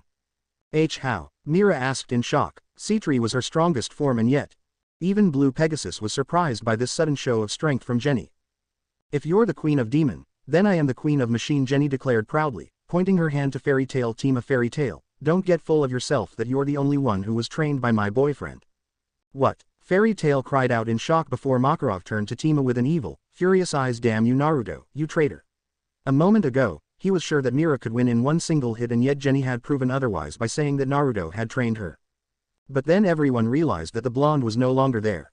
Where did he go? Lucy cried in shock. Back in the stadium, Mira's eyes hardened as she glared at Jenny. Naruto trained you? Mira asked. This time, she would be more careful. Yes, you want to see more? Jenny cried and raised her hand, making small parts of an object appeared around her arm. Then the parts smashed into each other around her arm and formed a large, round-shaped object with complicated design that covered nearly 1/3 of her arm. Pink energy started to gather into a point in front of the machine on Jenny's arm, turning larger and larger with each second. Mira's instinct screamed to her danger was coming and immediately flew out of the way just in time. Jenny shot a beam toward her. The place Mira was standing on just a second ago exploded when the laser beam made contact. However, Mira barely had time to think of Jenny's power because the blonde-haired beauty shot the pink laser beams at her like a massive gun. I am not done yet, Jenny shouted, and some parts of her railgun opened, revealing missiles inside. Said missiles were then launched at Mira.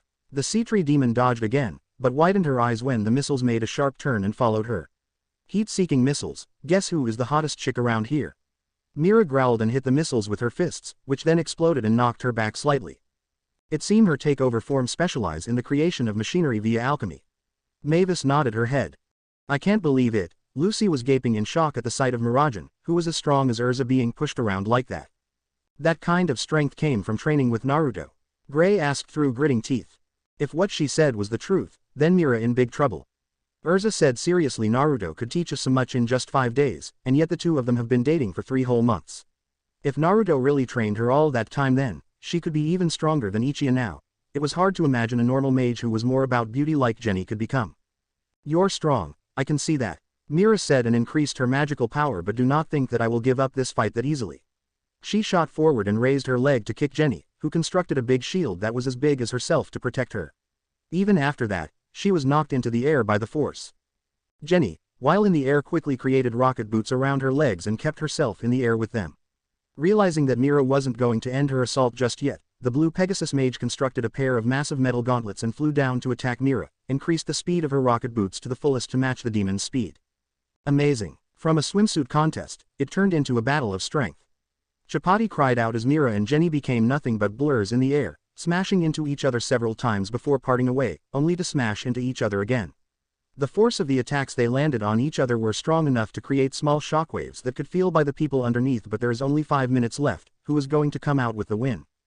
Shit, Jenny cried as she was tackled by Mira around the waist and crashed onto the ground with such force that she left a crater there. Mira then shot up again and put her hand together, forming a large amount of dark energy into an orb that busted into dark flame moment later and shot it down to Jenny, who raised both hands and put all of her magical power into one final attack. Mira widened her eyes in shock when an extremely large, long-barreled cannon, complete with a power core and energy reading meters, was constructed. Ah! Jenny screamed and fired the gun without the need to aim. An enormous beam, roughly the size of a statue at Domus Flow, was fired and traveled extremely fast, crashing into Mira's dark orb of magic and completely wiped it from existence. Mira snapped out of her own shock when her attack disappeared and shot out of the way just in time the beam went past her. Even if she wasn't hit, Mira could still feel an enormous amount of power as well as heat within the blast. If she was hit, she didn't know if she could come out unscratched again, even with her demon skin. A second later, the beam died out and Jenny's cannon shattered into pieces, her takeover form disappeared as well, leaving Jenny in her base form dead tired, breathing hard from using the very last of her power. Well, losing like this isn't so bad, after all. Jenny sighed as Mira touched down next to her and made her C3 form disappear. You're so strong, Jenny. Mira smiled and helped Jenny back to her feet, throwing her fellow model's arm on her shoulders, all by training with Naruto-kun. Yeah, but I still need to work more to be at your level. Jenny nodded her head tiredly. She then paused for a second before looking at Mira. Say, Mira, you like Naruto-kun too, don't you? I mean, in a special way, more than just a friend.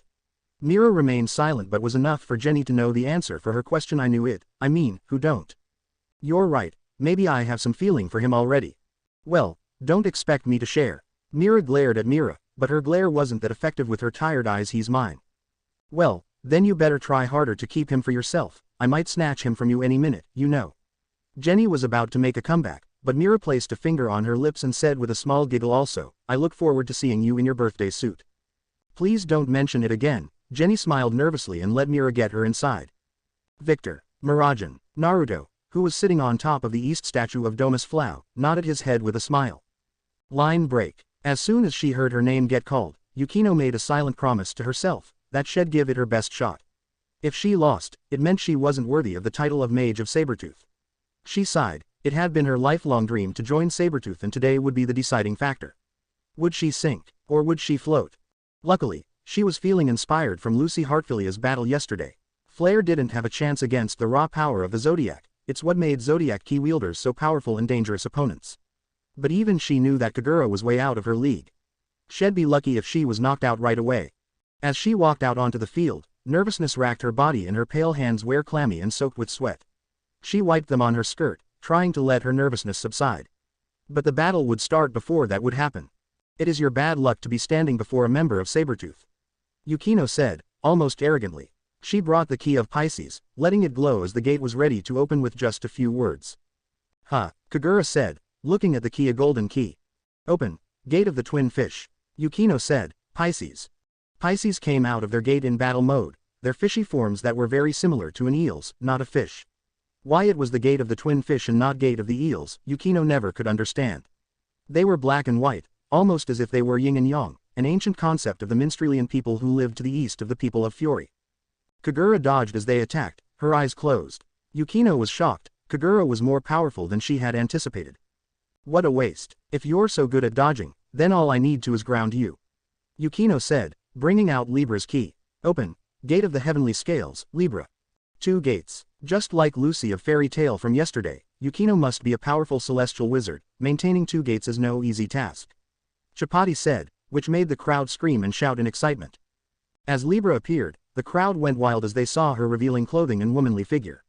Hearts could be seen in about half of the men present. Another stunningly beautiful zodiac spirit. Chapati yelled out of the screams of Libra. I love you, and other words of a pervert.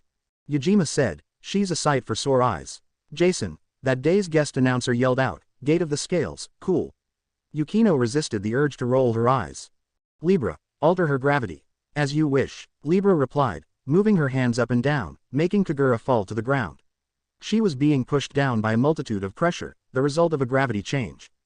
Pisces, Yukino commanded. The twin fish, already knowing what she was thinking, went to attack. However, Kagura had escaped at the last moment, by jumping. Libra, make her gravity, make her go sideways. As you wish, Libra said, making Kagura fly into a statue.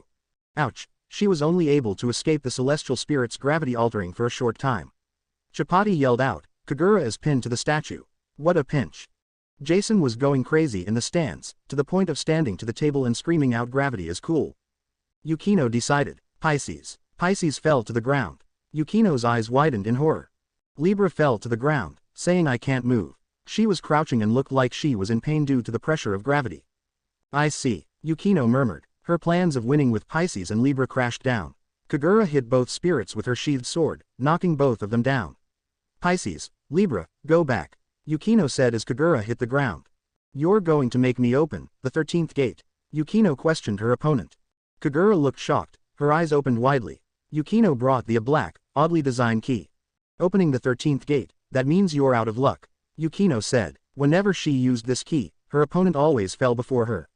It was her ultimate key. The gate key glowed purple as it waited for her to say the summoning words. Luck, huh? Kagura questioned. I haven't relied on that since I was born. Everything has happened due to the choices I've made, she said, putting her hand on the handle of her sword archenemy. Open, Gate of the Snake Charmer, Yukino started, undeterred by the advancing Kagura. That's what's leading me to the future, Kagura yelled, hand still on the sealed handle of her sword. Ophiuchus, Yukino yelled. The great black snake appeared, the arena turning dark with purple clouds that Ophiuchus reveled in. As Ophiuchus went to attack, Kagura said, Blade of Resentment, archenemy. Style of the unsheathed sword. She dodged Ophiuchus' attack, hitting it in the process, making it return to the celestial spirit world. Yukino's eyes widened in horror. Ophiuchus was defeated. I don't believe it, Yukino muttered, as Kagura closed in. She hit her, making her fall down. Sometimes, mermaids eat tigers, Kagura said coolly and walked away, leaving Yukino lying on the ground crying your life, belonged to me, right? Yes, Yukino stuttered with tears kept flowing out of her eyes. She was lost. She knew that she was going to be disbanded from her guild, the guild she always dreamed about. While crying like this, she saw Naruto Uzumaki and couldn't help but remember about what he had brought to the world the past few days. She couldn't think of anyone stronger than him, even her guild master and the twin dragon slayers of Sabretooth. He fought like he had done it his entire life, showing unrivaled and unstoppable force of power. He even managed to train Jenny Relight, a former normal mage of Blue Pegasus, to become an S-class mage that almost defeated Mirajan Strauss, who was one of the strongest female mage 7 years ago. If only she had his strength, and his confidence. Another cold swordswoman, huh? Naruto asked as he watched the whole fight from his new watching position unsheathed sword. Now that is something else. Well, better to go check on Jenny before she get pissed at me with that. He stood up and disappeared from sight. What the hell? Natsu said nervously with a sweating face. He was watching the record of the battles he had missed since he was unconscious because of the aftereffect of extreme motion sickness inside the infirmary, along with his guildmates who wanted to rewatch the fights, especially the swimsuit contest. Currently, he was watching the battle between Mira and Jenny, ended with a massive blast fired by the Blue Pegasus Beauty. Wasn't that blast nearly, or even as strong as a blast fired by Jupiter Cannon? Urza nodded her head. A mage, let alone a normal human, should be capable of doing something like that. Urza explained with a puzzled look. Even if Jenny is a takeover mage, her demon form is a whole class lower than Citri, and yet. Guess who is the director of such tremendous amount of power and skills? Mira put her hands on her hip and gestured her head to a certain blonde-haired man sitting in the corner of the bar, conversation with the spirit of the founder of Fairy Tail, who then turned his head toward her when he heard. What? Naruto asked and saw what the lacrima vision was showing. Oh, but you came out with the win, right? Wasn't it a good challenge for you? He asked with a smile, like it wasn't a very big deal. Yes, but it nearly cost us another fight. Makarov was quite disagree with Naruto's attitude, sipping on his beer. By the way, Naruto, what is her cup size? He asked with a sly giggle. Much to everyone's displeasure, Raventail managed to climb to the top with 34 points, while Naruto and his team was following right behind with 22 points. The 12 points gap wasn't small and wasn't going to be easy to get past, but it was something they couldn't overcome. Lamia Scale with 20 points was right behind Fairy Tail Team even when they lost their match against Raventail. Surprisingly for everyone, Sabretooth's worst performance ever pushed them down to the 4th place, contrary to all expectations that they would dominate the GMG this year as well. Blue Pegasus and Mermaid Heel were currently standing in the same place with each other with 16 points. Fairy Tail Team B was still at the second last place with 12 points, but thanks to Mira's win against Jenny, hope returned to the guild, who said to have stronger members than Team A, except for Naruto Uzumaki. That was. Cordo Bitches, however, was still in their last place with only 10 points, with Bacchus conquering the chariot game. Not only they got the last place, but their guild's name was also changed to Quarto Bitches for the rest of Bacchus life. What an eventful second day, since for each of the battle rounds, the participants chose to put a wager on whether they would win or not. Are you really expecting me to answer that? Naruto asked with a what the fuck look. So Naruto, Mavis asked from her position opposite of Naruto, now that you have spent quite amount of times with my guild, what do you think about them? Naruto looked at Mavis for a second before answering. The guild leaned in closer to hear his opinion about them, even some of them was holding their breath, waiting for him to answer Mavis' question. Naruto wasn't the most outgoing person when it came to showing what he felt about his fellow guildmates, so they had been wondering that for some time now. A bunch of brats. Everyone face-palmed, even the master who was sitting on a table nearly lost his balance and fell because of his answer. Well, at least that is some great improvement. The first master nodded her head with a bright smile. I cannot wait to see you use more of your powers, Naruto. Even most of what you did yesterday was out of my expectation.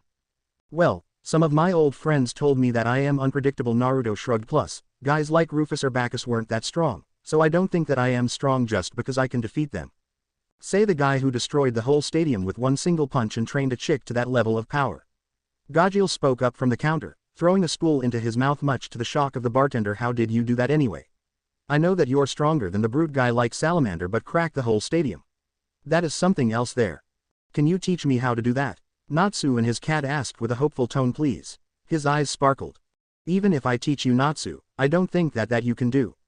The technique demands excellent concentration and control over your power, by focusing energy into your hand and release it with pinpoint timing.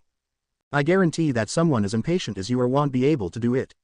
Naruto pointed to Natsu's forehead before saying, my godmother was the one who taught me how to do that. She were the best medic I have ever known, but just because she were nurses didn't mean that they were all about smile and white coat.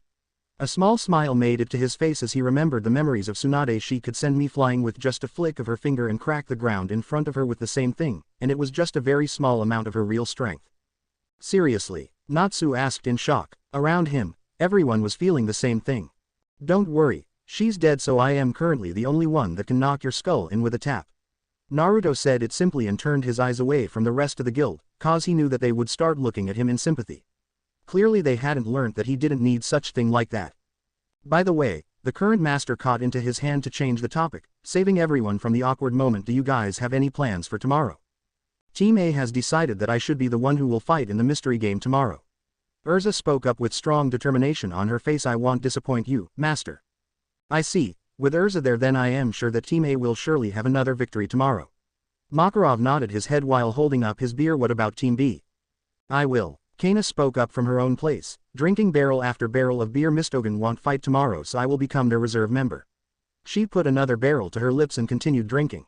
I see. The master nodded his head. So, let's make a toast to celebrate Team A's second place. We're nearer to the victory than ever, aren't we?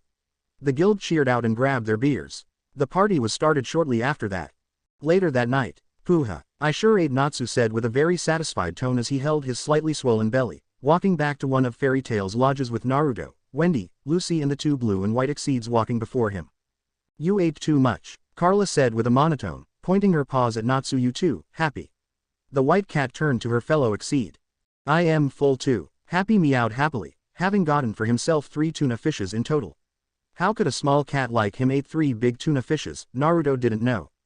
Is the lodging around here? Wendy asked, turning to Lucy. Yes, we're almost there. The celestial mage nodded her head with a smile. Is everyone in the same room? Wendy asked nervously, with her cheeks reddened a little. This is really the worst. Lucy made a forced smile and sighed longingly. Natsu snores so loudly, Gray ends up naked before you know it. Urza always crawls into my bed while Naruto, well, if you try to poke him while he is sleeping you will be thrown out of the window. This made Wendy turn her head to Naruto and looked at him nervously.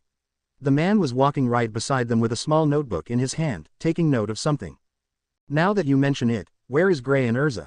Happy asked, looking around and noticed the absence of Titania and the infamous stripper of Fairy Tail. Poor Gray. Carla giggled while shrugging her shoulders. It seems like Gray got snatched away by Leon. And Urza. It was Natsu who asked that question. I haven't seen her. Now that you mention it, Lucy shook her head before turning to Naruto. Naruto, do you know where she is? She went to meet that cat girl from Mermaid Heel. I saw the two of them together not too long ago. Naruto informed them before asking. The two of them are friends, right? Yeah, they're childhood friends. Lucy nodded her head. Huh. Natsu's confused tone drew everyone's attention back to him. There's someone in front of our lodging. their eyes turned to the door of Honeybone and tried to make out who it was.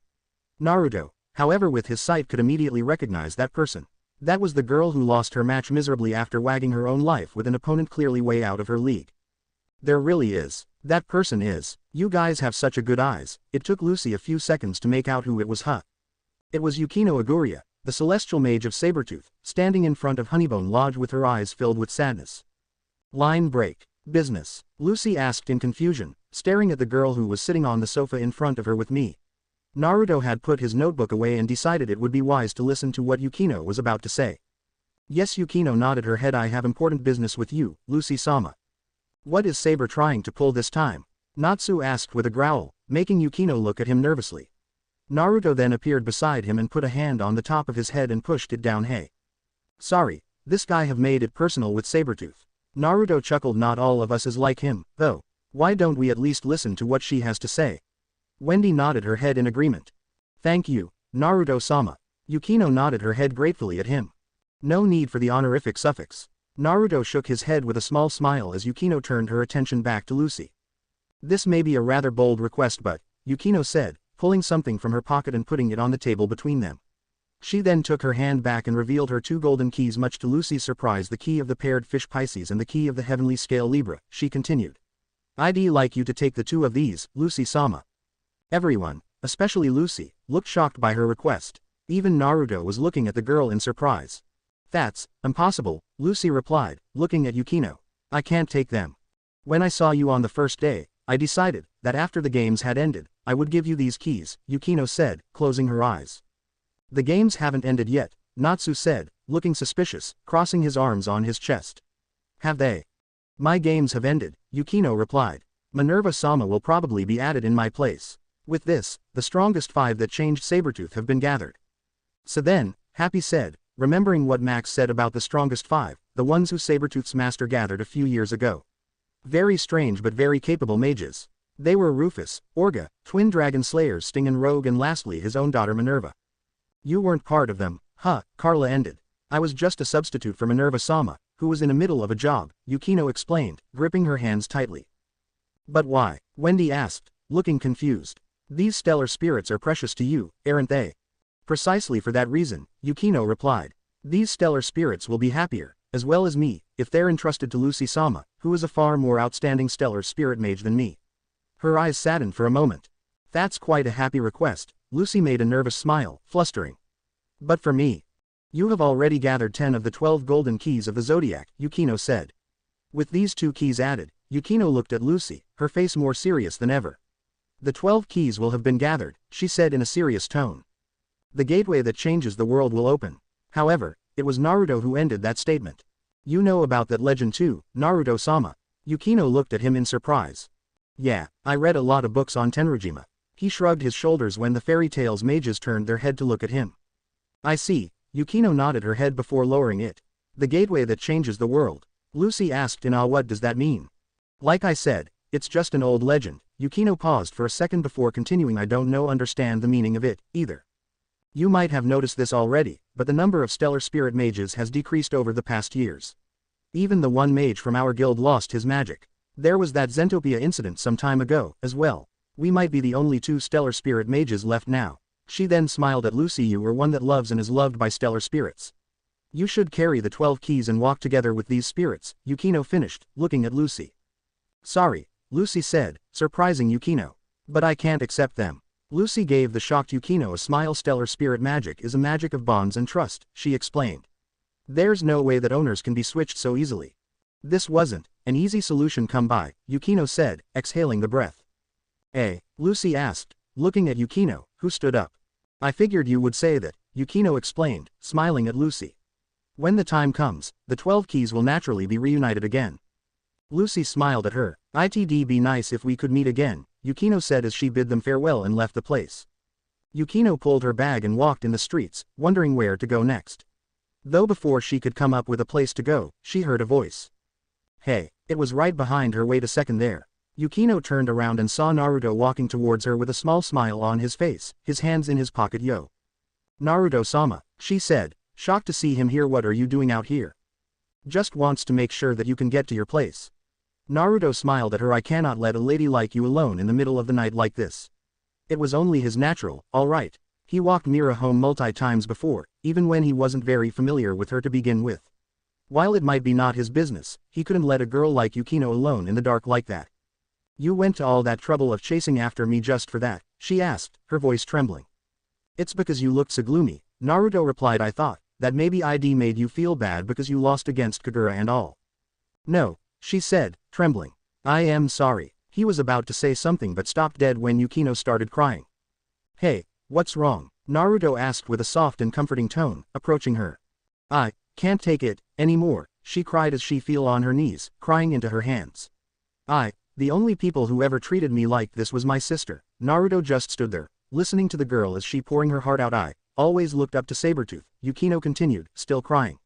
Last year, I finally got in, but I am not allowed to go back anymore. Huh? Naruto asked, feeling confused. Just from that one loss, Yukino said through sobbing gasps. I was kicked out of the guild. I was forced to be naked in front of a lot of people, and I had to erase my guild stamp with my own hands. Naruto's expression changed from confusion to shock, his eyes widened slightly. It was so bitter and humiliating, Yukino cried. My self-respect and memories of the guild was completely destroyed, and despite all that, I have no place to return to. Yukino cried harder after that. If only, I can be just as strong as you.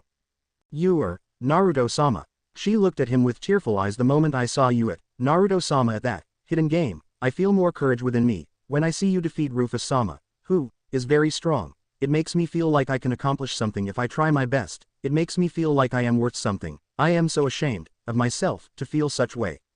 Naruto didn't know what to say. Those words, this girl, she was just like a woman he used to know, loved and cared about. Yes, Yukino said, trying to wipe the tears from his eyes.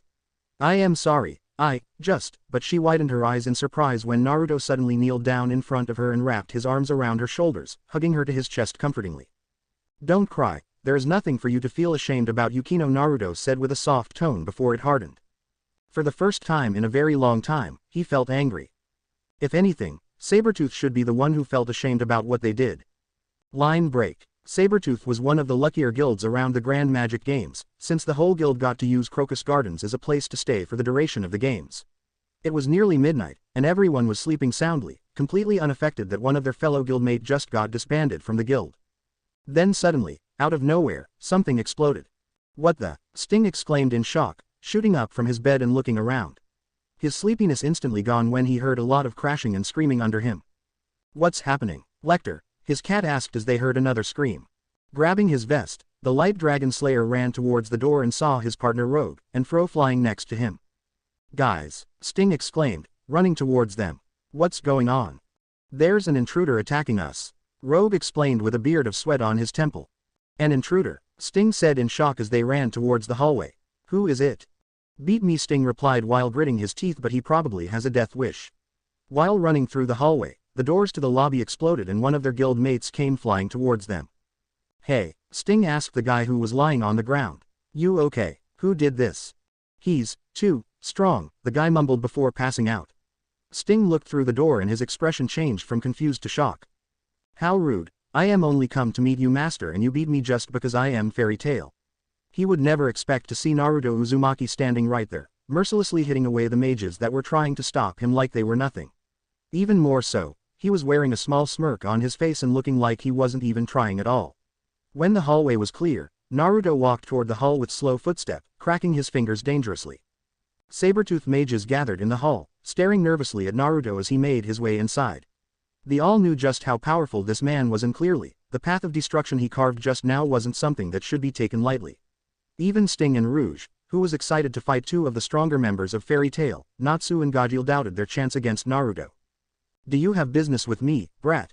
A tall, elderly man distinguished by his massive, extremely muscular physique, untarnished despite his advanced age, roughly pushed his mages out of the way and stood in front of Naruto, glaring down at Naruto. This was Gyama, the master of Sabertooth. You're the master, huh? Naruto asked while everyone stared at him in shock, thinking head gone mad. I come in peace and yet your mages attacked me like I am some intruders. His eyes then darkened as he returned the glare the massive man was giving him. I came to challenge you, old man. The others gaped in shock at his declaration. Gyama was unimpressed. Kicked out just because of one loss? Naruto asked, raising his eyebrow. Sound familiar to you? Some of the Sabertooth's mages, like Sting and Rogue, immediately knew that he was talking about Yukino. I don't know what you're talking about, but you're acting out of your own sense of justice, huh? Justice. There is no such thing like that.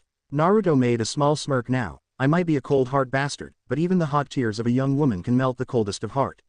Naruto then pointed his finger at Gyama. You kicked Yukino out of your guild, shattered her dream, humiliated her in front of everyone, and destroyed the good memories about Sabertooth in her heart, in one single night.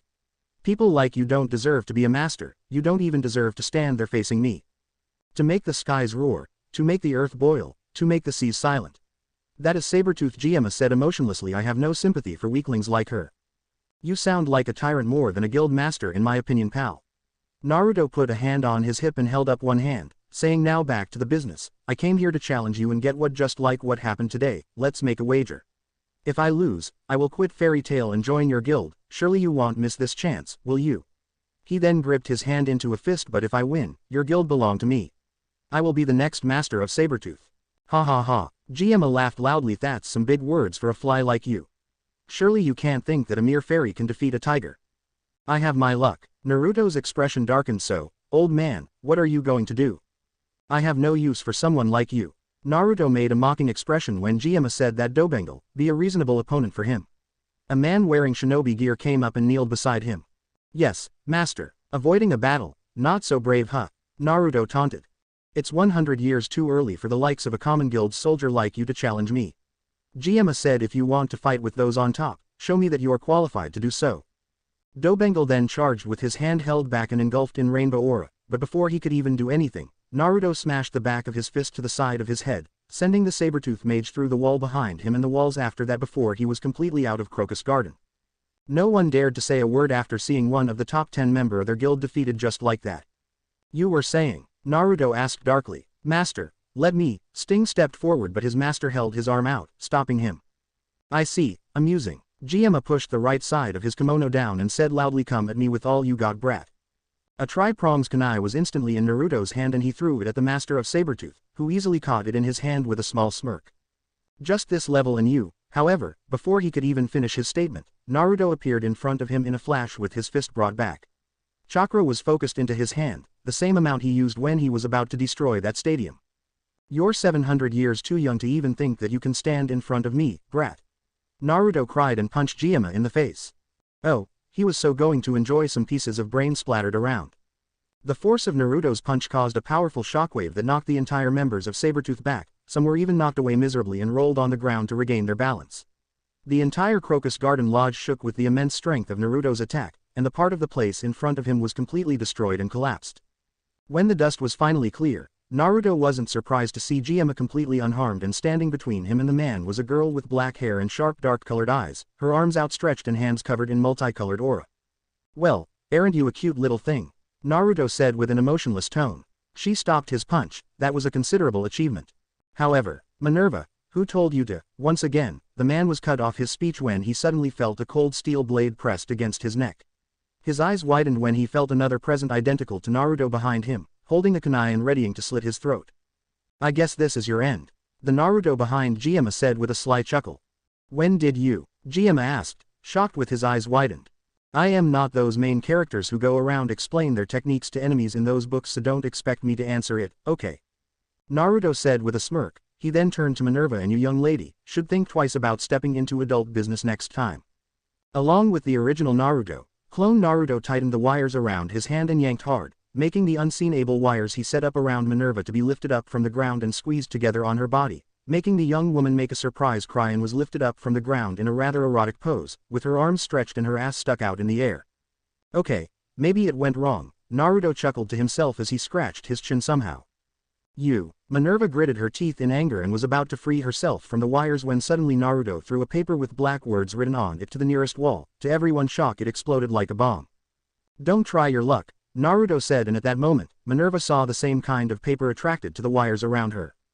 There was a lot of them, at least a dozen. Those papers are enough to level this floor with ease. A slightest impact can make it explodes. Even with territory you won't be able to make it out unscratched. So don't try to escape and make me feel guilty for destroying a pretty face, alright? He patted her cheek, making Minerva fluster, and walked to her father. So little brat, you want to do this the hard way or the easy way? Naruto. But before Gyama could say a word, a group of people came to his rescue and revealed to be the rest of Fairy Tail Team A, led by Yukino. They, especially Lucy and Wendy, gaped in shock at the screen and the destruction. Yo Yukino, everyone, you came right on time. Did you know that I am about to become the guild master of Sabretooth and came to celebrate with me? He joked. Naruto, that's enough. Urza spoke up. You don't have to go that far. Please, Naruto-sama, you don't have to go that far for me. Yukino shook her head with a small smile. I am okay, see. I am not sad because I was kicked out the guild or anything. You're a very bad liar, you know. Naruto chuckled. Yukino didn't know how to reply and tried to avoid his eyes. Oi Naruto, save it for tomorrow. Natsu called out. I like what you're doing here and totally agree with you for doing so, but let them save some face. Yeah, we will have a lot of times to wreck them later. Gray nodded his head. Remember that your action can start a guild war, and that is something forbidden by the Magic Council. Naruto looked like he was seriously considering about the other's words. After a moment of silence, the clone holding the kunai at Jiama's neck disappeared, and Naruto released a long sigh before saying, Fine then, consider yourself lucky this time, Sabretooth.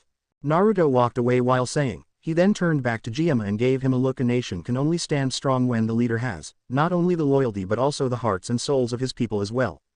You want to show others that this is a strong guild. Start acting like one. He then put a hand on Yukino's shoulder and said, she will be in my care from now on. If you want to have this girl back, you know where to find. Sorry for disturbing your sleep. He then turned around and walked away. Hey, what about me? Minerva screamed out in frustration. Those are just normal papers. Line break. Man, I actually overdid it. Naruto said to himself as he sat on a bench, leaned back and looked at the sky above him. Naruto decided to send Team Natsu back to their lodges while he stayed to talk to Yukino, who missed her train because she ran to inform them about Naruto's intention, hoping that they could stop him, which they magically did. Naruto-sama, thank you. Yukino said with a small smile, looking at her hands on her lap. Nah, don't worry, just feel like kicking some ass, that's all. Naruto waved his hand and chuckled, more to himself than to Yukino. Naruto-sama, why did you do it? The former Sabretooth's mage asked, turning her eyes to look at him. We barely know each other. Well, maybe because Natsu's Nakama beliefs finally got to my head and it made me quite disagree with how they treated you, their Nakama. Naruto said, scratching his cheek with his finger. Or I just have a soft spot for beautiful girl like you.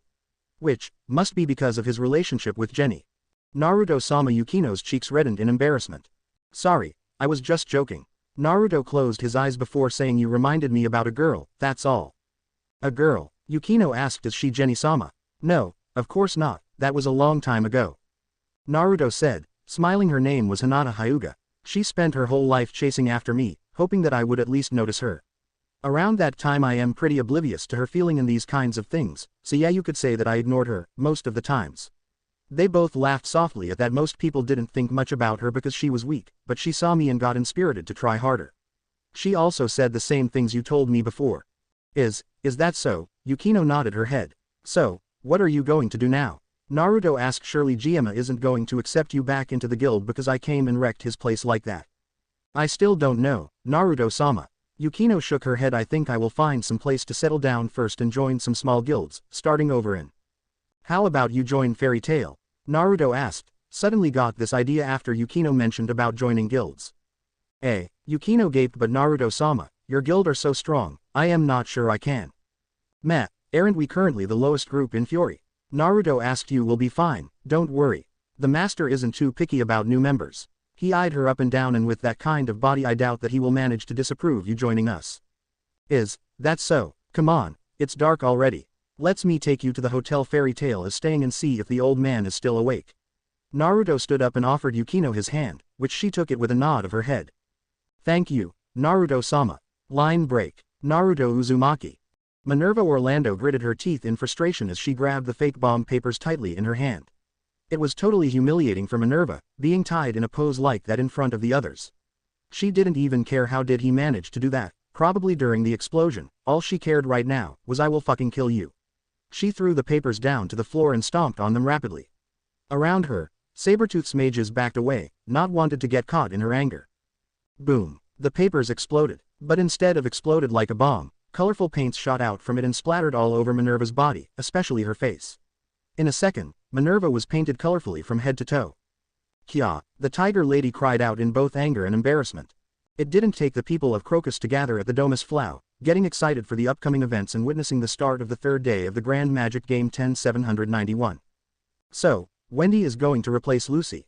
Naruto asked as he stood alongside his teammates. Are you sure? He asked, talking to the blue-haired young girl more than the celestial mage. Of course Wendy was their reserve member. She could participate in the event as well if one member of the original team get injured and need time to recover, or volunteer themselves and Wendy could take their place. Fairy Tail Team A was in their best state, 12 more points and they would catch up to Raven Tail and possibility claim the first place. However, at least one win during the mystery game and a draw were required. Why yes, I want to help too. Wendy nodded her head with a nervous smile. Don't worry Naruto, she'll be fine. Lucy smiled and patted Wendy on her shoulder. Wendy is very strong, you know. The Sky Dragon Slayer smiled nervously, flustering slightly at Lucy's commendation. I see, Naruto nodded with a smile. Do it your best then. He had a vast knowledge about magic, but what he knew about Dragon Slayer magic was pretty basic. He first thought Sky Dragon Slayer magic was all about supportive and healing spells and very little offensive spells, making Wendy an easy target in solo. When Chapati spoke up to greet the auditions, the blonde turned to his team. Let's go guys. The Grand Magic Games have finally entered the middle portion of the competition. Chapati said. He was wearing a brand new set of wig on his head, with the hair reaching down to his shoulders. What kind of fierce drama will we be able to see today? The wizard saint, Yazima smiled. He, like everyone, was eager to see what was going to take place at the third day of the largest magical event of the year. While the two judges introduced the new guest, Naruto couldn't help but turn his head to the guild and smile when he saw Yukino standing among them, wearing a small giggle on her face as the older members of Fairy Tail, Mikao and Wakaba flirted with her. True to his words, Makarov immediately accepted Yukino into Fairy Tail without any hesitation, saying a girl of her level was more than welcome to join their guild. It seemed when a mage wished to enter Sabretooth, they had to prove their strength to the master first, so Yukino was shocked to know that she didn't have to do anything to join a guild like Fairy Tail. Now with the Fairy Tail's crest on the left side of her stomach, the same place she was forced to remove Sabretooth's stamp herself, Yukino was officially a mage of Fairy Tail. Yukino then looked to his position and their eyes met for a few seconds. Yukino then raised her hand and waved at him with a very bright smile on her face. She was happy, that was a good thing. In turn, Naruto smiled to her before returning his attention to the Domus Floss Arena. The third day's competition is Pandemonium. Chapati announced loudly there will be one participant from each guild. Alright, I will go, Urza stated calmly and headed to the arena, like what they had planned. With a sinister name like Pandemonium, a mage like Urza was indeed their best choice. Try your best, Urza-san. Wendy cheered for her fight. Oi, send me out, I want to fight. Natsu cried and tried to step ahead of the Scarlet Head Mage, but a hand grabbed his scarf and held him back. Calm down brat, you're going to get your chance soon enough. Naruto said while Gray nodded his head alongside him. From Fairy Tail Team B, Kana stepped out for this event. Replacing Jello with Kana turned out to be a wise idea, because the guest of the third day was Lahar, a Magic Council's member and also the captain of the Custody Enforcement Squad. Cordo Bitches sent out a guy named Novali while Miliana of Mermaid Heel volunteered herself for the fight, after getting an approval from Kagura their leader. Jura Nikis represented Lamia Scale while Hibiki would head out for Blue Pegasus. Orga headed down to the arena with a confident smirk on his face. Minerva indeed replaced Yukino's position in the team and, when no one was looking, was throwing the hottest glares at Naruto like she was wanting to eat him alive, like a tiger stalking its little prey. Raven Tail sent Obra, the mysterious mage with odd-looking creature on his shoulders. If he wasn't mistaken, this man was the one responsible for Lucy's loss against Flare, by draining all of her magical energy from her body. The strange thing about this man, was that Naruto felt no life, no emotion or any signs of a living being from him. When the competitors gathered around the short, pumpkin-headed man, he smiled and waved. Yesterday was my day off. My apologies. Now, I'll explain how Pandemonium works. A mass of magic power suddenly burst from the earth and formed a giant, malevolent and even sinister-looking castle. Mato pointed at it before explaining this as the temple where evil monsters nest. This is Pandemonium. Urza's eyes widened in surprise. This is. It's huge. Kana gasped in shock. Awesome. Miliana couldn't stop herself either. Commencing analysis, Hibiki murmured, activating his archive with a smile and starting to analyze the place with his magic. Wild. Novali muttered with sweats covered his face, no longer felt so confident about it. Orga, meanwhile stared up at it with disinterest. Jura glanced at Mato. Where monsters nest, you say? The pumpkin man nodded his head. That's the setting Cabo. Within the temple, there are 100 monsters. Well, we call them that, but they're really just magical tools we created. They won't go after the audience or anything, so don't worry. His words calmed the now nervous crowd. Mato continued, the monsters are divided into 5 battle classes: D, C, B, A, and S. With the specifics set like this. Incidentally, in regards to how powerful D-class monsters are, a lacrima screen popped up with a camera inside the temple, where a massive, hound-like creature snarled and jumped at a stone statue, easily destroying it in one swipe. The crowd recoiled at the sight as Mato went on. Ones like that and even stronger ones, the place where 100 of them are lurking, that's Pandemonium Cabo. The S-class monster is so powerful that even one of the wizard saints can't be guaranteed to defeat it. Lucy and Wendy looked uneasy, but Natsu swore with gritting teeth, "Damn it, I should have gone in for this." "You want to get in on that monstrosity?" Lucy shrieked in shock. Mato continued, "In order, each of you will take turns selecting a number of monsters to fight with. That's called your challenge, right? For example, if one person selects 3 monsters, then that's how many will show up in the temple. If that person succeeds in defeating them, then he or she gets 3 points and the next competitor goes in and can choose from amongst the 97 remaining monsters. This will continue until all the monsters are defeated, or until everyone's magic power reaches 0. At that point, the competition will end." Miliana smiled. "So, it's like a counting game." Mato nodded. "Exactly. Situational judgment becomes important. Remember, the monsters have ranks, but no matter how many monsters you choose, the ranks are always random cabo. If you're extremely unlucky, you might choose to and end up with the S-class." Hibiki glanced over from his archive, then some sort of battle strategy to avoid drawing the S-class monster as necessary. "If it's random, that strategy wouldn't work." Orga dismissed with a snort. Hibiki shook his head, "Not quite. With probability theory in my archive, strategy will work to some extent." Mato held his hands up. "Points are given for the number of monsters defeated, regardless of their rank. Once you enter, you cannot withdraw until you've won or been defeated. If you happen to go down inside the temple, the number of points you've earned up until that turn will remain as they are. The number of victories for that turn, however, will be counted as 0, and you'll exit like that." And with that a box full of sticks then appeared in Mato's hands, which he held out, saying, "Please draw your lots, everyone." The competitors did so, and a number appeared on the sticks as they were drawn. "Number 1, Urza said as Kana laughed wryly behind her, lamenting the fact she drew last. "You're lucky, Urza, it'll go back to your turn the most," she said as she patted the redhead on the back. "I was thinking that this competition would all come down to the luck of the draw." Urza released a small sigh as Mato's sweat dropped at her statement. "The luck of the draw. No, how should I put this? It's a game where maintaining your pace and situational judgment are more important than just the order of battle," Mato said as Urza smirked at his answer. "No, with this, it's not longer just a game," she said as her smirk changed to a small smile, confusing the others. "All 100 will be my opponents. My challenge right will be 100, she said as everyone looked on in utter and complete shock at her statement. Natsu and Gray immediately broke out in laughter as Urza's declaration. Pretty much everyone else was completely stunned, some in bewilderment. Mato tried to stop her. That's impossible, Cabo. It wasn't designed so one person could possibly defeat them all." Urza shrugged. "I don't care," and casually stepped ahead into the pandemonium. Over the course of the next hour, Urza tore through the monsters like paper, both beautiful and utterly terrifying as the beast after beast fell apart around her. Natsu and Gray grinned and bumped their fists to each other, celebrating loudly with each other. Sabretooth's mages looked at Urza in shock, completely unaware of the power of one single mage of fairy tale. Minerva raised an eyebrow, for once legitimately impressed at the other female mage's strength. Kagura, meanwhile, watched Urza with a calm expression on her face. Though wariness could be detected, she knew that no one with that kind of strength should be taken lightly. The crowd screamed as Urza cut the S-class monster, the final monster, down with grace before pointing her sword high in victory. Fairy Tail cried in joy as her performance. No one, even Doranbolt, was able to hold back their tears when Urza finally did the impossible. In the stands, Naruto made a smile. She was just like a scarlet flower in full bloom, with pride.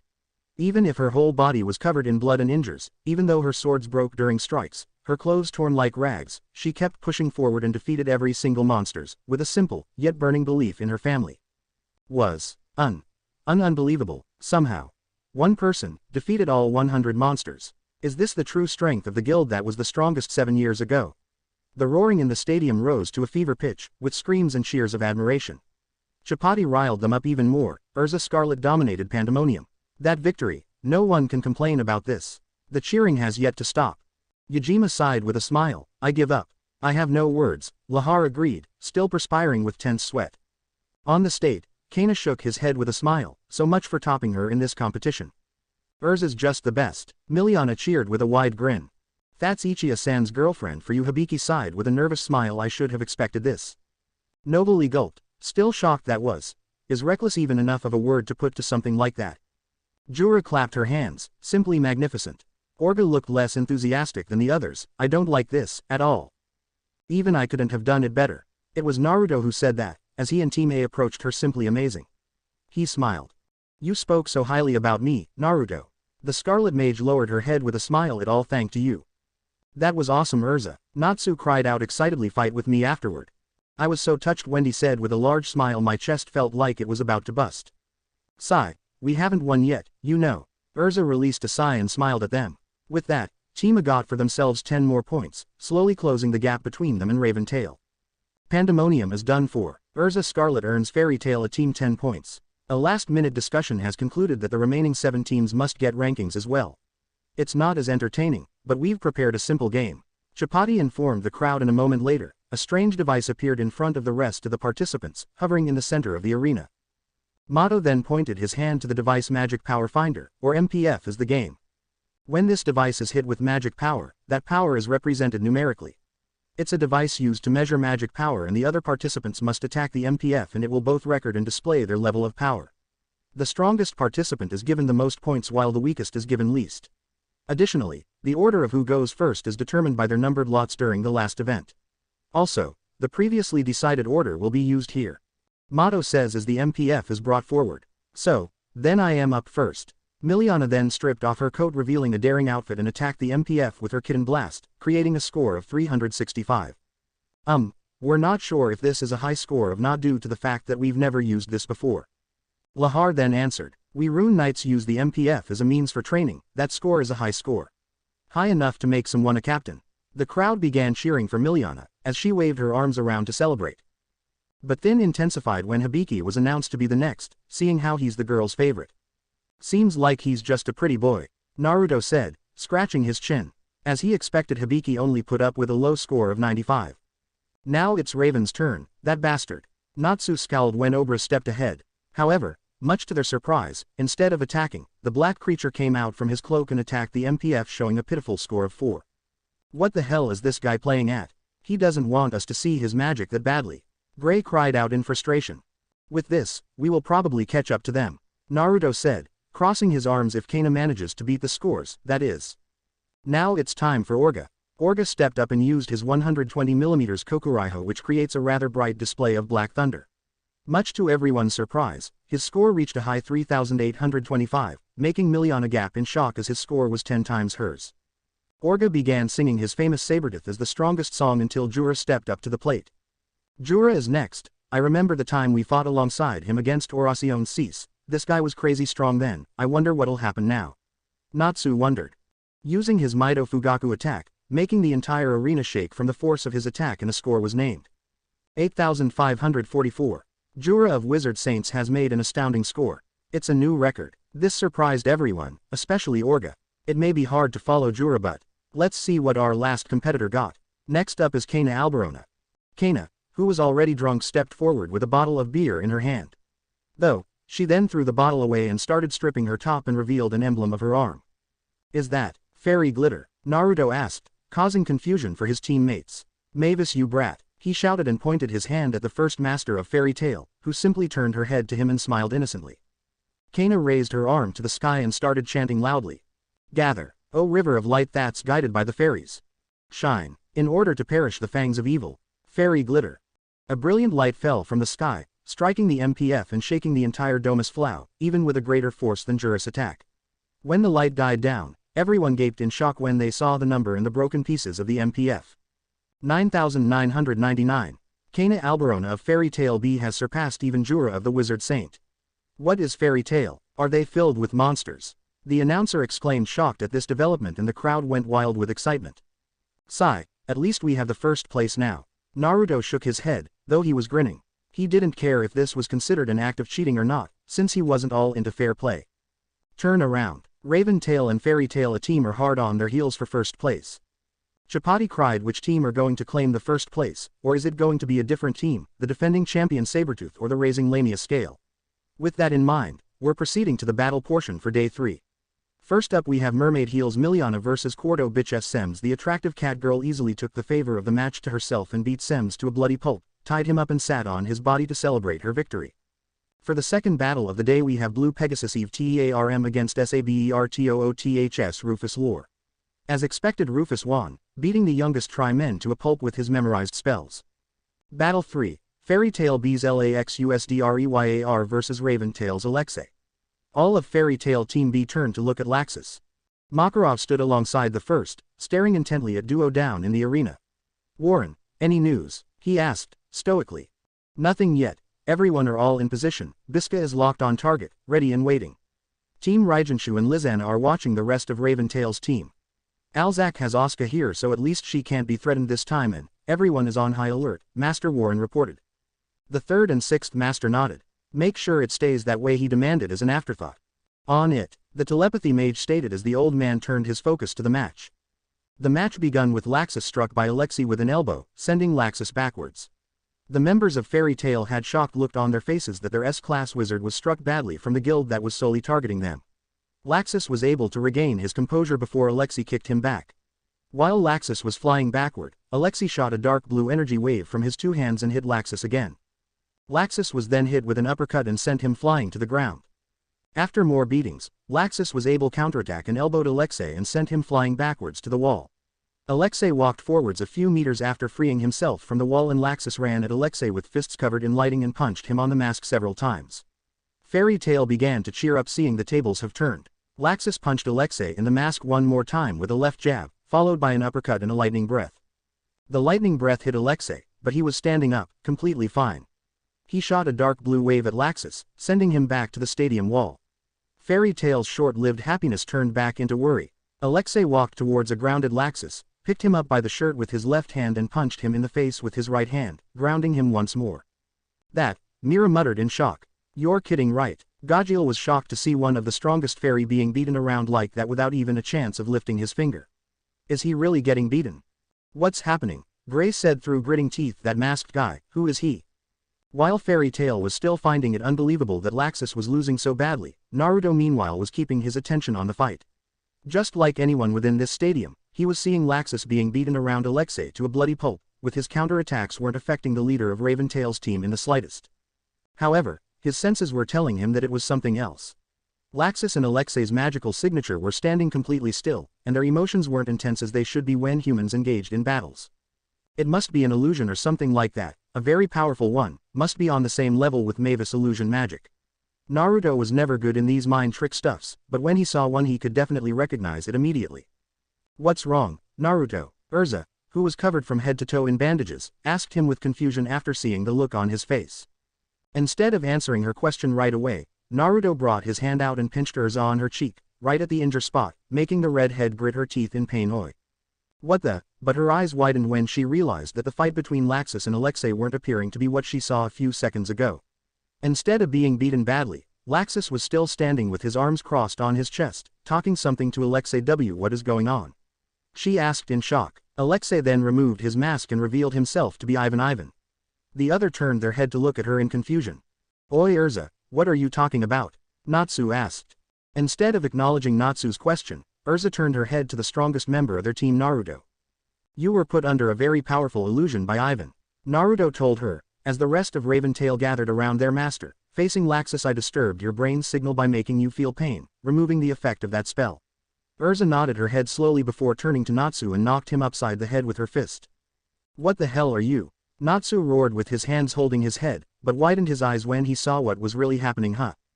Though, Naruto, Urza and Natsu didn't have to wait long for the illusion to be lifted, as Laxus easily overpowered the entire team of Raven Tail, defeating each of them in a single attack and finishing the fight with a lightning fist straight to the face of his father. In a blink, the entire arena screen changed and reality returned, with 4 members of Raven Tail lying on the ground unconscious and their master Ivan colliding into the wall. All everyone could see is Laxus, who had hit punch outward, and the members of Raven Tail with him out for the count. What's this? The commentator asked in surprise. The referee then went over to the unconscious body of Alexei and said it was the master of Raven Tail before informing that Laxus was the winner. Guards soon flooded the arena and escorted the Raven Tail members out. After some discussion, Raven Tail is disqualified and they're banned from the games for 3 years. Chapati informed, and the crowd cheered for Fairy Tail Team B for another of their win. The third match of the day ended just like that. We made quite a discouraging mood from the announcement earlier, however, we proceeded to the fourth match. This will be today's final. Fairy Tail is Wendy Marvell against Lamia Scales Shelia Blendy. Go get them, Wendy. Natsu cheered out loudly for her, as the young Sky Dragon held both her fist out with a determination expression on her face. Wendy's going. Dorenbolt, who was sitting among the crowd, asked in surprise.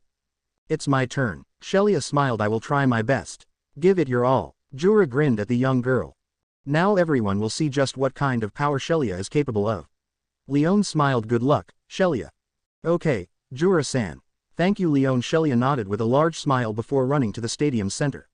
Shelia waved to the crowd as she jogged to the center of the arena. Not paying attention to her footing, she tripped on a rock and fell on her face.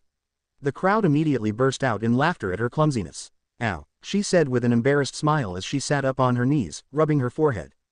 Are you all right? Wendy asked concernedly, running to her aid before she too fell on her face. The crowd's laughter intensified. And I thought that kind of coincidence no longer existed. Naruto said blankly. The organizers sure knew how to arrange the matchups to make it interesting. Wendy also sat up her knees, rubbing her forehead just as Shelia had done.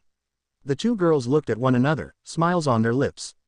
Let's have a good battle, Wendy said. Yeah, Shelia nodded. Let's. Once the girls dusted themselves off and stood up, the match was ready to begin.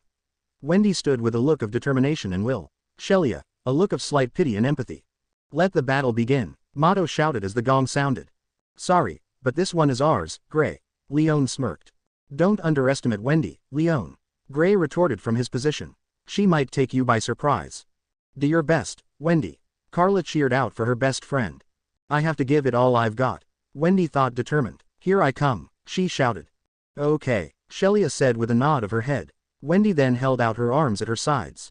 They started glowing as magic circles appeared. Arms, Vernier, her spell, increasing the magical power in her arms and along with her speed, allowed Wendy to gather wind around her much faster. Oh, Shelia mouthed, intrigued as she watched as the display of Sky Dragon Slayer's magic. Wendy rushed forward before turning her body suddenly, crying out the name of her technique Tenryu no Yokugeki. Summoning twin whirlwinds from each hand, which then twisted and rotated to attack her opponent as well as the whole area surrounded around her. However, Shelia effortlessly maneuvered through the fierce winds, much to Wendy's surprise. She dodged it, Wendy exclaimed. Shelia jumped into the air, black wind gathering in her open palm. Tenjin no Boryasu, she threw the air down, attacking Wendy with a whirlwind stronger than her own. Black wind, Carla exclaimed in shock. That girl, Orga said with widened eyes. She has Godslayer magic too. She's one of them too. Natsu cried. Godslayer. One of what? Urza asked the Dragon Slayer. When we fought Grimoire Heart, there was a guy who could use black fire. Scarecrow. I think his name was Zancro. Gray corrected, deep in thought. Yeah, him. Natsu nodded his head. Was he strong? Urza asked suspiciously. Who, him? Not at all. Natsu laughed awkwardly as he thought of his grueling battle with Zancro. Wendy managed to dodge the attack, but Shelia appeared right next to her. You're pretty good if you managed to dodge that, Shelia praised. Try this one. She gathered black wind in her hands again, twisting her body in order to create a cyclone. Tenjin no Mai. Wendy shrieked in pain as Shelia's attack propelled her into the air. Shelia jumped up after her. I am not done yet.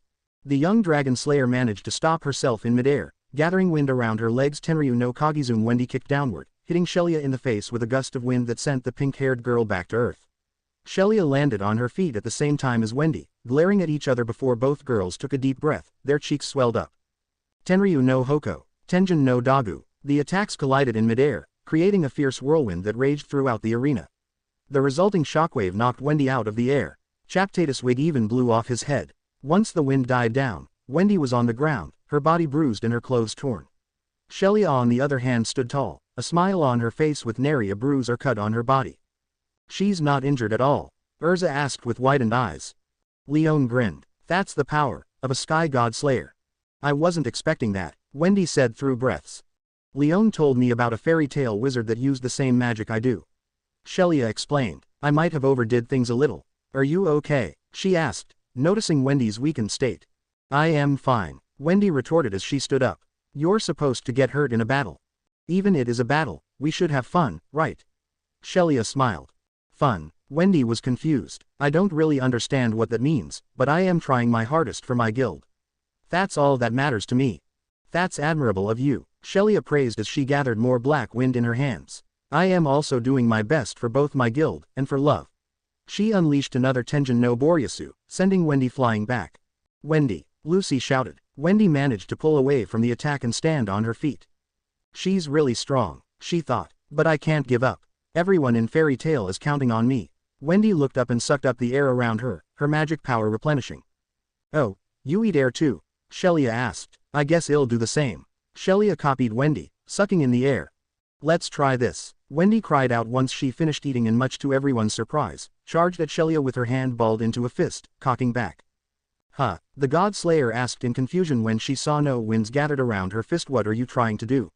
She asked again and dodged at the last moment, making Wendy's fist flung past her and going down to the ground. However, she wasn't aiming for Shelia, and the moment her tiny fist hit the ground, something unexpected happened. Doom. The ground underneath her fist started to crack before being blown apart with such force that caught Shelia surprise and had to make some distance between her and the Sky Dragon Slayer. Wendy then removed her knuckle from the ground, revealed it to be bleeding rather badly. Domus Flow was stunned. Neither of them was expecting a small girl like Wendy to pack that kind of strength. What the hell? Both Gray and Natsu cried out in shock with their hands in the air. Wendy had never performed feat like that with her physical strength, so they were all surprised by what she just did. That monstrous strength. Could it be? Urza turned her head to Naruto, who was also widening his eyes in surprise. Don't look at me like that. Naruto shook his head while still keeping his eyes on Wendy, whose eyes were tearing up in pain. I didn't teach her. Even if I did, she would be able to do better than that. He admitted. Did she manage to learn that technique just by listening to his explanation? Wendy was a strong healer, so she must have great control over her energy. Chakra was the fuel for ninjutsu and Ethernano was the sorted of magic, but if one could make it right, they could also use magical energy to enchant their strength just like what Wendy just did.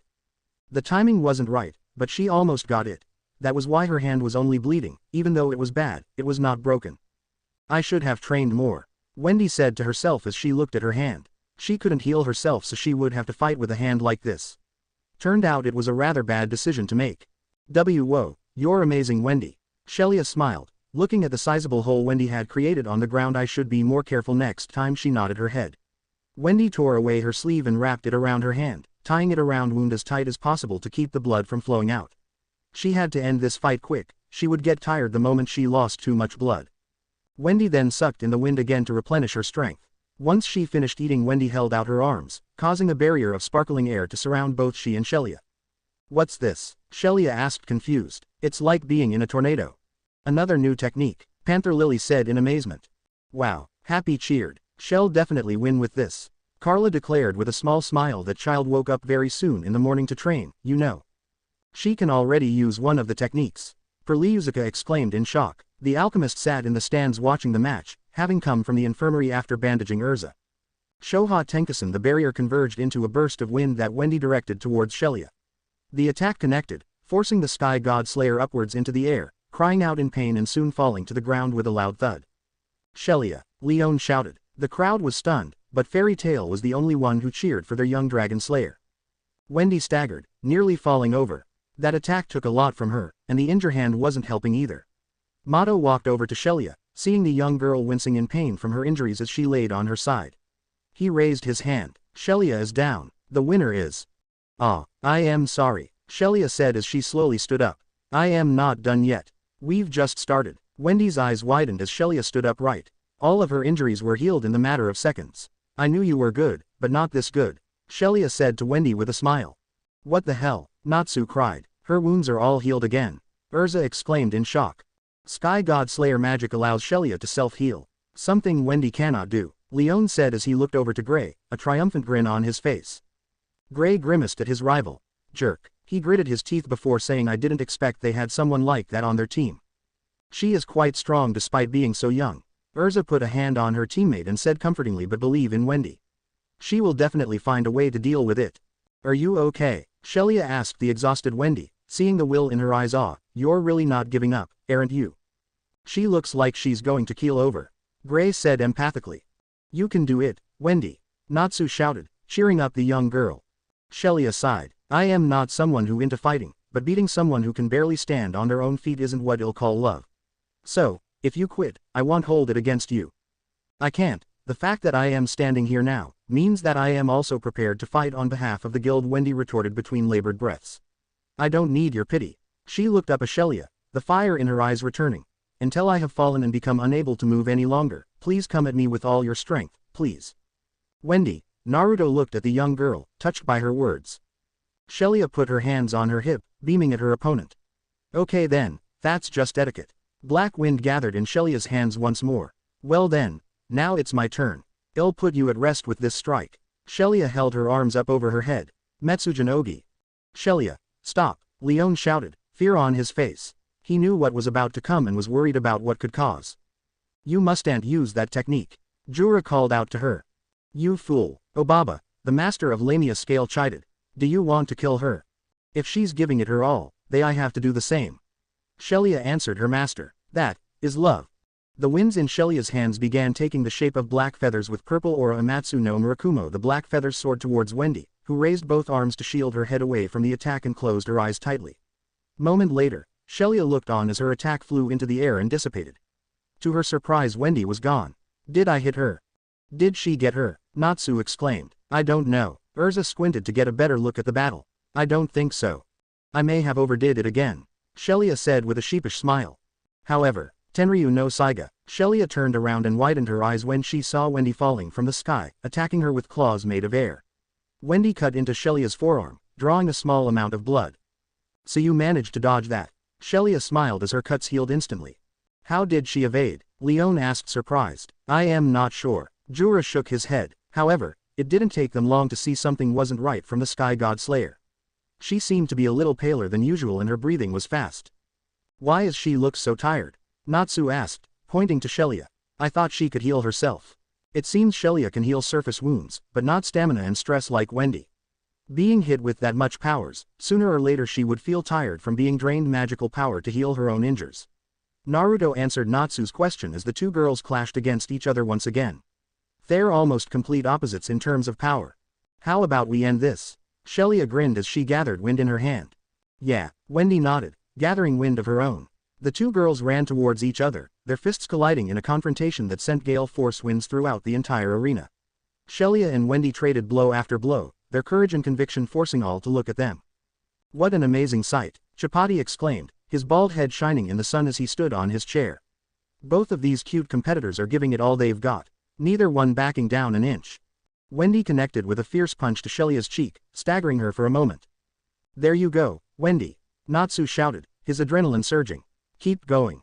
Shelia clasped her hands together and raised them above her head before bringing them down on top of Wendy's head in a hard clubbing blow. Atta girl, Shelia, Leon cheered. Don't give up, Toby yelled to his teammate.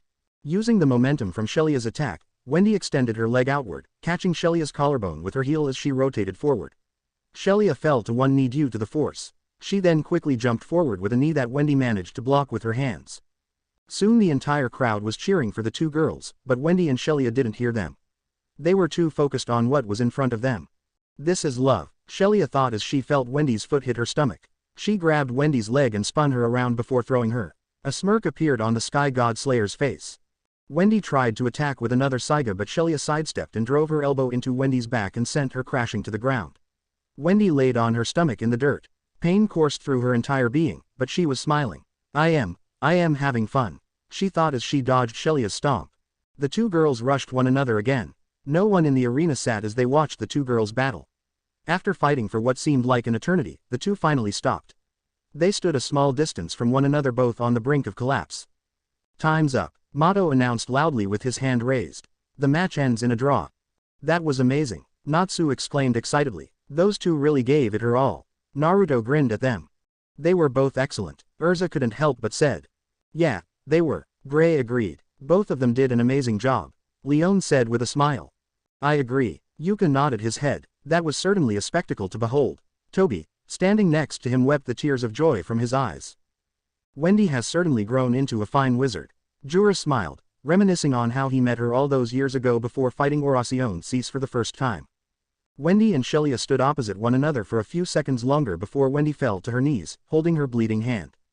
Are you hurt? Shelia asked concerned. I am sorry, it's my own fault, but I am fine, Wendy said with a long sigh. The two shared a small laugh before Shelia moved to heal Wendy, focusing more of her magic into Wendy's right hand. Thank you. Wendy smiled, sighing in relief as the pain eased away. Shelia shook her head. No, thank you. That was fun, she smiled. Yeah, Wendy nodded. I had fun too. Say, Shelia began with a bright smile. Do you want to be friends? What? Wendy said off guard. Are you sure? Shelia held out her hand, a wide smile on her face. Of course I am. Wendy smiled back, grabbing Shelia's hand as the two girls shook hands with each other. Okay, let's be friends, Shelia. What a touching scene. Chapati whimpered happily, a beautiful friendship born from a fierce rivalry. He wiped his tears away. But before you all leave, Mato began. Wait. Kagura suddenly raised her hand and said loudly, gaining the attention of the entire stadium. I would like to challenge Fairy Tail Team A for their place. Everyone, especially Fairy Tail Guild, was stunned by her announcement. What is she talking about? Makarov asked in shock. Beside him, Levi immediately pulled out her rule book, putting on her glasses and flipping through various pages before stopping. Apparently, there is also a new rule this year. She read and everyone leaned in to hear. At the end of the day, if your team is not in the first place, you can challenge the other teams for their place. The challenged team will have to send out one member to defend their position and face the challenger.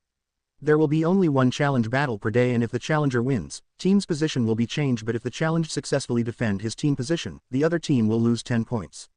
There is a rule like that? Lucy asked in surprise, and Yukino nodded her head, having read in memory the entire rule book.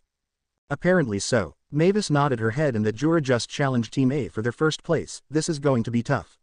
But then she made a smile. But we all know who is going to be the one who will defend our position. The Fairy Tail's mages cheered out when they saw Naruto made his way down to the arena, after a short discussion with his teammate. It, however, soon died into the booming cry of the spectators within the Domus Flow when they saw Naruto on stage again. Amazing. Kagura of Mermaid Heel has challenged Fairy Tail's Team A for their first position. Chapati cried out as Naruto stopped in front of the Iron Rock, and Naruto Uzumaki of Fairy Tail has arrived to answer that challenge. Two of the most excited and strongest mages of the history of the Grand Magic game are about to face off in a one-on-one battle. What is going to happen? And the crowd cheered out again, this time louder than ever. Great job, Wendy. Naruto put a hand on the little girl's head when they crossed. But the two of us are going to have a talk when this is over. He grinned mysteriously at Wendy, who could only nod her head nervously, knowing what he wanted to talk about. Naruto stood in front of Kagura. The girl, from what he heard, had never gotten serious in her fight ever since she joined Mermaid Heel and participated in the Grand Magic game. Kagura Mikazuchi was a very skilled swordswoman who could make extremely sharp cut with an undrawn sword. Her gravitation magic could even outmatch the celestial spirit of the heavenly scale, and that wasn't something that should be taken lightly about. Give it you all, Naruto-sama. Yukino shouted out as loud as she could, hoping that her voice could reach him. She personally faced and lost to Kagura and knew just how powerful the swordswoman was. Not that she doubted Naruto's strength, but Kagura wasn't an opponent one could underestimate. Are you sure you want to do this? Naruto asked, crossing his arms on his chest. He felt a little insulted that Kagura hadn't even paid her eyes at him from the beginning, as she was keeping them closed the entire time and patiently waited the fight to be started. Even though we're trying our best, I don't think that Mermaid Heel can win the game this year. Kagura spoke up, surprised everyone sans for her guild mates, who sighed sadly. But while the game still lasts, I would like to see if you're really that strong. She opened her eyes and stated calmly. Oh, I see. Kagura put her hand on the hilt of her sword and took a stance, keeping the calm and stoic expression on her face. Didn't know that I have an admirer. He joked, but Kagura found it unfunny. So please, show me your real strength. The moment the gongs was struck, Kagura pushed herself forward, then swung her sword at his head, but before it could hit him, Naruto raised his hand and caught the undrawn sword. However, a split suddenly appeared on the left shoulder of Naruto's black jacket and blood shot out from it, as if something just suddenly cut him. She just, Gray spluttered in pure shock. Did she just, cut him? What the hell? For someone who had challenged and fought him multi-times, Natsu was shocked to see a cut was made on his shoulder. Even Urza was speechless, because Kagura was able to land a blow on him, something that she had never been able to do before. However, unlike what everyone was thinking, Kagura was having a different opinion about what just happened. Why didn't you dodge? Kagura asked, hardening her glare. Naruto tightened the grip around her sword and then pushed her back. She slid to a stop as she looked up, a little surprised to see that he was smiling. I like your eyes, Naruto said, surprised everyone including Jenny who was watching among the crowd. You remind me of my friend. Kagura then decided to ignore it, as she charged Naruto again and began initiating several fast strikes at him. Naruto dodged and blocked most of the attacks with the back of his hand as he kept watching on her sword. This time, even with her style of swordsmanship, she couldn't land a blow on him. Naruto then suddenly made a jump and kicked Kagura, who managed to block it with her sword but got knocked back several feet. Your friend? Kagura asked as she stood straight up. When I think about it, he was more like a brother to me in anything but blood. Until today, I still carrying this around to honor his memories. Naruto tapped his forehead protector with a smile before moving his head to the side to avoid Kagura's thrust. Not bad. You're pretty good with that blade of yours. Naruto smiled and dodged again, hurling her sword out before it could connect with his head. He is also a master in swordsmanship you know. Stop talking, Kagura said coldly and increased the speed of her strikes, but Naruto pushed himself back to avoid the blurring slashes. Fight back. Very well. Naruto smirked and bit his thumb and swiped the blood on his other palm. I am not an expert sword fighter, but let's see how good you are against one then. Naruto's hand then went through several hand seals. Kuchio's no jutsu. He slammed his hand down to the ground, causing a large explosion of smoke, and when it was clear, the whole crowd cried out in utter shock, especially the girls. Even Kagura was widening her eyes for what she was seeing. There, standing with its forelimbs crossed on its chest, standing tall like a man, was a massive toad, who was a little taller than Naruto, with aquamarine skin tone and yellow eyes with gray markings around them and two distinct, circular markings on his shoulders. He also carried two huge katanas on his back and an orange sash around his stomach. A toad. Natsu and Gray cried out dramatically. A freaking huge toad. They cried out. Yo, Naruto-sama, the toad suddenly said with a booming tone. It talks. Happy cried out in shock. Good afternoon, Gamakatsu. Naruto greeted the toad with cheerful tone. His name was Gamakatsu, the descendant of Gamahiro. It have been a long time since you summoned any of us.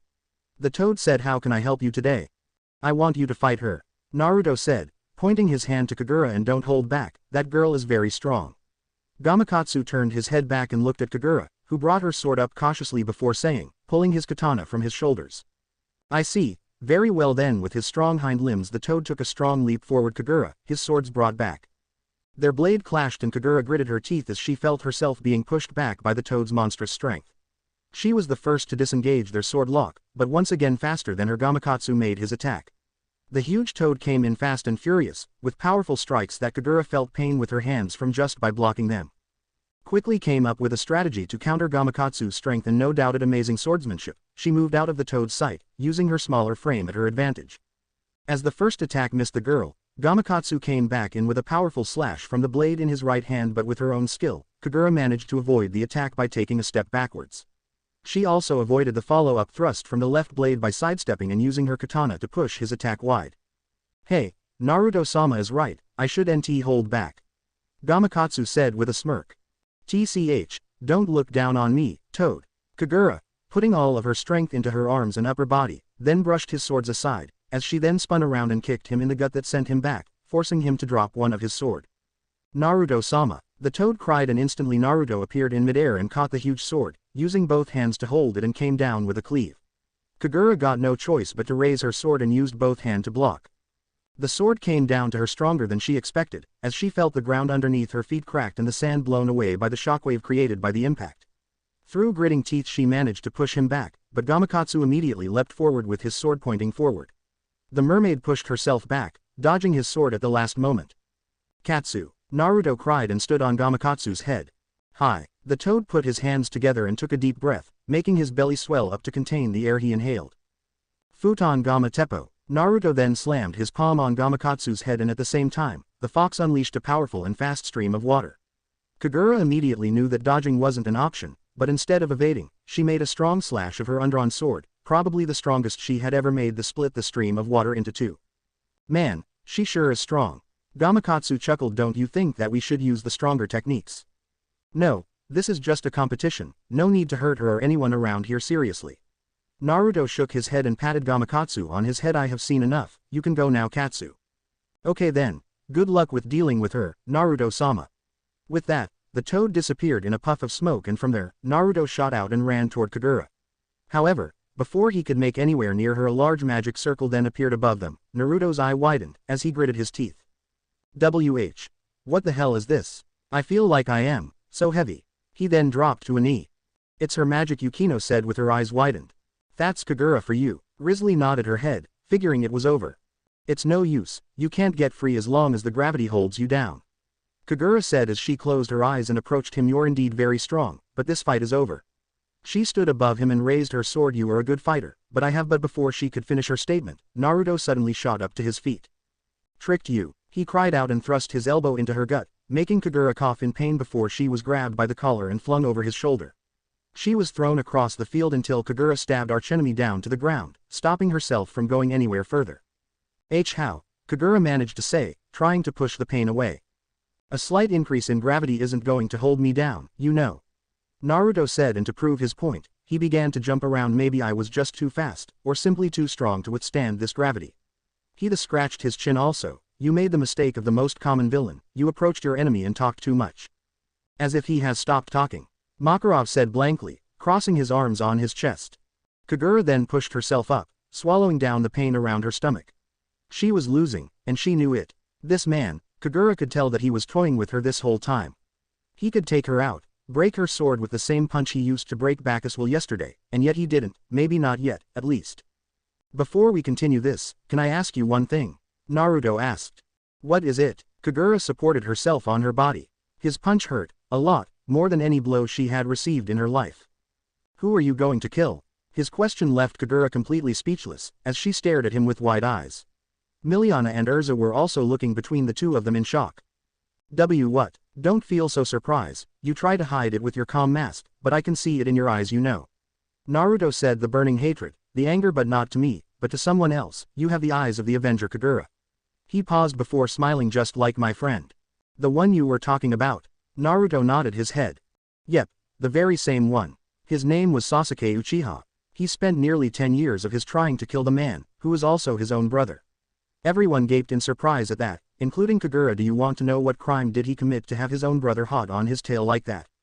What is it? Kagura lowered her gaze to him.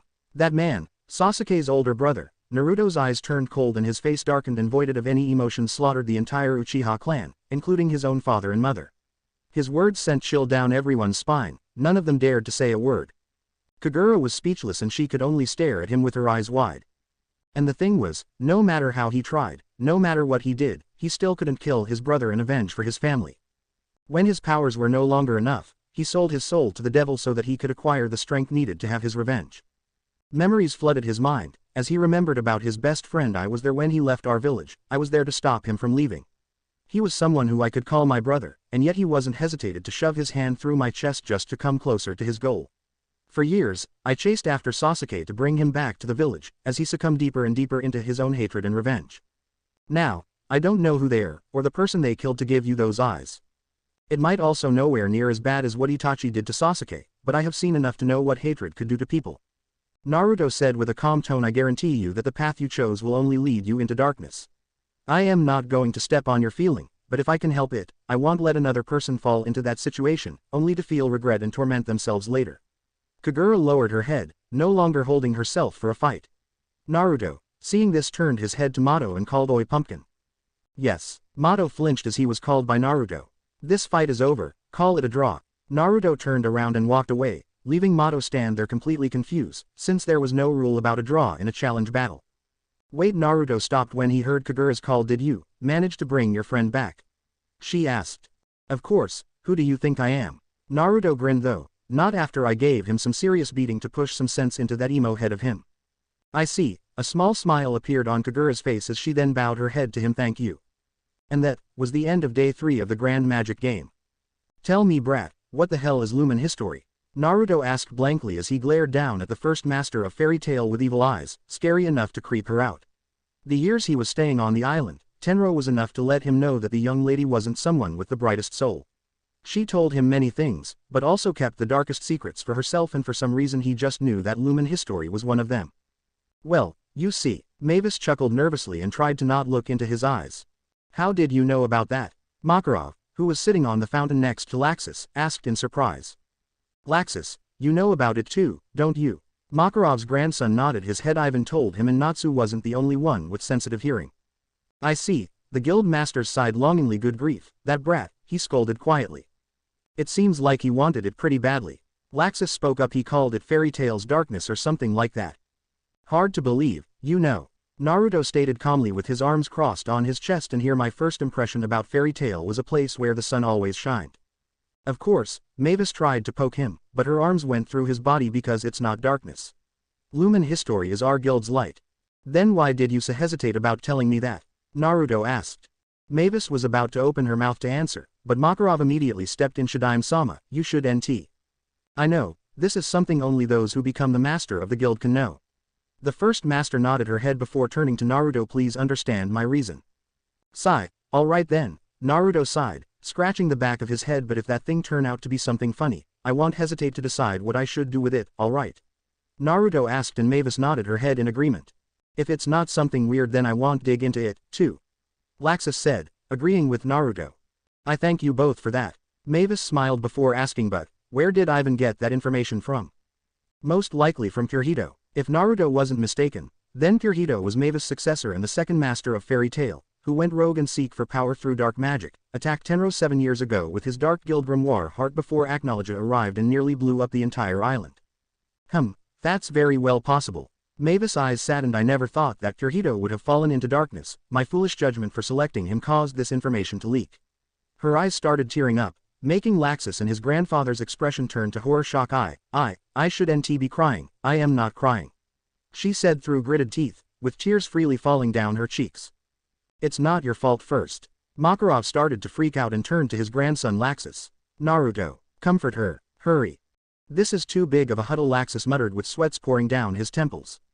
Naruto sighed again. Mavis clearly didn't react like Lumen history was some kind of light for her guild. If anything, he wouldn't feel any surprise if it was going to turn out to be some kind of extremely dangerous weapon, a massive amount of power or something like that. Line break. Oh hey Naruto-kun. Mira greeted Naruto cheerfully and immediately appeared in front of him, holding a black jacket that was folded neatly in her hands. I was looking for you everywhere. Sorry, got something to ask with Mavis. Naruto nodded his head before glancing at the clothes she was holding. You finished it? It was his jacket. Yes, Mira nodded her head with a bright smile before unfolding his jacket, holding it up by the shoulder. Here you go, look as good as new, she told him. Kagura's archenemy left a large cut on the shoulder area of his jacket, so Naruto asked Mira if she could fix it for him, since it was his favorite shirt and he didn't want to throw it away. Thank you, Naruto said gratefully and took the jacket from her hand. You're really good at this, aren't you? He asked with a small smile, putting his jacket on his body and zipping it up. It's nothing Naruto-kun, I am just glad that I can help you. Mira shook her head. So, what did you ask Master Mavis? She asked curiously. Nothing important, actually, Naruto answered immediately. If Mira didn't know about Lumen history and Mavis didn't want anyone other than the one who was going to become the next masters of Fairy Tail know about it, then there was no point telling her about the mysterious object. What are they talking about? Naruto decided to change the topic before Mira could try to dig in even further, motioning his head to the other members of Fairy Tail who was gathering into group around Levi and talking with each other about something. Mira just shrugged her shoulders, but followed after Naruto when he approached them. A swimming pool? Urza asked. Her outstanding performance at the Pandemonium truly left a mark in everyone's heart today. Wendy clapped her hands together. That sounds great. Is it close? Lucy asked with a smile. Behind her Jet and Droy was cheering loudly, looking drunk. Levi nodded her head as she answered Lucy's question. Yep. It is Fior's #1 summer hotspot, Ryazetsu Land. Needless to say, the guild members were totally thrilled about it. Natsu grinned, pumping his fist into the air excitedly. Oh, we're definitely going there. Gray nodded in agreement. It's really hot anyways. Lucy glanced over to Makarov. Can we go, master? The old man, who was just arrived at the guild, thought about that for half a second. The chance to see beautiful and attractive girls in their swimsuits. Deny that. We're going, he declared, smiling largely in satisfaction. His guild cheered with excitement. I think I will pass. Naruto muttered and walked away. However, he was stopped when he came face to face with a smiling Mirajan. I think you should go with us too, Naruto-kun. Mira said it will be a great chance for you to get to know everyone better. She said sagely, pointing her finger into the air. And I think that I know about you kids enough, thank you very much. Naruto said blankly. Why are you keep calling us kids and brats? Mira pouted with a hand on her hip. We're not that younger than you know. Naruto muttered something under his breath that Mira couldn't hear. Come on Naruto, it's just a swimming pool, what could go wrong there? With how you brats are, a lot. Naruto chuckled, making Mira huff cutely. Let's go Naruto. Natsu cried out excitedly when he suddenly appeared next to Naruto. We're going to wreck that place together. Flame igniting from his fist and burned brighter than ever. That right, Urza came over and said with a smile. It's a great chance for us to relax after all. Would you like to come with us too Naruto? Lucy asked. I got something to ask you about my next book after all. It seemed they wouldn't stop bugging him until he say yes. Line break. Ryazetsu Land was huge. The whole place was toasty warm with heat lights that let people get a tan even in the dark of night. There were so many different swimming pools and water rides, even a bar in one of the more shallow pools where you could sit in the water and drink to your heart's content. Lucy smiled excitedly upon arrival. This is awesome. She was wearing a light pink two-piece swimsuit with gold stars patterns. It was her first time coming to a place like this. It's huge. Wendy clapped her hands together and said in awe. Urza stretched with her arms above her head, making the men drool as the sight of her large breasts clad behind her yellow bikini top them. This feels so nice. Overall, her wounds were fully healed and she only had to wear bandage around her left arm and thigh. Urza, is your injury okay? Lizanna asked as she gestured to the bandage around her leg. Mira smiled warmly. This is Urza we're talking about. Mira was also in her own swimsuit, a set of white bikini with bandeau top and a white cloth wrapped around her hip that reached down just above her mid-thigh, covering her white bikini bottom. With her top model body, Mira was definitely the girl that stood out the most in fairy tale era, Naruto-kun. Mira gaped slightly when she saw Naruto enter the place with only a black swimming trunk with orange liners on his body. You look hot. She commented truthfully. He always wore that oversized jacket of him, so it was really hard to tell what kind of body he had underneath. To say she was amazed was an understatement. Thanks, you're not so bad yourself. Naruto praised. Thank you. Mira giggled with a hand on her cheek, blushing slightly. Look guys, it's a water locomotive. Natsu cried out excitedly as he sat on a sizable moving train moving on the water. Immediately after that, he fell flat on the toy with his face turned green. Why did he get on it? Lizanna scolded silently as she jumped into the water and swam toward Natsu to get him off the train. At least he didn't spill the shiny stuff in the pool right away. Naruto chuckled a little and glanced around. There were a lot of people around here, even if it was nighttime. He then noticed Elfman and Evergreen hiding together behind a boulder, so he couldn't help but ask, Hey Mira, where is your brother? Elfman, you know, I haven't seen him for a while. I wonder. She tapped her chin thoughtfully.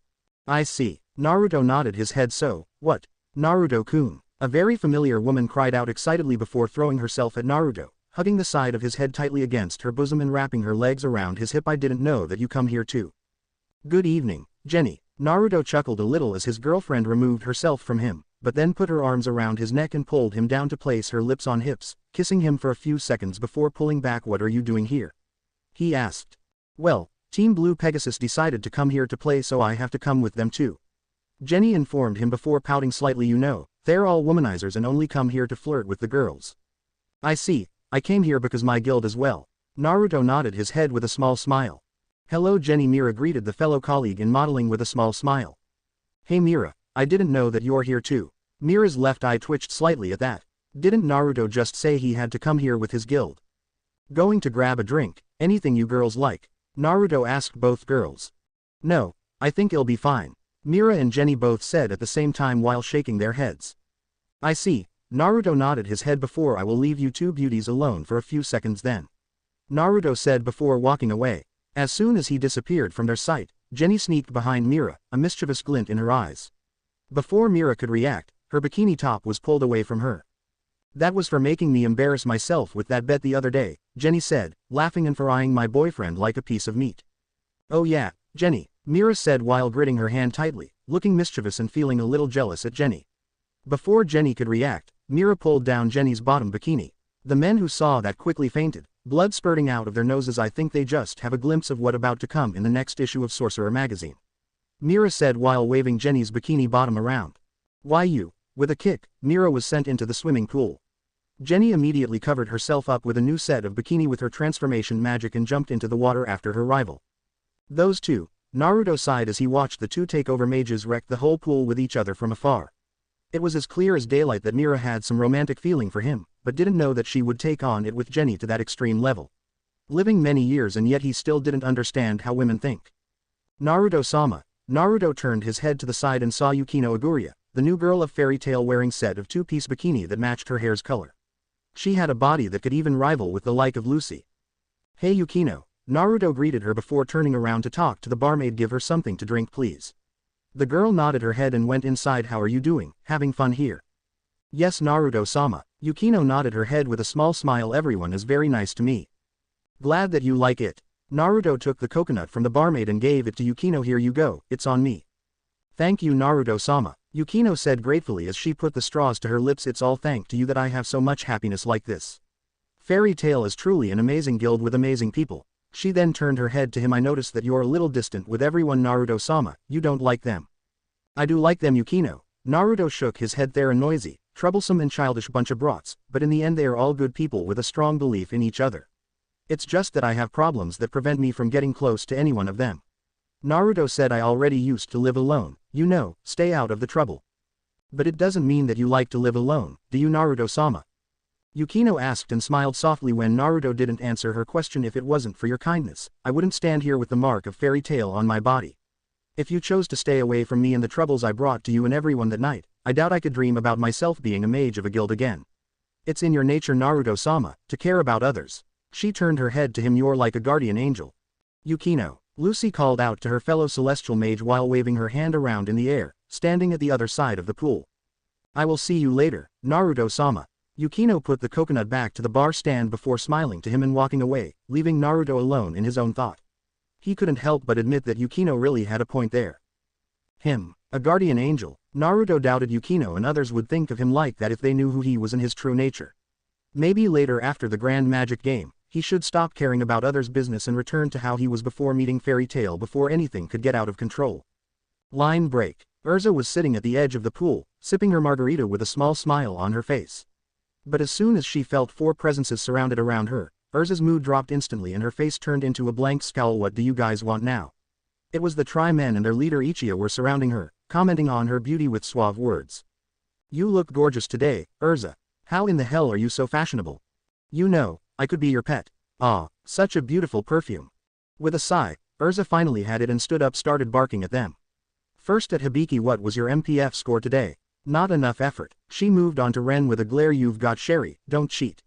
Rolling to Eve, she shook her head. Wiped out from one shot yesterday. Don't come here injured like that.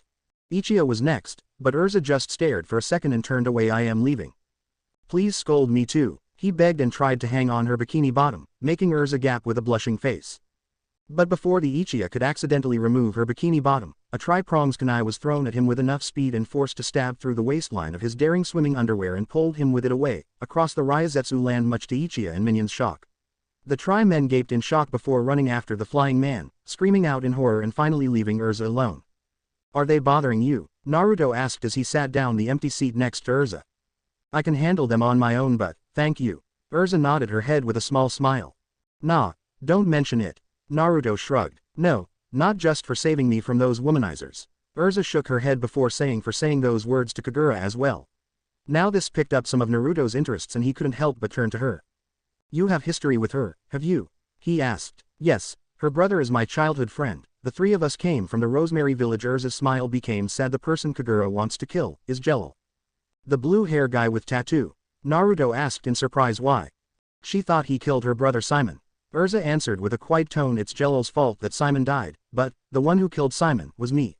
Urza released a heavy sigh before saying our village was attacked during a child hunt of Zirf's followers. Simon was kidnapped, but I found Kagura and managed to hide her in a box before they could take her as well.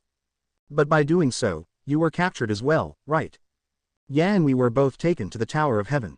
There I met Jello, befriended Simon, Miliana and many friends who suffered the same fate as I was.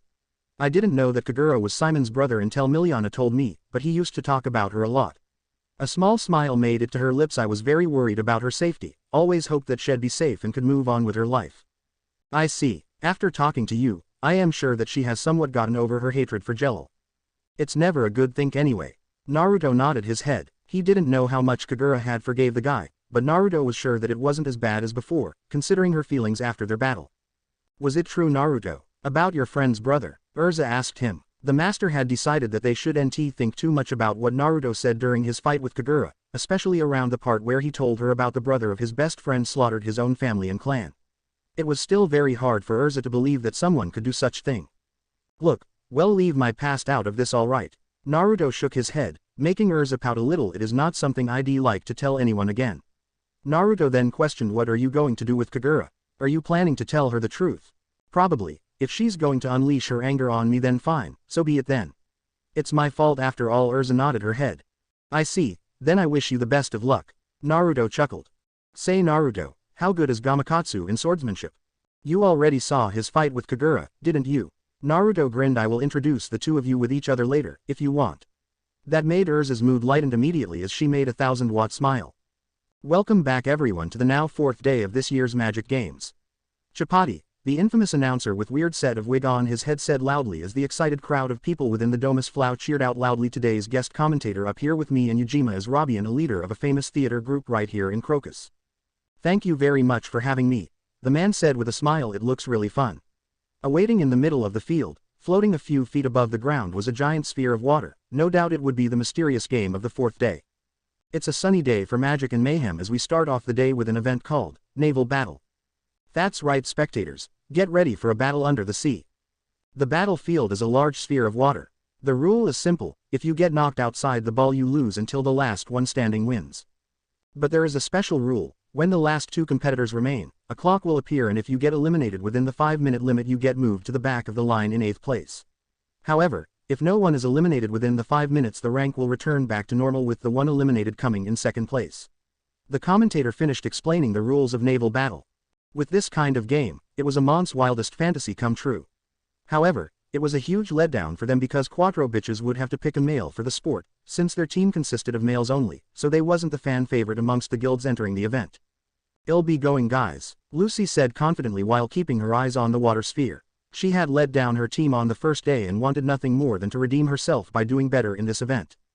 "Go get them loose." Natsu grinned at his teammate from the fairy tale A Stand along with Gray, Urza and Naruto. Wendy had decided to be a spectator today and would watch the battle with everyone in the guild. "If she uses Aquarius she can take them out all at once," commented Gray with a small smirk. "I don't think so." Urza Scarlet shook her head at Gray's idea, glancing to Team B's stand where its members were discussing among each other. "It's clear that Juvia is going to be the participant for Team B, and you all know how well she is in water. And watch out for Jenny too." Naruto pointed to Jenny, who was waving her hand to the crowd, letting everyone know that she was going to participate in the event. Her mechanical's main weakness was water. Lucy turned around and asked, realizing that Naruto was speaking in past tense. "Well," Naruto massaged the back of his neck, "I managed to help with that problem. She can now make completely waterproofed weapons and mechanical parts, extremely effective underwater." He told them, "Oh, watch out for electricity, you know how dangerous it is with water." "Seriously?" Gray and Natsu cried out dramatically. "Now I feel my chance of winning is getting thin." Lucy laughed nervously, but Naruto put a hand on her shoulder comfortingly. "Take a deep breath, Lucy, you're going to be fine." Naruto smiled at the young celestial mage. "Fight hard and do your best." Lucy looked at him for a second before nodding her head with a smile, feeling a lot more confident when she got Naruto to encourage her. "Thank you, Naruto, I will try my best," Lucy said before heading down to the stadium. Mermaid Heel sent out Risley. Lamia Scale had Shelia participate in the game. From Quattro Cerberus was Rocker, who immediately received boos and angry cry from the crowds. "Here come the tiger." A small smile appeared on Naruto's face when Minerva, Yukino's replacement, confidently stepped into Water Sphere, wearing a rather blank swimsuit, but it didn't make the crowd less excited. Dong. The bell rang. "Let the event, Naval Battle, begin." The commentator declared the start of the match. It didn't surprise Fairy Tail that Lucy would summon Aquarius first. Enraged by seeing people in her so-called domain, she shot a whirlpool out of her vase and sending everyone except Juvia and Minerva spiraling around the gust of water. "You're not the only one who controls water," Juvia said with a smile before pushing her hands outwards, creating a blue magic circle and firing her water cyclone, a whirlpool of her own, against Aquarius 1. The two water blasts collided with each other. The two appeared to be matched on terms of magic power. Were even. Aquarius was quite shocked to see a mage manage to match her in term of water magic. This is the perfect time to send the Singe one out. While witnessing the two water users too busy to go after anyone else, Jenny used the chance to eliminate Rocker by creating 2 turbines on her back, sending her through the water with extreme speed and giving the model enough momentum to deliver a powerful kick straight to Rocker's face, effectively sending him out of the sphere and crashing down to the ground on his side hard. The crowd went wild and the love for Jenny grew even more. "Mechanical magic," Mira said as her eyes were staying on Jenny. "That girl is a force to beckon. Even if it's her worst fighting ground she manages to turn it to her advantage." Mavis commented. "Quattro bitches is out of the game by our beautiful mecha girl," the commentator announced with heart in his eyes. The other members of Quattro bitches whitened out at their early elimination. They've been dead last throughout the games, and winning his event brought hope they could climb up the scoreboards, but the hope was shot down. While she's doing that, Shelia was next to make an attack by creating tornadoes around her arms and uppercutting Risley from her sides, but the mermaid used her own form of gravity manipulation to thin out her flabby one into a more skinny one, just evading the attack. Never underestimate the chubby Risley smiled as she successfully avoided the attack. "I can create water tornadoes too," You know, Jenny suddenly appeared before them and swimming between the two and outstretched her arms, as many mechanical parts then appeared and gathered around her hands before joining together to create larger and more complicated design turbines. Two massive vortexes of water were then created the moment she activated the turbines on her hand, sweeping away both Risley and Shelia. The mermaid heel mage was knocked out of the sphere while Shelia managed to remain inside, but not for long when a flying fist suddenly appeared and punched her in the face, sending her out of the bubble as well. 3 eliminates within 1 minute. Is there any way to stop this mecha girl? Stop making that smile. Natsu and Gray cried out while pointing their hand at Naruto, who was smiling smugly with his arms crossed on his chest. Are you a fairy tale mage or not? She is my girlfriend. Back with Juvia and Aquarius, it was still a draw as the two made no progress to win the tug of war. This isn't going to end well, so I am going to return now. Aquarius suddenly lost her patience. Why? You're the best in water, I have to depend on you. Lucy said in shock. I have a date, the real mermaid said with a small blush on her face before closing the gate by herself. Once again Aquarius had rubbed it in Lucy's face just to annoy her. Lucy began to panic and scratched the back of her head. You're open, Juvia said emotionlessly and shot forward, hitting Lucy with a strong water cyclone attack to eliminate Lucy. She, however, swam upwards and brought out 2 keys and summoned Aries and Virgo just in time to save her. The water cyclone had pursued Lucy upwards and was stopped by Aries' wool wall and Virgo's strength. Men all around the arena turned their eyes into hearts, falling in love with the sight of Lucy's 2 spirits that were only wearing bikinis. I'll throw both of them all out at once, Juvia said confidently. There is nobody who can win against Juvia in the water.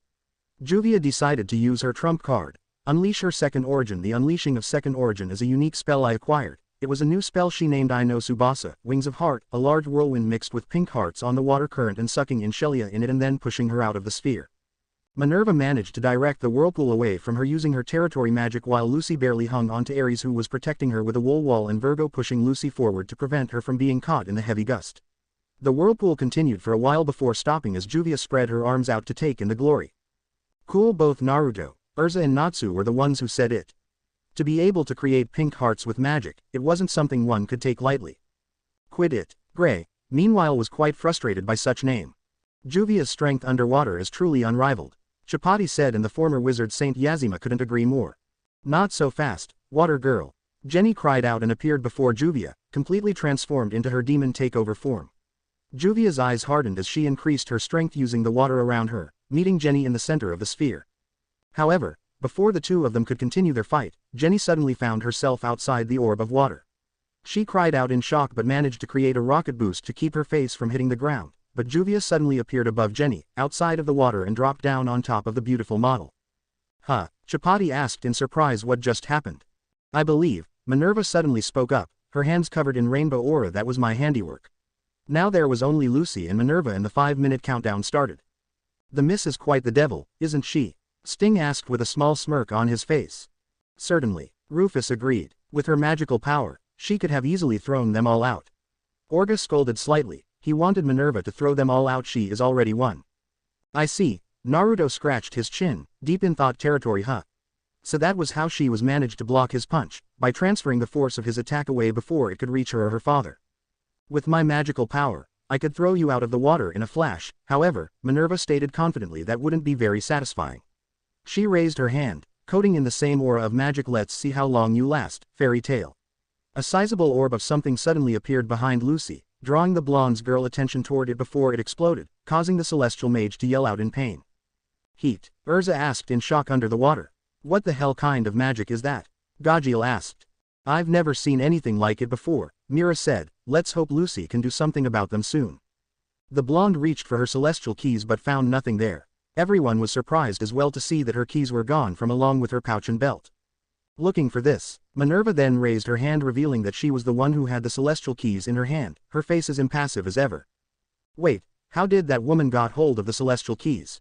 Natsu cried out in shock. Lucy was then hit again, waving her arms around to keep herself in the bubble. However, before her back could get anywhere near the surface, something suddenly exploded behind Lucy, stopping her from falling out. Lucy, Happy muttered worriedly. She cannot use her magic with her keys stolen. Lucy cried out as the clock started clicking down to less than 2 minutes. I'll show I can take any of her attacks. Lucy used both of her arms to cover her face, shielding herself away from the continuously explosions. It's about time I send you flying outside. Minerva spoke up finally. If I lose here, Lucy said as her bangs shadowed her eyes. I won't be able to face everyone who tried so hard. She looked up. Light still shone in her eyes. I won't betray everyone's emotions, that's why I'll never give up. Minerva's attack stopped for a few seconds, making everyone think that she was touched by Lucy's fighting spirit. However, before any of them could breath out a sigh of relief, a cruel smile suddenly appeared on Minerva's face as she launched a large blast of power straight toward Lucy, causing the girl to scream out in pain. Lucy! Natsu cried out with his hands gripping the balcony tightly. Minerva started to hammer down upon Lucy without any signs of stopping, causing the blonde to continue to get knocked around.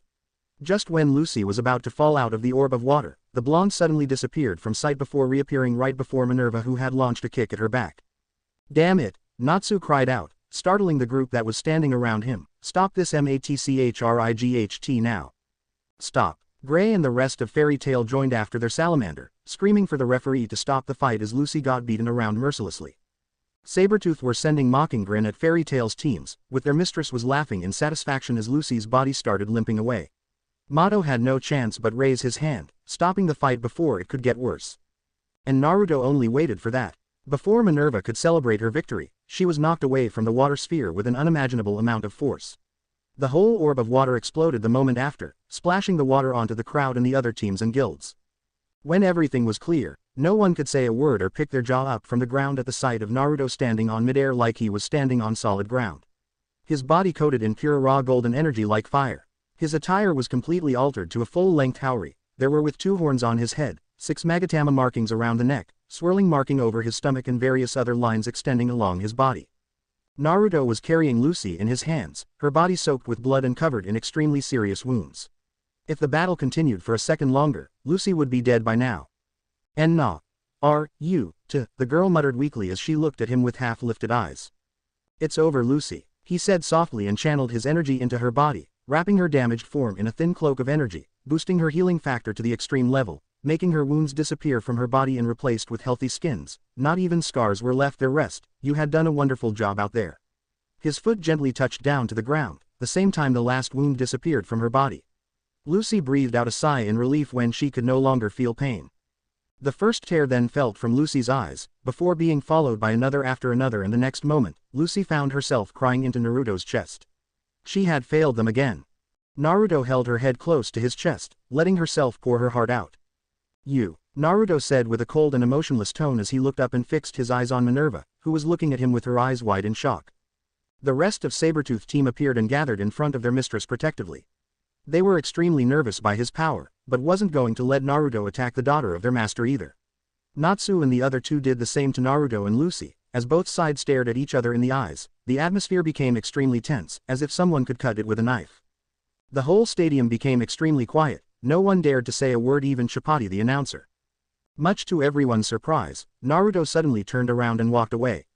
Fairy Tail, let's go, he said curtly, with a tone that not even Natsu would try to retort, even though he wanted nothing more than to beat every single one of them for what Minerva had done to Lucy. Isn't so cocky now, aren't you? Minerva snickered slightly at that. I don't care if you're the strongest or number 1 in Fury, Naruto said while walking away. The energy around his body disappeared, returning him to his original state. But try to do something like this again, and I will make sure you regret your very own existence, Sabretooth. You have made enemies of the worst guild to anger, was Urza's words for them before Team Fairy Tail disappeared inside. Line break. Is Lucy okay? Don't worry, she'll be fine, Naruto answered Mira's question when Team B ran into the infirmary. He healed all of her wounds and she should feel even better than usual, but the others thought it would be best if they move Lucy into the infirmary so that she could rest. Thanks to Naruto, her life isn't in danger. Ryuzuka informed them slowly those injuries could be fatal if they weren't treated immediately. Hard to not do anything, was his reply. Natsu hissed with his fist gritted tightly. Those bastards back there. Gray nodded, eyes still stormy with anger. I hear ya, I ain't been this pissed off in a long time. You rest for now, Lucy. Natsu then said with his fist hit against his chest. I will kick their butt so hard that they're not going to remember their name. Lucy, who remained silent from the moment she was moved into the infirmary, couldn't help but smile at her best friend's words. Thank you, Natsu. She then looked around. Oh, good, keys, my keys. They're there, said Happy, quietly handing them to her. Thank goodness, thank you, sighed Lucy, gratefully clutching her keys to her and drifting off to sleep. Just then the door opened and Makarov walked in. I have news for everyone, Makarov said calmly as he walked into the room. Since today is the 4th day there are tag battles, and with Raventail being disqualified, There are 7 teams. This number doesn't work for the tag battles, so I've been told that the 2 fairy tale teams have to combine themselves. What? Combining teams A and B? Laxus asked while raising an eyebrow. Why would they? Mira asked in surprise. But what will happen to our points? Gray asked. The lower of the 2 scores will be the new team's score. Makarov shook his head in disappointment. So we go down in the rankings. Urza sighed as the other dropped their mouth in shock. Team A was currently in the 2nd place after Sabretooth once again reclaimed their number 1 position by Minerva's victory. Juvia got an outstanding performance during naval battle, but the points she brought Team B were only enough to raise them to the 5th place. We're at disadvantage here, aren't we? Still, we can't help it if that's what those old geezers has decided. Naruto shook his head as he stood up from Lucy's bed, but in turn, we are able to create an even stronger team now. Naruto's right. Perliuzuka nodded her head though. There will be a battle including all 5 members, so you better choose carefully. Naruto. Makarov turned to him. Your team is leader, the one who brought us the most victories, so I will trust you with this. Choose 4 other mages with you and beat the hell out of them. Line break. The fairy tale team has finished reorganizing, Chapati announced as the grand magic game continued, and finally, we enter the battle portion of day 4. It'll be 2 versus 2. The crowd went wild when they saw the fairy tale versus Sabretooth among the matchups appeared on the Lacrima Visions. Well folks, let's see the new fairy tale. I guess they will bring out the strongest team, eh? Leon asked with a smile as he could feel an enormous amount of magical power. Better watch out for Jenny's boyfriend. Ren commented as he and his team also waited for the new team fairy tale to arrive. The real battle start now. Makarov, who had returned to his stand with his guild, cried out in excitement as fairy tale cheered out with him. This is the real meaning of strongest team. Lizanna nodded her head. Now this is quite an incredible team. Kana smirked as she put the bottle of beer near her lips. I'll be cheering for you guys, so don't you dare losing. I can't imagine them losing to anyone. Yukino couldn't help but say. Here they come, Rufus said as 5 shadows slowly made their way out, making the crowd go wild. Screams and shouts along with the never-ending applause was almost deafening. As Team Fairy Tail stepped out onto the field, Urza and Natsu were the first to appear, shortly followed by Mirajan and Gray, wearing a calm and confident expression on their face as they were led by none other than Naruto Uzumaki. It's time to show them all, Master Mavis said, making a small, confident smile as she lowered her gaze. The strength of our bonds. Naruto-kun. Mirajan Strauss poked the leader of Team Fairy Tail on his shoulder to gain his attention. Can I ask you one thing? Team Fairy Tail consisted of Naruto, Natsu, Gray, Urza and Mira arrived at the stance originally belonged to Team Fairy Tail a few minutes ago and was currently watching the match between Blue Pegasus and Cordo bitches from there. Go on. Naruto turned around to look at Mira. Why did you choose me to be the official member of the team and not someone like Laxus?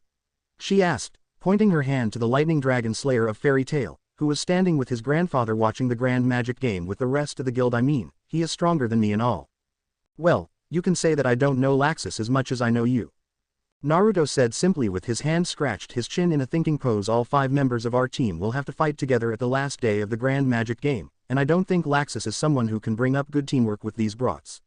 He pointed his hands to Natsu and Gray, who was cheering for Ichiya to beat Bacchus, and his teammate Yu, on the other hand, are quite good in relationship with them, so I chose you and not Laxus or Gajeel. I see. Mira made a smile. Is that also the reason you chose Juvia? I trained Team Natsu and Juvia, so I already used to their way of fighting. Naruto nodded his head. Sometime, you can't just realize on the strongest to get to victory. The bond between teammate is very important too. He then noticed the smile on her face and couldn't help but ask what. He didn't like that smile, especially on a woman like Mirajan. It was the kind of smile they made when they decided to poke their nose into his business. You changed so much, Naruto-kun. Not this topic again. The blonde groaned. Mira is right, Urza said as she stepped into their conversation. A few months ago you probably wouldn't care what happened to us, yet you were the first person to step into the battle to save Lucy and healed her better than any of us could do. Those weren't acts of someone who didn't care about his comrades. And you were talking about bonds too. Mira smiled as she leaned in closer, her breasts dangerously close to his arms. Did Jenny really have that much effect on you? She asked teasingly. Are you really asking that? Naruto asked blankly and flicked her forehead with enough force to push her back, making Mira pout. You too red, don't poke into other people's business. He told Urza and returned his attention to the battle. How cold, the knight muttered, crossing her arms on her armor's chest. He is just shy, and trying to act tough. Mira said with a soft giggle, making a tick mark to appear on Naruto's forehead as he could hear what Mira was saying. We both know that he might be the one who care for us more than anyone else. Urza closed her eyes and nodded her head at that. He might not look like it in the past, and still acted like he didn't care that much now, but every time something happened to them he was always the first person to step in. His words might be cold and merciless, but both Mira and Urza could all feel the strong feeling he had for them, the members of Fairy Tail. Well, that was great match, right folks? Declared Chapati while smiling nervously. Ichiya and Nichiya managed to get yet another win for Blue Pegasus after he got a massive power-up by one of his strongest perfume, completely turned the match to his favor and ended the battle with a strong smash. It was an extremely disgusting match for anyone who was watching, save for Blue Pegasus mages, but in the end, taking another 10 points for his team was the only thing that was important. I suppose. One of his companions, Yazima, nodded his tiny head while sweat dropping. It was completely disgusting, thank you very much. A random guy from the crowd cried out in frustration and many spectators around him joined in to agree with his words. Well, he is strong, isn't he? Naruto chuckled at the outcome of the match. Winning 2 against 1 is no simple feat. For a weirdo, at least. Against that Bacchus, Urza released a sigh. Well, isn't he just an idiot? Gray asked while sweat dropping. He is so awesome, was Natsu's words as he looked at the dancing Ichiya with eyes shone with excitement. Now I really want to fight him. The young dragon slayer declared by punching his fists together. Next match, Lamia Scale vs Mermaid Heel. With that came in the contestants known as Miliana and Kagura along with Leon and Yuka. Let the match begin. However, as soon as the match was started, Kagura took a few steps back, leaving it to Miliana, who then removed and threw her cloak to the side and launched herself forward, attacked Leon right away with non-stop attacks. The Ice Mage dodged them easily and casted a spell at Kagura, hoping to bring the strong mermaid into the fight, but her teammate immediately stepped in and smashed all of his spell with her claws. It was Yuka's turn to attack, but Miliana dodged every little one before latching herself onto Yuka, punching him continuously. Holy shit, Natsu and Gray cried out, shocked at what was happening. She is strong, isn't she? Naruto crossed his arms. His words were mostly for Urza, who was looking at her childhood friend with a somewhat sad smile. Miliana. Kagura's hatred to Jello had somewhat lifted from her shoulder thanks to Naruto, but Urza knew Miliana was different story. The cat mermaid then jumped off, landing in front of both of her opponents. She removed her gloves and scratched them both in the face, much to the shock of both Lamia Scale's mages. Miliana attacked once again, this time with her magic, but Yuka blocked the attack, sending it elsewhere.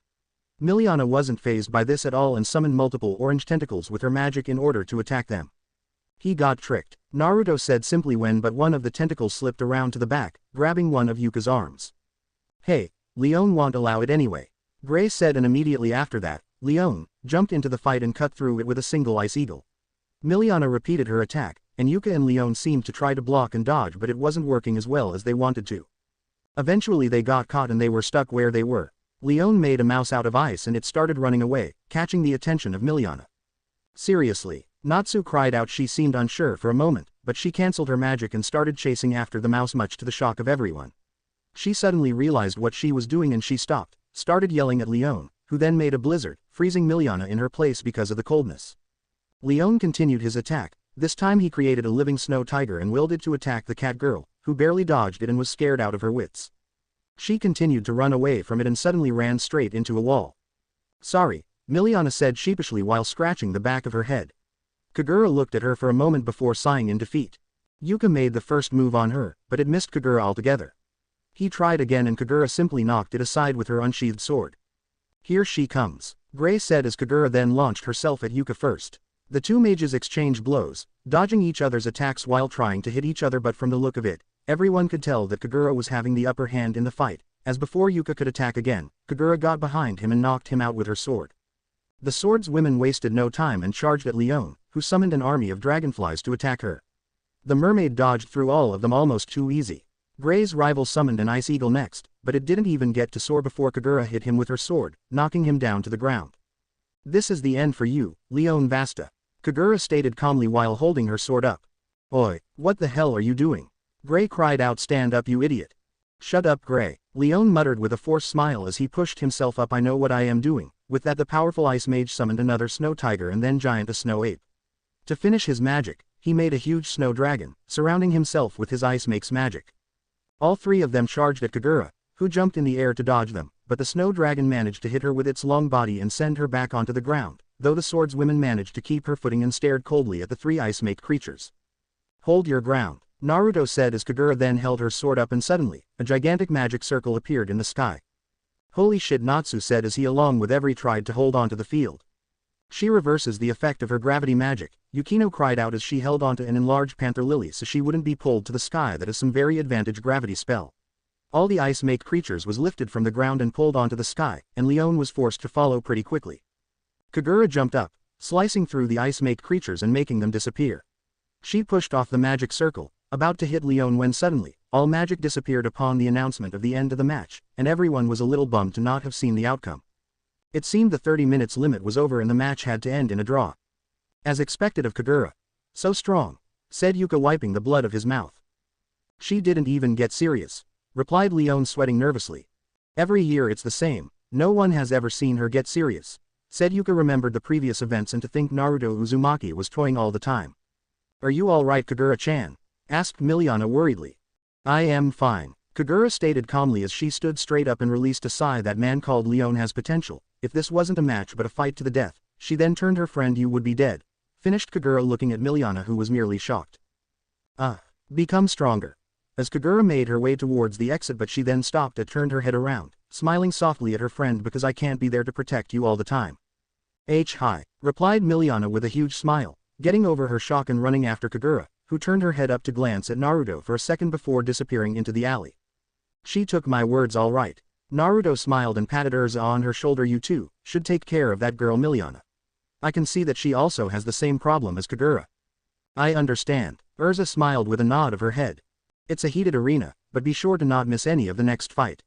Chapati cried out as the crowd went wild, knowing what was about to come next. Just now the emblems of both guilds have been erected in the arena.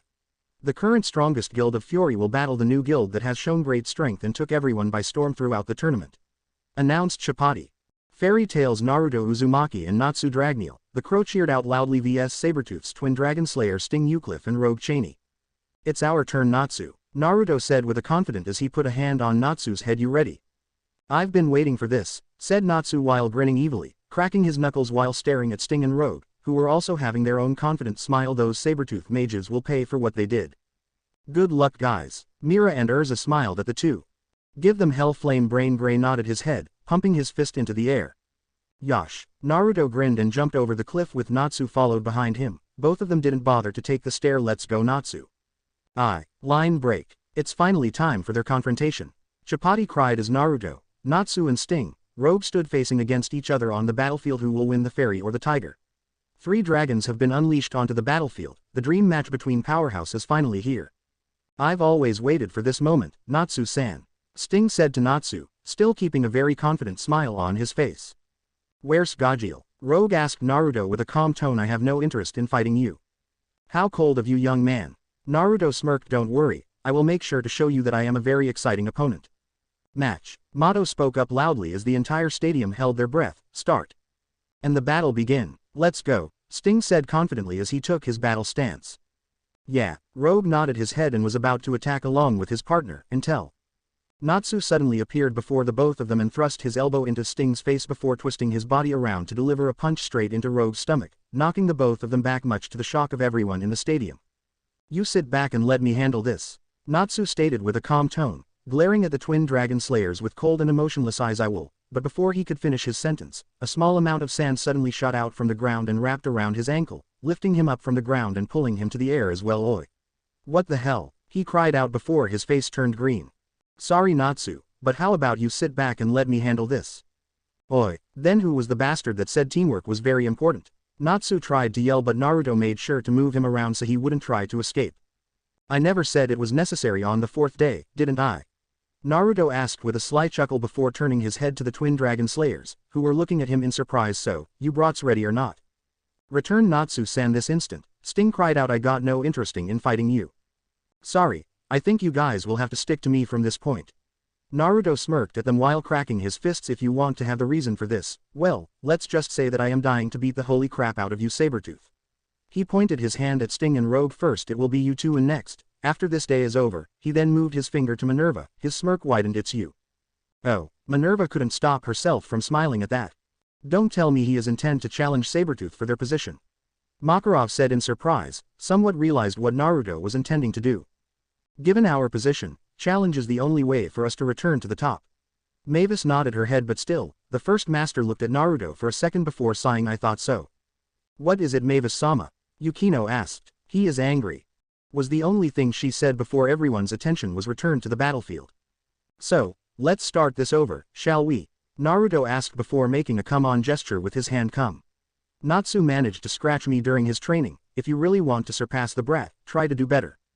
TCH, don't joke with me. Sting cried out as he charged at Naruto, joining the open palms of his hands together, with all the fingers on one hand in contact with the corresponding ones on the other hand, and then separated his palms while keeping the fingers in contact through their tips. Light was then generated in the hollow part between his hands, expanding from the holes between Sting's fingers. Holy Ray! The White Dragon Slayer cried out completely separates his hands, extending them horizontally at his body's sides as the light he generated takes the form of a large sphere, from which a number of white rays were fired towards Naruto, who was then bombarded by a barrage of light beams. Not bad. Sting's face lost its color when he heard Naruto's voice from behind him, and barely got time to turn around when he then received a hard kick to his back, sending him to the ground. Aryu no Zangeki. Naruto instantly turned his body around and extended his hand to catch Rogue's arm, which was covered in dark aura-like shadow much to his shock, and punched him with his other hand, sending him across the field with enough force to smash him onto the wall at the other side. Come on, is that it? Naruto asked loudly and moved his body out of the way to dodge a beam of concentrated light-based magic, a surprise attack from Sting. The White Dragon Slayer then continued his attack, turning his head around to make the beam go after Naruto, slicing the ground it strikes, creating a linear explosion in its wake. Too naive. Naruto then suddenly stopped dodging and raised his left arm, imbuing some of his chakra to his fist, making it glow with golden energy. Much to Sting's shock, still in the same position with his hand stopped the light beam, Naruto then ran forward, closing the gap between them, and when he was close enough the blonde then raised his other hand and punched Sting square in the jaw, sending him flying across the field and then crashing into a wall, similar to what Naruto did to his partner. Amazing! Chapati cried out as the two Dragon Slayers struggled to get up to their feet. Sting and Rogue, the twin dragons of Fior's strongest guild, are being pressured by a single opponent. This man, Sting muttered as he wiped the blood from the corner of his mouth. Oi, I heard from Natsu, did you really beat dragons with this kind of power? Naruto asked as he let Sting and Rogue regroup with each other. Not beat, I killed. With these very hands, Sting said while raising his hand, his body cloaked in an aura of bright light. Now, how about I show you the power that kills dragon? The confident smile returned to his face as the aura got brighter. White drive. You're nothing compared to the power that is equal to a dragon, Naruto. Rogue muttered as an aura of shadows that completely cloaked and continuously rose from his body appeared. The aura made his eyes change as well, leaving only his round, blank irises visible. Shadow drive. Let's go, Rogue, Sting said as he glared at Naruto. It's over, you garbage guild. Gyema stated arrogantly from his position among the crowd. This time, Sting and Rogue attacked at the same time, delivering their strongest blows at Naruto, aiming for his head and his body. Sting coated his fist into concentrated light, while Rogue did the same to his hand with his shadow, rapidly punching Naruto, who remained calm and moved his body flawlessly around to dodge their attacks. Receive the judgment of Holy White, Sting said loudly as an orb of light appeared around his tightened fist. Take this. He then launched his attack at Naruto, who raised his right hand to block it and pushed Sting's arm to the side before sending his own punch to the White Dragon Slayer's head, which he dodged easily by moving his head out of the way. TCH, Naruto dodged Rogue's attack before countering with a strong roundhouse kick, but much to his surprise his feet passed through Rogue's body harmlessly as if his body were just simple black smoke. The Shadow Dragon Slayer then faded himself into shadows to move swiftly around Naruto, efficiently dodging Naruto's attack and at the same time and making surprise attacks on the Fairy Tail Mage. You cannot capture shadows, Rogue stated emotionlessly and thrust his elbow at Naruto's face, who quickly moved his body to the side and nearly made the black-haired mage hit his partner. They suddenly powered up so much, Mira said as she watched the battle with worry eyes. Don't worry, Mira, Urza put a hand on her best friend's shoulder and smiled. Naruto will be alright. Yep, he would never be the one who beat Natsu around if he got overwhelmed by these two like that. Gray nodded his head in agreement. Overall, from the moment Sting and Rogue activated their amplification technique, all Naruto did was dodge and made some simple punches and kicks. Naruto still hadn't used the powers he showed them over the past few days yet. However, most of the spectators and all members of Sabretooth team were still thinking that Sting and Rogue were having the upper hand in this hand. Come on, Naruto-kun, Jenny cried out loudly for her boyfriend. What are you doing? Fight back. It's no use, Lecter cheered there in a must-win pattern now. This fight is over, Orga said with a smirk. You seriously think you can get to the mistress with this kind of power?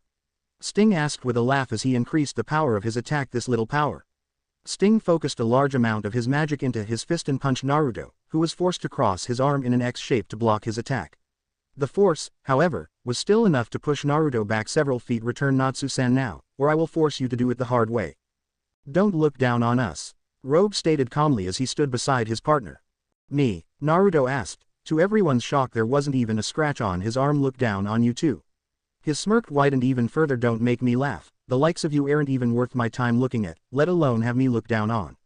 What did you just say? Sting cried out before bending his right arm backwards, the fist clenched, and extending frontwards a mildly bent left arm with tiny streaks of light gathering before the outstretched fingers from the surrounding area. He then rushed towards Naruto and punched him with his right hand, which was now covered in a very massive, horizontal column of light. Metsuryu Ogi. Holy Nova. This spell created a large, impressive explosion on contact that surrounded a large area of the battlefield, shaking the entire domus flow with its incredible power. Is that it? Sting's face once again lost its color when he saw his fist caught in Naruto's hand, him standing completely unfazed by one of his strongest attack. Before he could react, Naruto pulled Sting toward him and thrust his elbow into the young man's face, sending him flying back with a probably broken nose. You're joking, right? Leon said while sweating nervously. This level of power, Rufus muttered, wasn't preserved in my memories. Rogue immediately came into his rescue, using the same shadow technique to move around and avoid Naruto's punches. However, as soon as he made the first attack, his fist was caught by the older man, whose grip then tightened around his wrist to the painful level.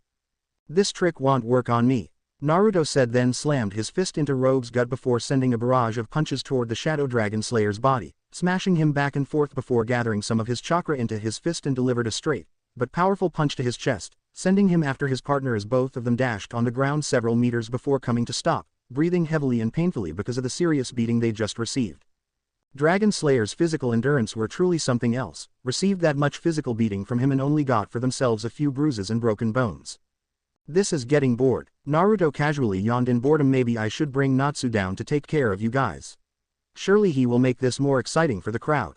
This guy, Urza said while shaking her head, with a heavy sweat rolled down the side of her head. The levels are far too different. Chapati cried. Who could have expected this? Sabertooth's twin dragons can't even lift a finger before the might of Fairy Tail. Will this match end just like this? God damn it. Sting gritted his teeth as he pushed himself up once again. The match isn't over yet. As if it's end like this, Rogue muttered as he started standing up, trying to control his breathing. If I surpass this wall, then it'll be stronger than Natsu-san, right? His whole body then cloaked in an aura of light even more brilliant than that generated by White Drive, and with pure white scales appearing to cover the outer edges of his face and extending down from the side of his neck to the rest of his body. I can't lose here. For Lecter's sake. Beside him, Rogue body also became much more akin to an actual shadow dragon's, with his whole body becoming covered in an aura of shadows even thicker and darker than that provided by Shadow Drive, and with thick dark intricate scale-like patterns appearing to cover the outer edges of his face, underneath and around his eyes, extending down from the side of his neck and onto the rest of his body. And I thought you guys didn't care about something called comrade, Naruto said as he took a stance. This is, Makarov said in shock at what he was seeing. Quake before the third generation's true power. Minerva said with a small, satisfied smile. Impossible. They can activate it on their own will. Jello cried out in shock, remembering his past experience with Natsu. Even Mavis was shocked at what she was seeing. Dragon Force. Is that the same form Natsu used at the Tower of Heaven? It was Gray who asked Urza that question. Yes, but at the time he developed that power after eating Etherian. Urza nodded her head before saying these two, they're able to use the Dragon Force on their own will. This is the power of third-generation Dragon Slayers, Mira stated worriedly, her head turned to look at Naruto. Stay back, Rogue. Sting stepped forward and glared at Naruto. I will be enough. He stated confidently and engulfed his entire body into holy light. All around the domus flow everyone was surprised at his declaration, and with the power he was displaying they could see that he wasn't joking about taking Naruto on. His own Dragon Force is the same as the dragon's power, nothing excels it in this world. Sting then shot forward with high speed, which was even greater than before because of his Dragon Force Ha. The White Dragon Slayer made a straight punch toward Naruto's head, but the immortal shinobi had already dodged underneath it and grabbed Sting's arm with one hand, bringing the other back with his palm facing forward. From there, a rapidly spinning ball of orange energy then formed and held in the palm of Naruto, who then thrust it straight into Sting's gut. The White Dragon Slayer cried out in pain as Naruto continued to grind it into his body, severely damaged the dragon's scales around his stomach. Sting. Rogue cried out in horror at his friend's roar of pain and tried to aid him, but before he could take a single step, the orb of energy in Naruto's hand exploded, causing a sudden burst of spinning air that catapulted the White Dragon Slayer backwards in a tornado of air pressure. As Sting flew across the battlefield, the ground underneath him was torn apart by the trailing vortex of wind and finally he was smashed into the wall behind him with such force that it crumbled to pieces because of the strong impact. Nothing excel it in this world? Naruto asked with amusement in his tone.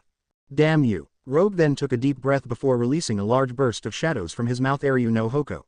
However, before Rogue could react, Naruto was already behind him with his fist cocked back. "You're full of openings," Naruto cried before punching Rogue on his back, knocking him away in a strong shockwave that could be felt by everyone around the stadium. If it wasn't for their dragon scales, Sting and Rogue would have been knocked unconscious at that time. "Is that all you got? Stand up and fight. Don't look down on us," Sting roared as he forcefully pushed himself up and charged at Naruto. Rogue soon joined him into the fight and both attacked Naruto at the same time. "I killed Waislaja with this power." Both dragon slayers threw a barrage of punches and kicks at Naruto, who simply raised his hands and dodged them all, appearing to be not trying that hard in doing so. "My turn." After a few seconds of letting them have the fight, Naruto suddenly took a jump by pushing his hand on Sting and Rogue's wrists when the two dragon slayer tried to punch him, twisting his body around in the air and delivered two hard kicks to the side of their head, knocking them back slightly. Rogue quickly recovered and suddenly appeared behind Naruto, using his shadow travel power and going for a kick at the back of his head, but much to everyone's shock and amazement, Naruto ducked before planting a spinning kick on his stomach, sending him crashing, him rolling on the ground.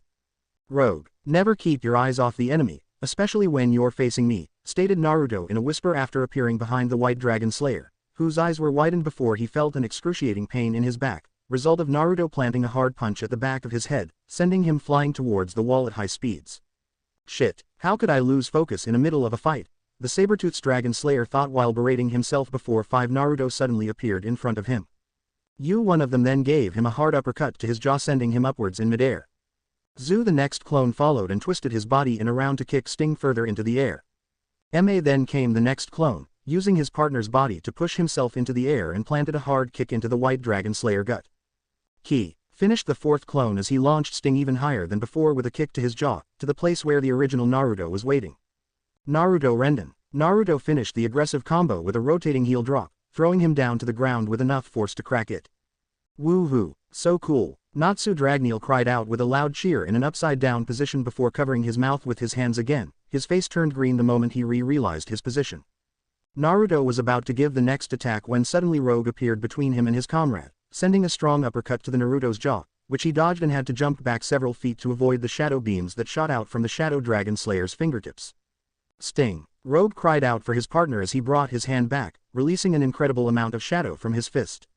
"Why yeah," the white dragon slayer muttered and shakily stood up. "Let's do this." Sting made the same stance and unleashed all of his power into a massive orb of light, equal with Rogue's in power. "Unison raid," third master of Fairy Tail stated in shock at what he was seeing.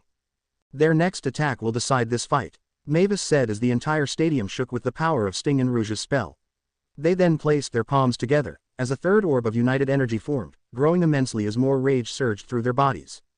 "So be it then." Naruto outstretched his hand and another Rasengan appeared in his palm. This one, however, started producing 4 large points energy-like blades that spinning around the core, the whole giving Naruto's incoming attack the appearance of a large orange shuriken.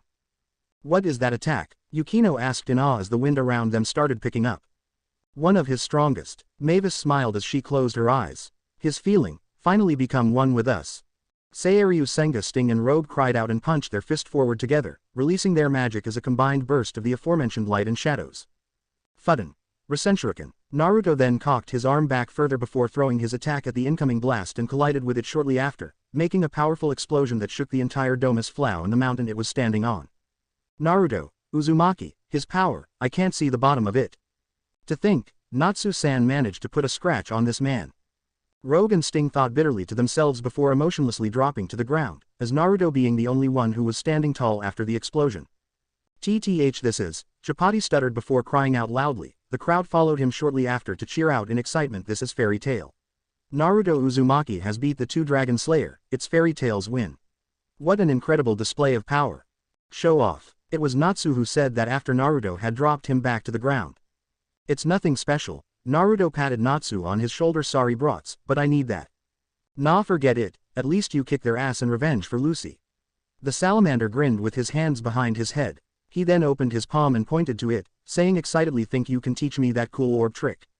"Get lost," Naruto said blankly and grabbed Natsu's forehead, pushed his back much to the Fire Dragon Slayer's annoyance. "You're not coming." Natsu turned his head back to ask when he realized Naruto was still standing still. "I still need to take back Fairy Tail's #1 position," Naruto said as he then raised his voice. "I challenge Sabretooth for their place."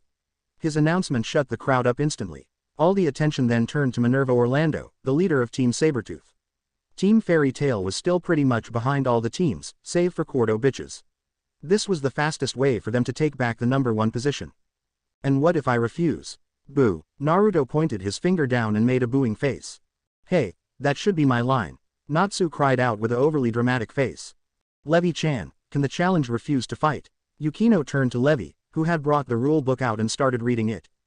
Apparently they can, but if so, the challenger will gain 10 points and the challenge will lose 5 points. Levi nodded her head as she read through the rules. In this situation where we are 20 points behind the first place, Mavis spoke up. Avoiding a fight is the best strategy. Well, gain 10 points, but if we want to win the GMG, then we will have to win the final day. Makarov nodded his head. It's a tough situation for us. I refuse your challenge, Minerva declared. There is no point of fighting you right now. I see, I guess it can't be helped then. Naruto chuckled before turning around to leave the stadium. We'll have our chance soon enough, Mavis said with a small smile, as Chapati declared the end of the Grand Magic Games Day 4th. After one day off, we'll be back after tomorrow with the final battle. The last day will feature a survival battle with all the team members participating. Which guild will achieve victory in the end? Don't miss it everyone, said the commentator. So everyone had 2 days off to recover after the 4th day and relax until the day event. Line break. Knock knock. Naruto knocked on the door of the infirmary to gain Lucy's attention. Can I come in? Naruto. The celestial mage gaped in surprise before her expression softened. Of course, please come in. Naruto nodded his head and walked into the infirmary, grabbing a chair and sitting down next to Lucy's bed. How's your feeling? I am all right, thank to you. Lucy smiled at him, a little disappointed that I couldn't give Fairy Tail much help. Don't worry about that, you've done more than enough. Naruto waved his hand around with a smile. I heard that you defeated Sabretooth all by yourself. She then said, just exactly how strong are you? I guess, enough to beat Natsu around. His joke made the busty blonde mage giggle softly. Anyway, congratulations, it's nothing special. Naruto smiled before noticing the book in Lucy's hands. What are you reading? Oh, it's just one of my old favorites, Lucy said as she showed him the book. I see. Naruto read the front cover before getting an idea. Oh, by the way, I have something here as well. He reached his hand into his inner pocket and pulled out a small orange book with blank cover. I wrote this myself, see if you can enjoy it. He handed her the book. Lucy took it with both hands and opened the first page, started reading it. However, the more she read, the redder her face became. This is, the celestial mage stuttered. Porn, I know, Naruto said causally, like it wasn't a big deal. Ika Paradise was my old teacher's pride, so after putting some thought into it, I had decided to continue it to honor his memory. Naruto then looked at Lucy. What do you think? This is some heavy stuffs right here, Lucy said as she flipped through a few more pages. Urza will love this if you give this to her. Urza, really? Why yeah, she is very fond of smut. Lucy nodded her head. Didn't expect that. I know she has a dirty mind and possible a masochist, but Naruto bit back a laugh at the thought of Urza reading smut. Anyway, aside from the porno details, I can see that you're an amazing writer, Naruto. Lucy smiled at him. Can I keep this? Sure, but make sure don't let it slip out to other people. I am going to publish the first volume next week anyway, Naruto said while scratching the back of his head. Also, if you want I will give you the first 3 books my teacher wrote himself. That would be great. Lucy smiled brightly before saying with reddened cheeks, but it's not like I am into porn or anything, alright? Haha, I know, don't worry. Naruto smiled and patted the girl on her shoulder. Wandering around with these fairies sure had its fun. Thanks for watching.